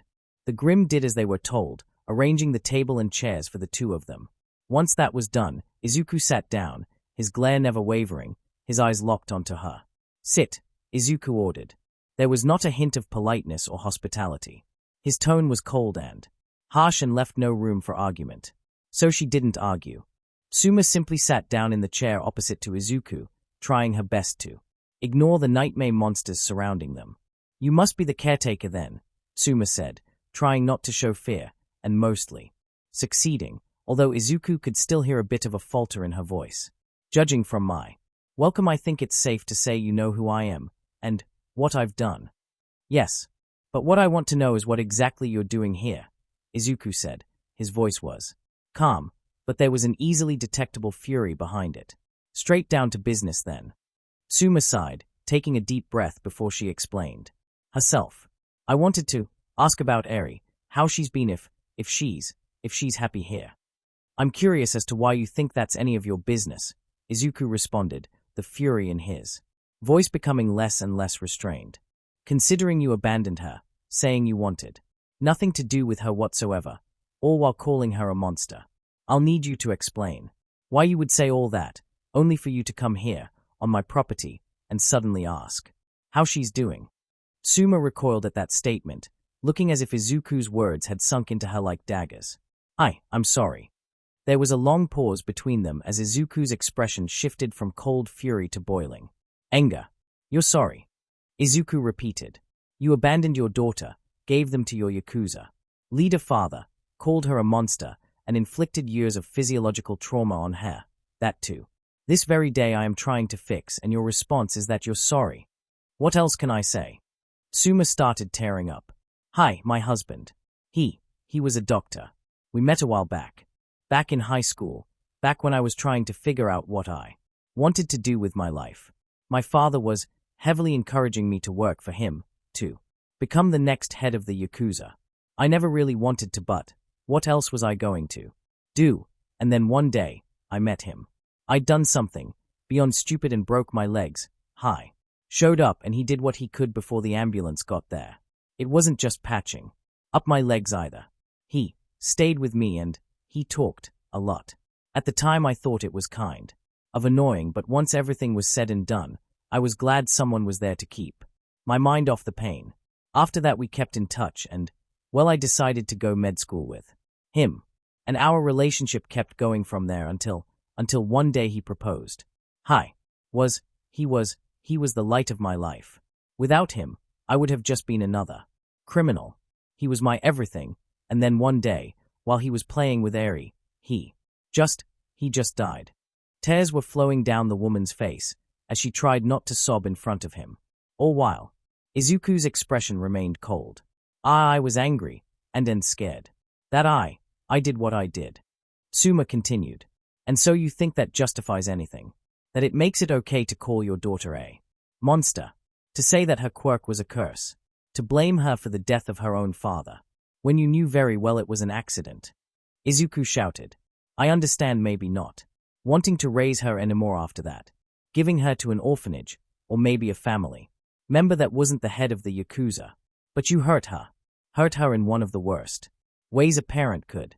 When I found her, she was so confused as to why anyone would want to help her, would want to care for her, to show her affection, because she thought she was a monster that didn't deserve to be loved. And you think any of what you just said makes that right? No. Suma sobbed. No, it doesn't. I know that. I've known that for years.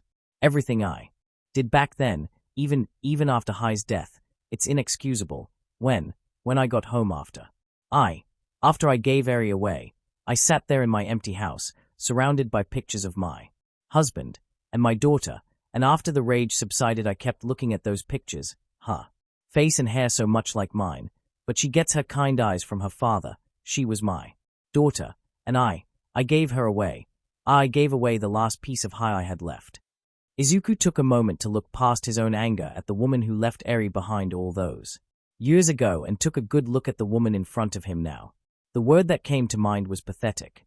If he looked closer he could see the signs of despair, beyond just the sobbing. Her hair, for one, was a tangled mess that looked like it hadn't been kept in years. Her clothes were wrinkled and ruffled as if she had been using them over and over again. Her baggy eyes were red. At first, he thought that was just because she was Eri's mother, but if he looked closer he could see that they were bloodshot. And she was thin. Very, very thin. Like she hadn't been eating. Lastly, he could faintly smell alcohol coming off her, implying she was a heavy drinker. Either this was a very elaborate ruse, or she had genuinely been living in pure despair ever since she gave up Eri. Internally, Izuku's resolve softened, but only a bit, and he kept his guard up, not letting any bit of pity show on his face. I tried to take her back after I realized what I did, but it was too late. Suma sniffled. My father already deemed me an unworthy parent, and refused to even see me or take my calls. I couldn't get her back. And is that why you're here? Izuku asked her harshly. To get Eri back. Is Eri happy here? Are you taking care of her well? Suma asked him once more. Izuku paused for a moment, thinking about his next actions, before he took out his phone, did a few things, and slid it over to Tsuma. Suma took the phone and saw that on it was a picture of Eri playing a video game with Kei and Kyoku. looking very into it, while also having a good time. Eri, Suma whispered, tearfully. She handled the phone very carefully, as if it were Eri herself. Keep scrolling right, Izuku told her. Suma hesitated for a moment before she lifted her finger and scrolled right. The picture changed. Now it was of Eri learning how to swim, with her inflatable unicorn, Flotus, helping keep her above water. After that was a picture of her trying apple pie for the first time, as she looked like her eyes were about to explode out of her head with how wide they got. She was literally crying with how much she loved it. Next was a picture of Eri working in the greenhouse to grow an apple tree. Suma kept flipping through the photos of Eri. Dozens and dozens of photos of Eri being active, playing with friends, trying new things, enjoying her life. When she arrived at the last one, it was the picture from the amusement park where they were all together. Eri was surrounded by friends and family, smiling and happy. Suma was sobbing quietly while she took in everything she just saw, and emotions bubbled up and exploded inside of her. Joy that her daughter was living happily. Envy at the fact that she had a part in none of that. Angry knowing that it was all her fault that she didn't get these moments with Eri. And despair, knowing she never would. After a few minutes of crying, Suma, very slowly, put the phone down and slid it back over to Izuku. Well, at least Suma had to take a moment to compose herself after that, before putting on an extremely forced smile. At least she's happy now. I'm doing the best I can, Izuku said, for the first time in the conversation, not sounding so angry. There's still a lot of trauma left over from what Overhaul did to Dash. Overhaul? Suma asked. Izuku froze, as he realized that he accidentally said something he didn't want to say. Overhaul, that's the Kai choice, right? Suma said. Kai took over the Yakuza after my father fell sick. Are you saying he did something to her? Izuku held his breath, as he tried to figure out what to say. Yes. I'll be honest with you. Yes, he did. But you don't want to know. What do you mean I don't want to know? Suma asked shyly, for the first time actually, looking a bit angry. What did he do to my daughter? I'm not telling you for your own protection. Izuku snapped. You were the one who gave your daughter to the crime lord in the first place. Family or not, you should know it's not safe. So even if you didn't know what was going to happen to her there, you're still partially at fault for it. And considering what he did and how you are now, I really don't think you want to know what happened to her. Suma backed down for a moment, taking a moment to ponder what Izuku had said. After taking a few minutes to think, she looked back at Izuku with a determined look that Izuku did not like. You don't owe me anything. I don't have the right to ask you for anything. Suma told him. But please, I'm begging you, tell me what he did to her. I don't think I'll be able to live with myself. I'm just wondering about it in the back of my mind for the rest of my life. Please.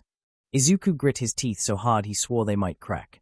After a few moments of consideration, Izuku gave in. Fine, Izuku said. But I need you to make me a promise. Anything, Suma replied.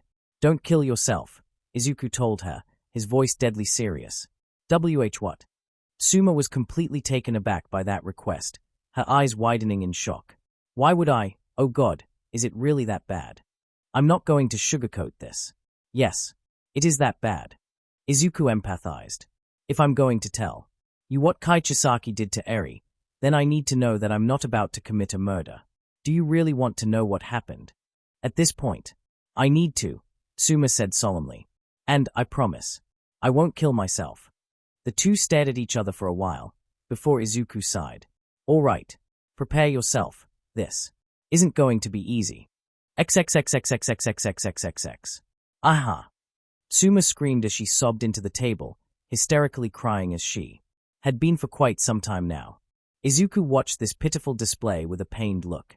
He still didn't like the woman in the slightest, and in a way, this was still her fault, but he knew that she had never meant for this to happen, and in the end, he still hated to see people suffer. He'd told her almost everything. Pretty much everything he could tell her. Of course, he didn't tell her about the quirk erasing bullets. But he'd told her all the horrors Overhaul inflicted upon her, both physically and mentally, all of which she technically had a hand in making possible, and he watched her break in front of his eyes. It reminded him of watching someone drown. You just looked at them suffer, as the color faded from their face, and light left their eyes.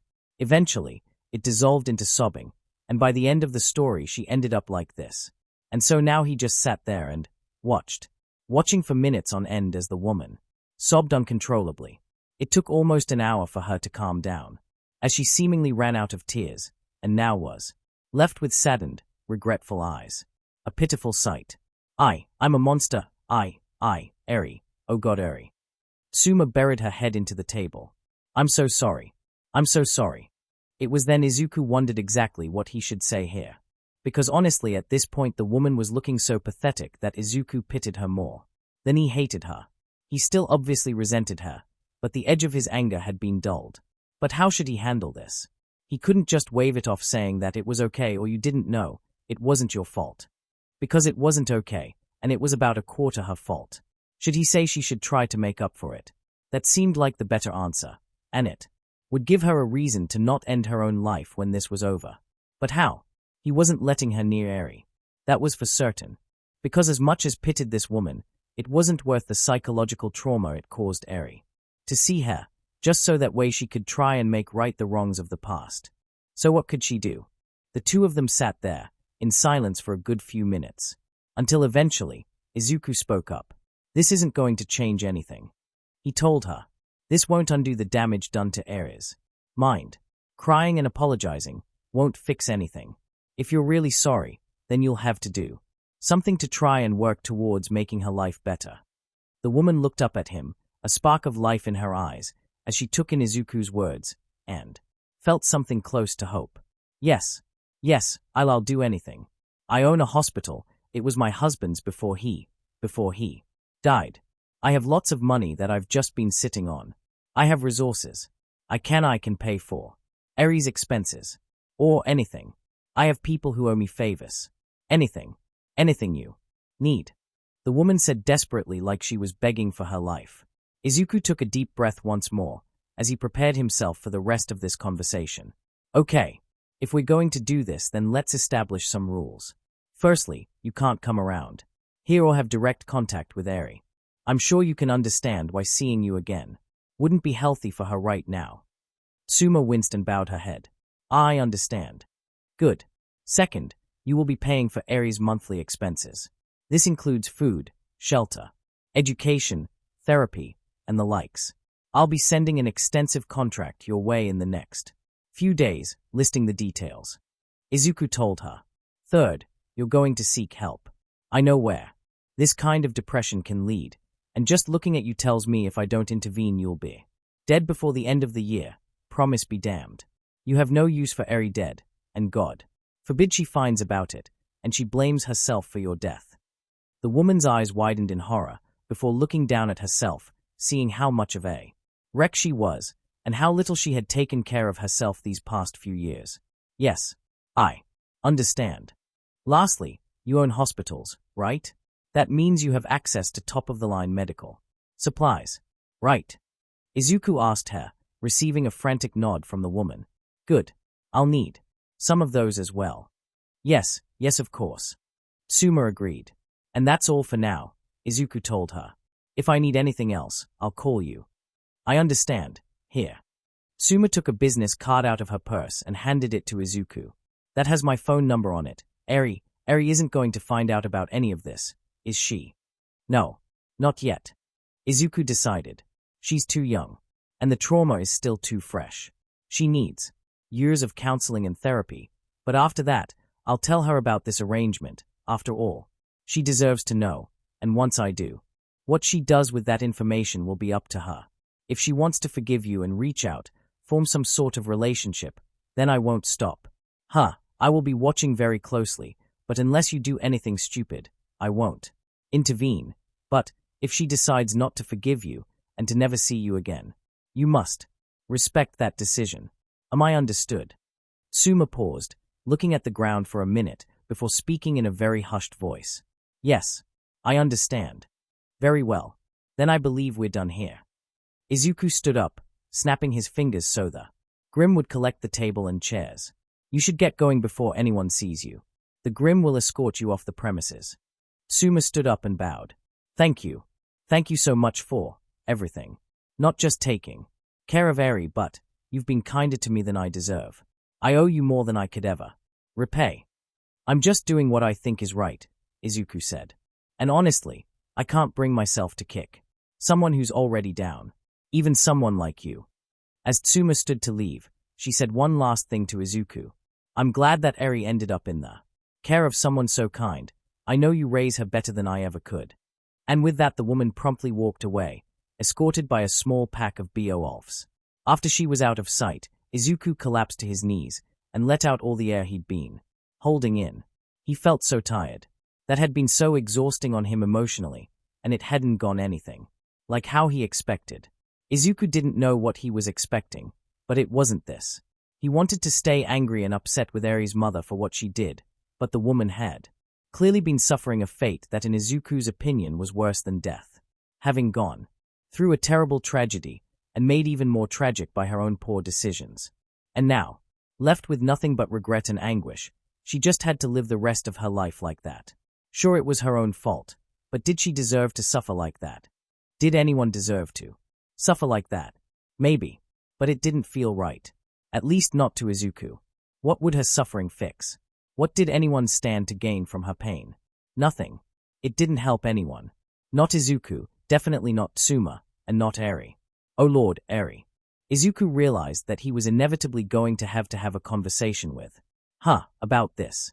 He wasn't even mentally prepared enough to think about that. Izuku recalled his earlier words, that if Eri wanted to build a relationship with her of some sort, then he would let her. And he felt tightening in his chest.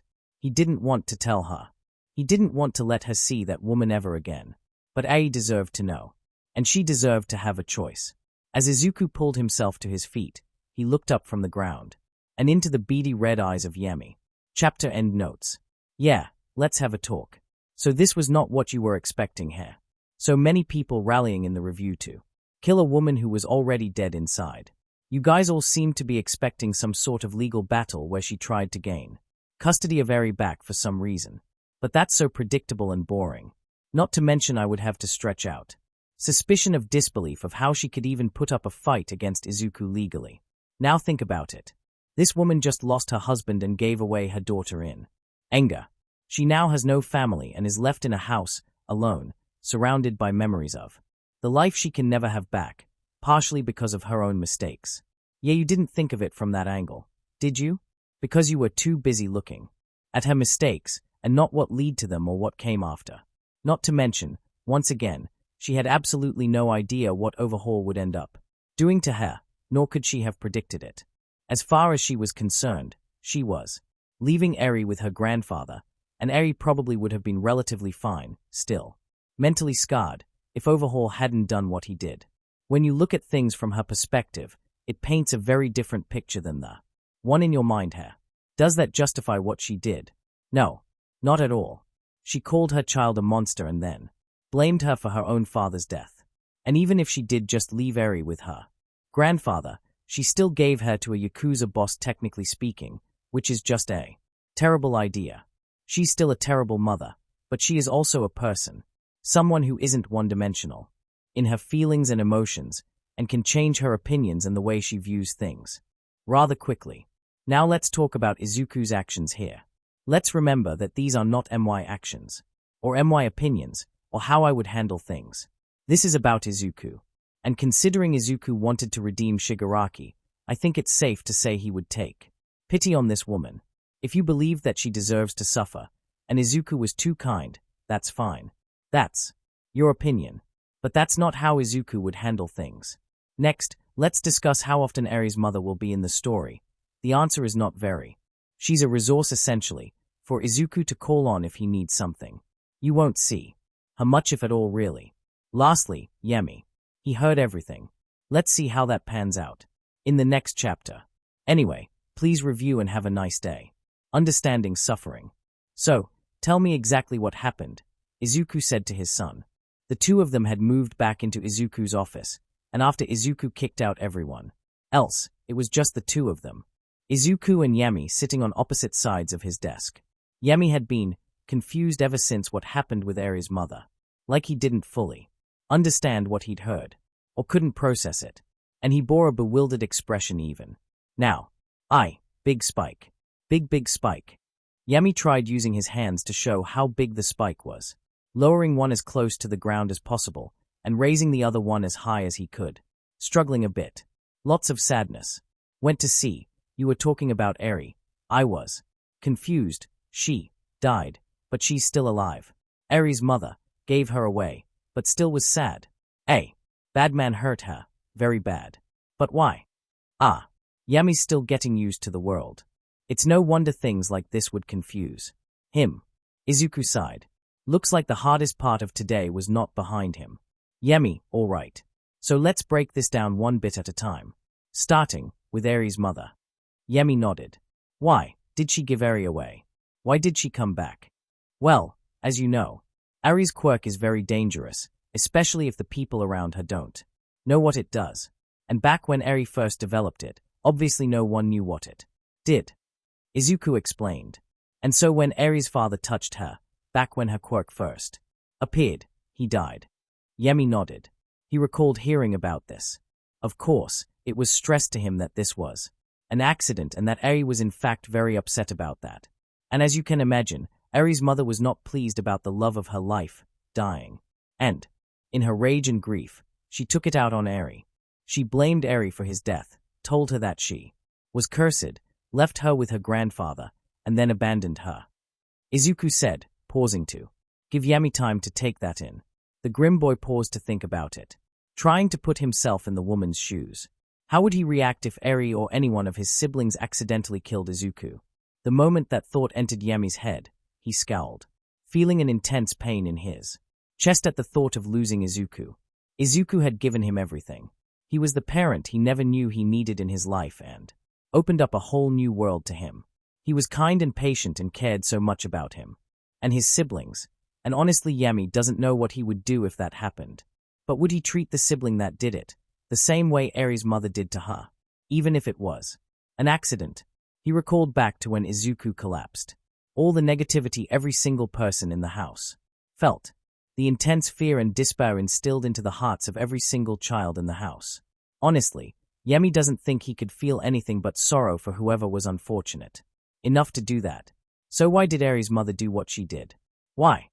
Yami asked, still confused. It was an accident. She was sad. So why did Eri's mom do that? Yami, you have the ability to see what other people are feeling. Not everyone can do that. Izuku told him. Some people can't see past their own pain and suffering. Pain, anger, if not processed correctly, can blind a person and make them do horrible, terrible things. And that's what Eri's mother did. And the minute her anger started to fade, and she realized what she did and how bad it was. But it was too late to take it back, because her father, and then later, Overhaul, wouldn't let her. So for years, all she could do was suffer, not knowing what happened to her daughter, and regretting her decision. Until one day, she heard about the downfall of the Yakuza, and then eventually learned about this place. She put two and two together and figured that Eri probably ended up here, and realized that she could actually see what happened to her. So she felt bad, because she did bad things in anger, but when she stopped being angry, she felt sad, Yami said, trying to understand what his father was telling him. That's right. Izuku nodded. Never decide things out of anger. Most of the time it leads to doing things you'll regret. Sometimes it can ruin your life. That's why therapists exist. Therapist. Yami repeated. Therapists are people that, they are like doctors. Izuku explained. But instead of healing people's bodies, they heal people's minds. Heal minds. Yami repeated, slightly confused. Well, do you see the pain that Fuku and Otoko and most of the other kids feel? Izuku asked Yami, who nodded in response. Well, that's not physical pain. That's mental pain. It's why they are so sad and in some cases angry. Therapists can help them not be so sad or angry anymore. They are about as important as actual doctors and can do as much good. Yami remained silent, contemplating what Izuku had told him. A therapist could help people who were suffering like his siblings, like his father maybe, like all those people in the city that he absorbed negativity from. But then again, There was something about that statement bothering him. Why isn't there a therapist here? Yemi asked. Why aren't therapists fixing more people? Why so much suffering outside? Izuku paused as he tried to find a way to answer this properly. Okay, so the thing is, unlike doctors, people aren't as willing to see therapists. For many reasons. Some people just don't recognize that they need to see one. Some people can't afford therapists or can't see them because their parents or guardians won't let them. And some people think that it makes them weak. There is this thought among people that strong person shouldn't have to get help. And since no one wants to be weak or admit weakness, a lot of people just don't get the help they need, even if they know that they need it. If people went to therapy more, there would be a lot less suffering in the world. The green teen was not proud to say he was venting a bit towards his son. Venting about himself, because his self-loathing was acting up again. After taking a moment to calm himself, Izuku continued. The reason why your siblings haven't gotten any therapy is because I have not been doing my job well, and I've had issues trusting people with you guys. But I am looking into it now. Yami once again sat there and took all of this in. He once thought there was a lot of suffering in the house. Kids like Fuku and Kyoku carried a lot of pain with them. Eri and Kota as well to a lesser extent as well. Even the typically happy ones like Kiba, Shiruku and Kai carried some negativity with them. But that was nothing compared to what he saw in the city. He'd only ever been there one time, and he'd seen that the suffering in this place, the negativity here, was nothing compared to the sheer amount of negativity in the city. And it wasn't just because of the difference in the number of people, the amount of negativity coming off some individuals were more than all of the kids in the house combined. He'd seen Kiba's despair firsthand, and he hated it. He hated watching her feel that way. And there were people out there who were feeling so much worse. And that just didn't feel right. Now about what you heard about Overhaul. Izuku continued, snapping Yami out of his thoughts. I hope you're not too affected by the description of what happened. It's rather horrifying. Yes, Eri's torture. Honestly, Yami just had a hard time comprehending that. From what he understood, something very, very bad happened to Eri. That hurt a whole lot, and was treated very badly. That explained why she acted the way she did. However, Yami couldn't wrap his head around one thing. Why? He asked once again. Why did he hurt her? He just wanted blood. You take blood from Eri, but you don't hurt her like that. So why did he do that? Izuku paused before answering. Yami, there are some people who are just, they are bad people. For different reasons, some people are hurt so they want to or feel like they need to hurt others. Or just because they weren't taught to value other people. I don't know why Overhaul did what he did, or why he became a bad person. But it doesn't justify the horrible things he did to Eri. There was another moment of silence, as Izuku waited for Yami to process this. So, is Eri's mother also a bad person? Yami asked eventually. You were being mean, but also nice to her, even though she hurt Eri. I don't understand. Once again Izuku responded to this with a sigh and a pause. Although this conversation was nowhere near as difficult or precarious as his conversation with Eri's mother, but it still took a tax on him, and he need to think carefully about the best ways to explain everything. Otherwise this could have a negative influence on his son. What makes a bad person is subjective, meaning that it's up to each individual person to come up with their own opinions. For example, if you like ice cream, and you say that ice cream is the best, you may think that, but someone else may have a different opinion. And there is no right answer. So that makes it subjective. Izuku explained. Deciding on whether or not you think someone is bad comes down to a few factors, and it can be very complicated. But for the sake of simplicity, let's look at how Eri's mother was, what she did, why she did it, how she feels about now, and what she's doing about it now. I'm going to explain this from my perspective, but other people may feel differently about each factor. Yemi paid close attention, hanging off each of Izuku's words as he explained this complicated situation in the simplest way he could. Eri's mom was once a loving mother. She loved her daughter, and she loved her husband very, very dearly. Then one day, Eri's quirk came, and she accidentally killed her father. Now, I understand that she was upset, to say the least. She lost someone she cared about more than the world itself. But what she did, telling Eri those horrible things, blaming Eri for her father's death, and giving her to a Yakuza boss, even if he was her grandfather, was not the correct response. It was a terrible thing to do. She should have gone to a therapist to help her cope. She should have known that saying things and making decisions while you're angry and grieving, especially when those decisions hurt your child. But at the same time, she was grieving. Izuku explained. Everything she did before and after her burst of rage suggests that what she did was not something she would normally do and that she regrets it deeply. But that doesn't change that what she did was terrible and something no parent should even consider. So at that point, the question becomes, should you judge a person on what they do when they are at their worst? At their worst. Yemi repeated. Right. When a person is at their worst, is when they become overcome by despair, and typically that's when people make their worst decisions. Izuku continued. Do you remember when Kiba locked herself in her room and made herself suffer? That was her at her worst. She was so upset about what happened to me that she made a terrible decision that hurt her and the people around her, that she would never make normally. So, is it a right to judge someone at their worst? Normally I don't think so, but what she did was just so terrible. I can't really call her a good person, but I can't call her a bad person either. So she's just a person? Yemi asked. Yes, that's exactly what she is. Izuku was elated at the fact that his son seemed to be understanding this. She's a person. Not good, not bad inherently, but capable of both. Again, this is just my opinion. I'm sure some people would still say she's a bad person, despite her reasons, and I don't blame them, but I honestly couldn't stand to see her suffer to that extent. I don't think anyone deserves to feel like that, even if they did something terrible. Yami recalled the sheer intensity of her sadness, almost unlike anything he'd seen before.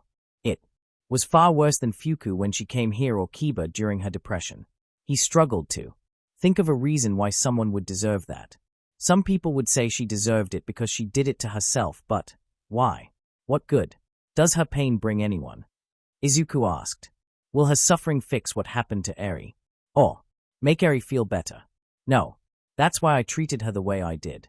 Because even though I don't like her, I can't bring myself to let someone wallow in their own pain. If she and Overhaul had therapist, would they be better? Yemi asked. Eri's mother, I'm sure. I don't know about Overhaul, but probably. Izuku said. Therapy can help with a log, but they also have to be cooperative. If a therapist is giving you advice, and you don't listen or take in any of what they say, then it's not going to help much. The therapist also has to be good at their job. If not, they may end up doing more harm than good. But if you have that, and with enough time, I believe therapy could help pretty much anyone, and I failed to get any of you a therapist yet.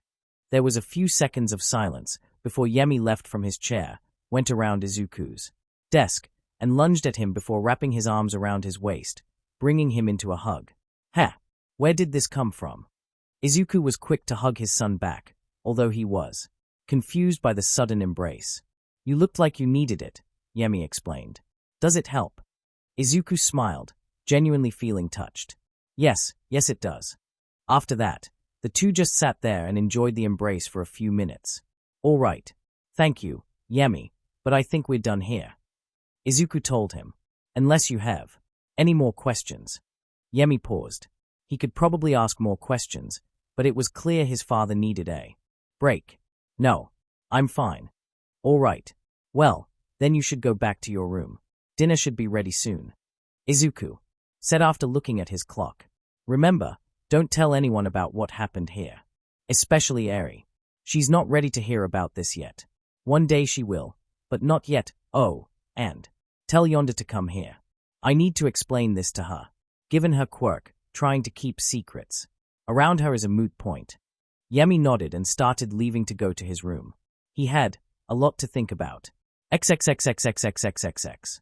Sleeping proved to be difficult for Yemi.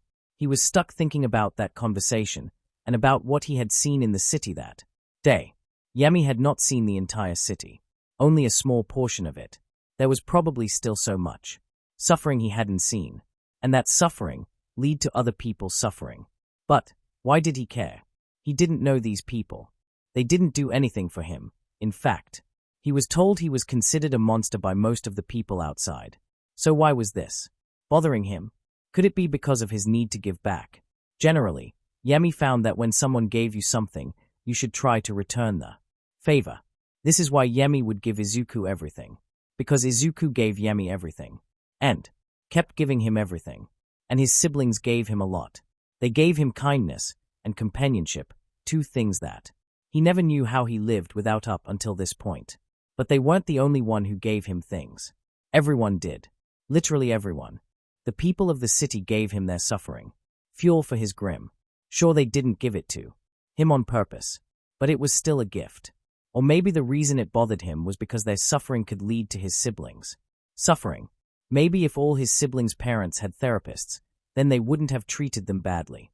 Or maybe if more people in the world had therapists, maybe they wouldn't be so scared of him and his siblings. Perhaps if he did something to help them feel less afraid, his siblings wouldn't suffer as much. Or was the reason it bothered him that much was simply because, well, he just didn't like people suffering. Maybe his father was rubbing off on him and Yami didn't mind that. Though, he loved his father, so the idea of being more like him didn't bother him in the slightest. It could just be all of those things. But he needed to see more. To understand more about the world outside this house and the forest. He needed to head out into the city once more. Exploring pain. In the early hours of the day is when Yami left the house. It's not like he really needed to sneak out. Going into the forest was not really something special, and since no one was watching he could just leave.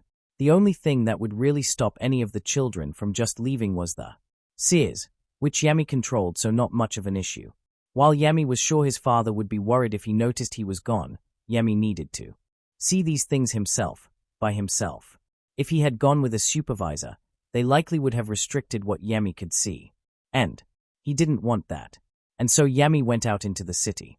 After a bit of walking, Yami reached the city streets and was immediately met with the feeling of negativity coming from the people around him. To explain Yami's vision, Yami would see auras around people with numerous different colors flowing around them, with the dominant emotion being the dominant color. He wasn't sure what all the colors meant exactly, but he'd figured a few things out. Red was anger, black was sadness, purple was fear, and yellow was happiness. There were of course more colors. And the colors came in different shades. Yami didn't quite know what that meant. These auras would always be clear to Yami. He could even see them through walls. The more intense a person's emotions, the higher the person's aura, some of them reaching above some of the buildings, which is what he was seeing right now. Pillars of negative emotions, blazing like huge fires, above some of the smaller buildings. Yami reasoned that if he wanted to see the suffering of the people firsthand, then he should probably head to the highest sources of negativity he could find. And so he made his way towards the largest concentration of negativity that he could see from here. But as he walked, he noticed something. When he walked past the people on the sidewalk, they would look down at him. He would see the look in their eyes change and their fear rise before they walked slightly faster. It didn't take a genius to figure out what was scaring them. He walked past a pane of glass and took a look at his reflection. His pale skin, his black nails, his sharp jagged teeth, his black sclera, and his beady red pupils. His form was frightening. He'd been told so numerous times. He'd even scared Eri a bit at first, although she'd gotten over it rather quickly. But these people seemed far more fearful of him than Eri was, which told him that this was something he'd just have to expect in the outside world. Still, not much he could do about that, so Yami just continued to head towards the negativity. XXXXXXXX. The source of the field of what Yami now called negativity geysers had led him to the poorer neighborhoods. The slums of the city contained much worse-looking buildings. Most of them were just run-down houses and abandoned structures, along with some small stores, with the nicest-looking buildings being apartment buildings, but even they didn't look all too nice. Trash littered the cracked streets and sidewalks, and even the air here seemed worse. Somehow. Also, the types of people he'd seen around had changed. Now you could tell they had less money or less care for their appearance. There was the occasional homeless person from time to time, all of them carrying some sort of alcohol. Yami had actually seen a bit of this type of neighborhood before when U.A drove him around, but that was just a glimpse. Now that he was seeing the full thing, it was shocking. Yami had only known two types of living: his life in the forest and his life at the house with Izuku. Two very different types of lifestyle, but they shared something in that their surroundings weren't this depressing. At least the forest looked nice. He would have rather slept in a cave than slept in an alleyway like he saw some of these people doing. And somehow they smelled worse than he ever did. Now Yami understands why there was so much negativity here. These people looked miserable even without looking at their auras. Something Izuku taught them was the power of money. It provided them food, a home, all those games, and other things they used to keep them entertained. You couldn't really live without money, and Izuku had a lot of it. This was seemingly what happened when people barely had any money. They didn't have good food, or good houses, or anything that Yami had. So Yami looked around the area with pity. These people were so sad and scared. He doubted that therapy could help these people. What they seemed to need was money. Why didn't they have money? Why were they so poor? Couldn't they just get jobs?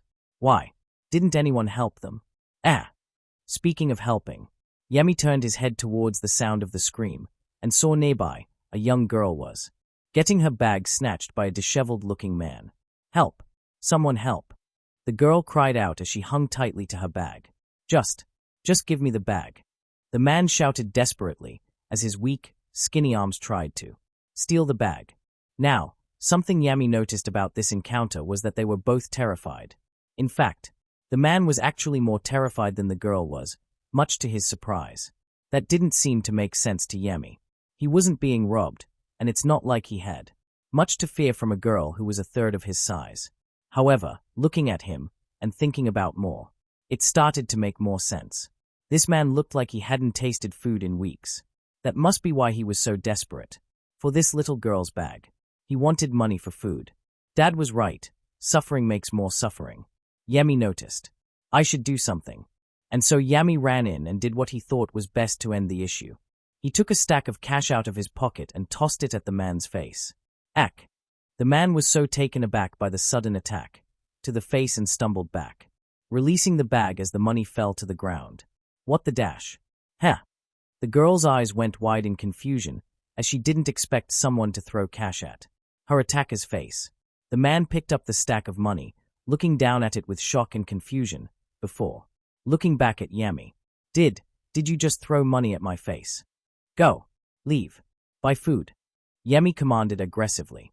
The man paused for one moment, before running away as fast as he could, holding the money to his chest. After Yami watched him walk off, he turned to the girl. It was clear that she didn't live around here.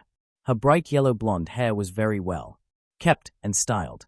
She wore a clean white dress with frills and decorations that implied it was rather expensive, her red shoes telling the same story, as well as her sun hat with the red ribbon in it. As for her aura, it was mostly white right now, which, guessing from her expression, indicated shock. When people are shocked, I should wait for them to calm down, Yami thought, trying to recall the advice Izuku had given him. And so he waited, and the two stood there in awkward silence for a couple of minutes, Yami just staring at her. Eventually, the girl got over her shock and was just confused and somewhat frightened by Yami's eyes boring into her. Seeing the fear in her eyes a bit, Yami assumed it was because of his appearance again, and so he decided to try to say something to ease her fears. I'm not going to hurt you, Yami said bluntly, his expression unchanging. Thank you, the girl said awkwardly, her fear subsiding just a little bit but not much. I mean, thank you for saving me. But was it really okay to throw money at that man? It's fine. Yami shrugged. Yami, despite not falling into the gacha craze, did start getting an allowance. Seeing as his Grim did so much around the house, Izuku decided that he was one of the kids who'd gain passive income. Yami didn't have anything to do with this money, so he just hoarded it. He figured he should take it with him, in case he wanted to buy food or something. And so, throwing a little bit of that cash away really didn't bother him. Oh, well, thank you again. You really saved me. The girl gave him a bow. My name is Amai Nagai. It's a pleasure to meet you. Yami Midoriya. He introduced himself. You don't live here. Ah, yeah. I don't. Amai said awkwardly. I came here to give out my candies to the people. Here, so they wouldn't be so sad. Candy. Yemi titled his head in confusion. Yes, my candies. Amai's face brightened, and she quickly dug into her bag and took out a small yellow piece of candy that looked like a Skittle or M&M. Here, try one. Yemi took the small piece of candy and immediately popped it into his mouth. And immediately, he felt a sense of euphoria. The candy tasted like happiness and filled him with a feeling of warmth and joy. When Yemi finished chewing it, he was wide-eyed, as the joy the candy had given him continued as his mood improved. Amai's smile brightened as she saw Yemi's wide-eyed look. It's part of my quirk. Mood. Candy. It lets me make candy that tastes like my mood. That's a very nice quirk. Yemi praised her. Very good quirk. Oh, no one's ever said that about my quirk before. Amai blushed a bit, and Yemi saw her aura become mostly yellow. Thank you. You're really nice too. Yemi nodded. So you came to give people happy candies to make them feel not so sad anymore. I heard that the people in the poorer neighborhoods were so sad, so I thought if I gave them my candies I could give them a little hope. Amai said bashfully, shuffling her feet. I've been doing this for a while now, but I'm not sure I feel safe doing that now. Yemi saw her aura turn black, as sadness washed over her, along with fear. And so without thinking too much about it, he made a decision. Why don't we go together? Yemi asked. I can protect you. Really? Amai asked, taken aback by the offer, but was ecstatic for it nonetheless. She felt like Yemi could really protect her, seeing as he looked absolutely terrifying.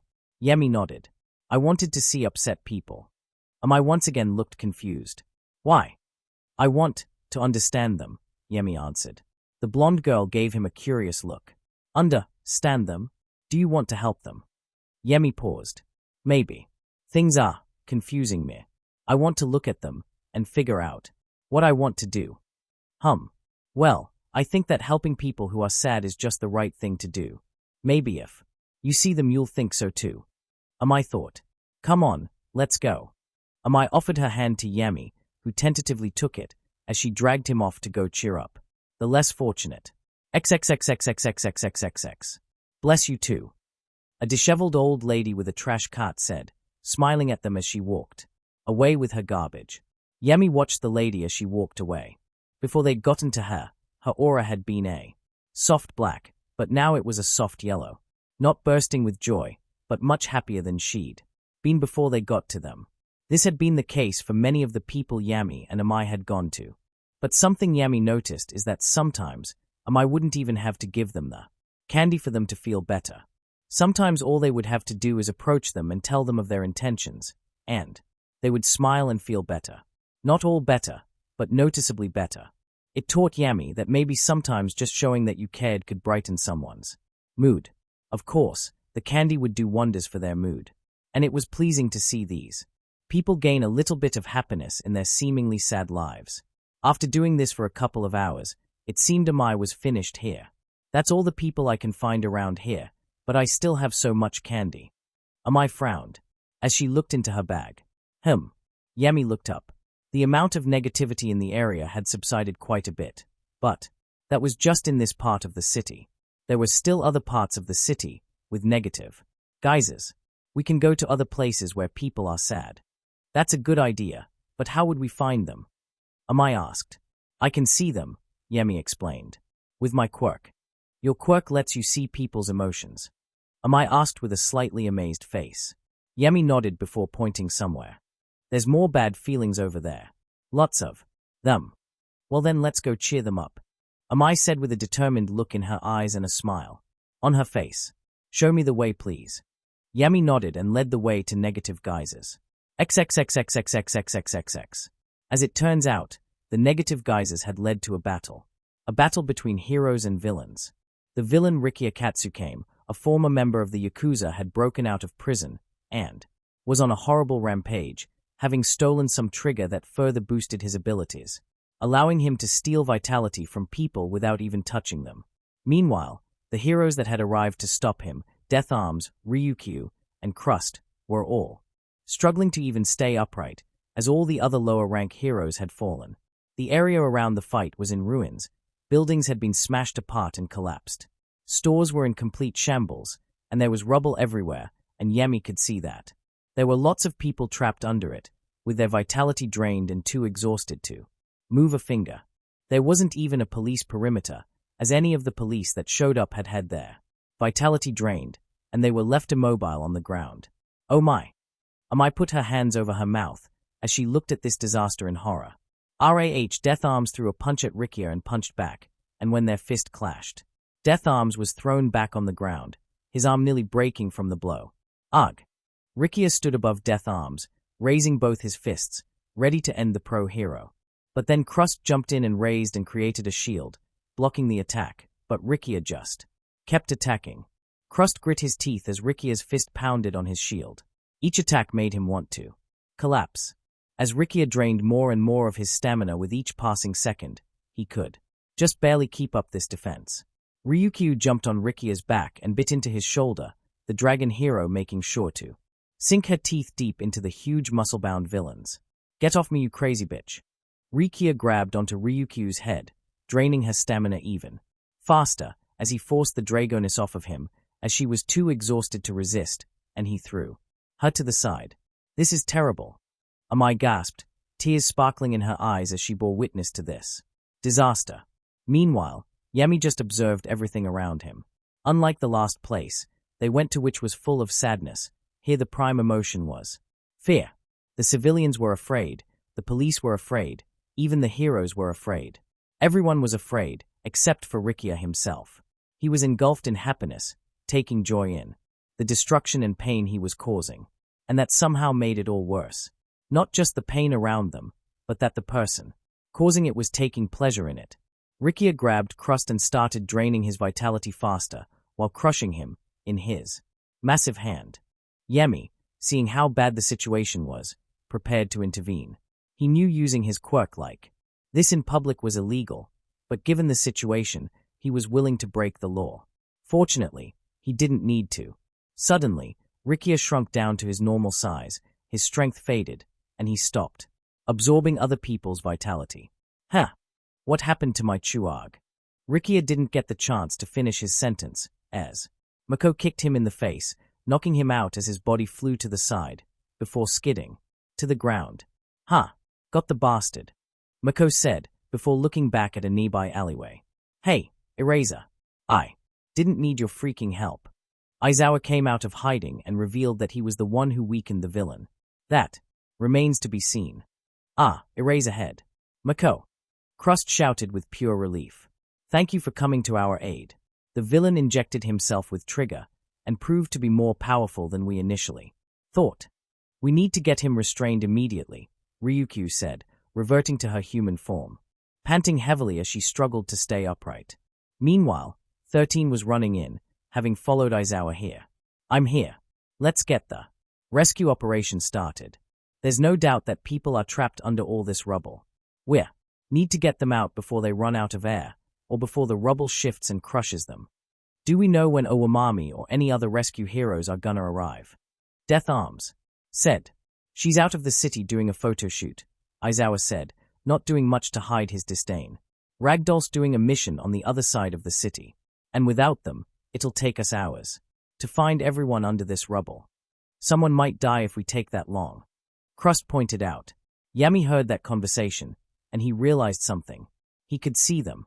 He could see all the people trapped under the rubble. He could see everyone that was trapped. He could do something here. And so Yemi ran forward. Wait, Yemi, I don't think you are supposed to be here. Amai objected. Yemi stopped and turned back to her. You wanted to help people feeling bad.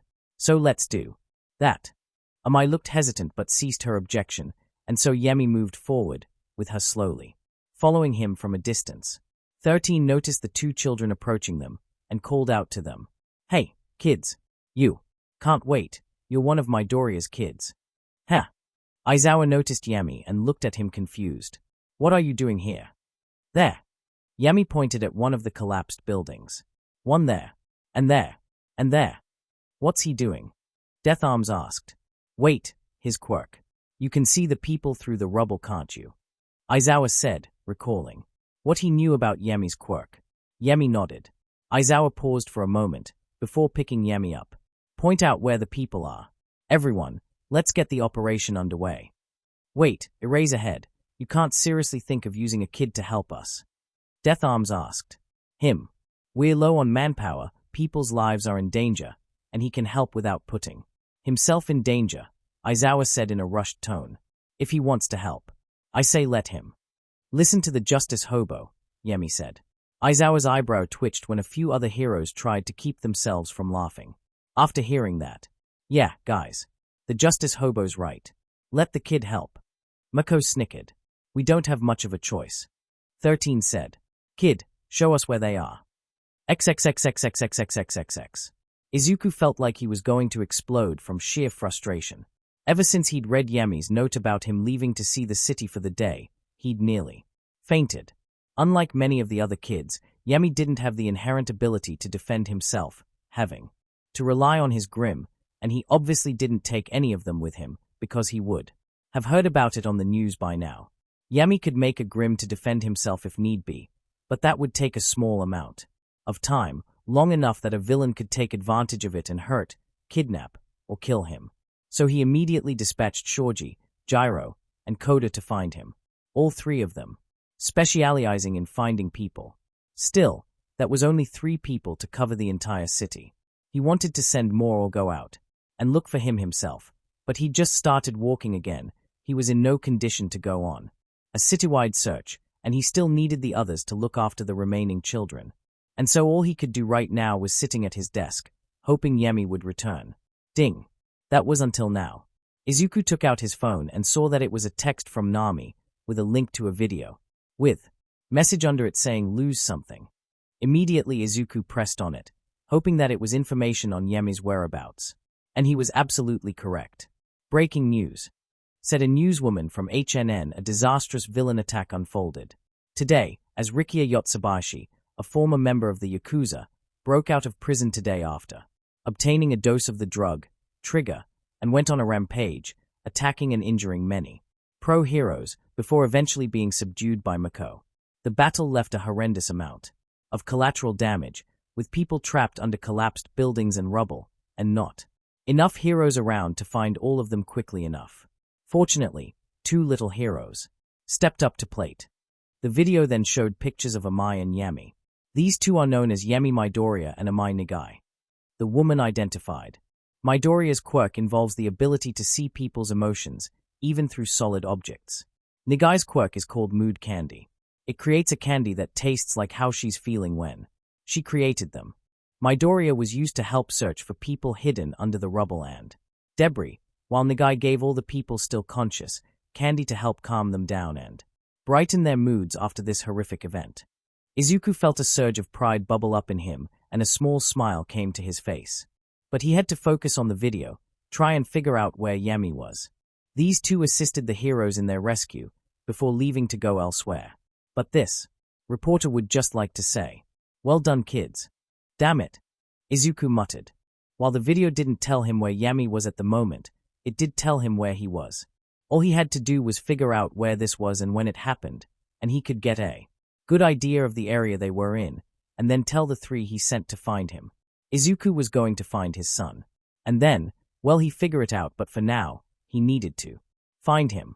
This will be all for today. Next part coming soon, so please like and subscribe for next part.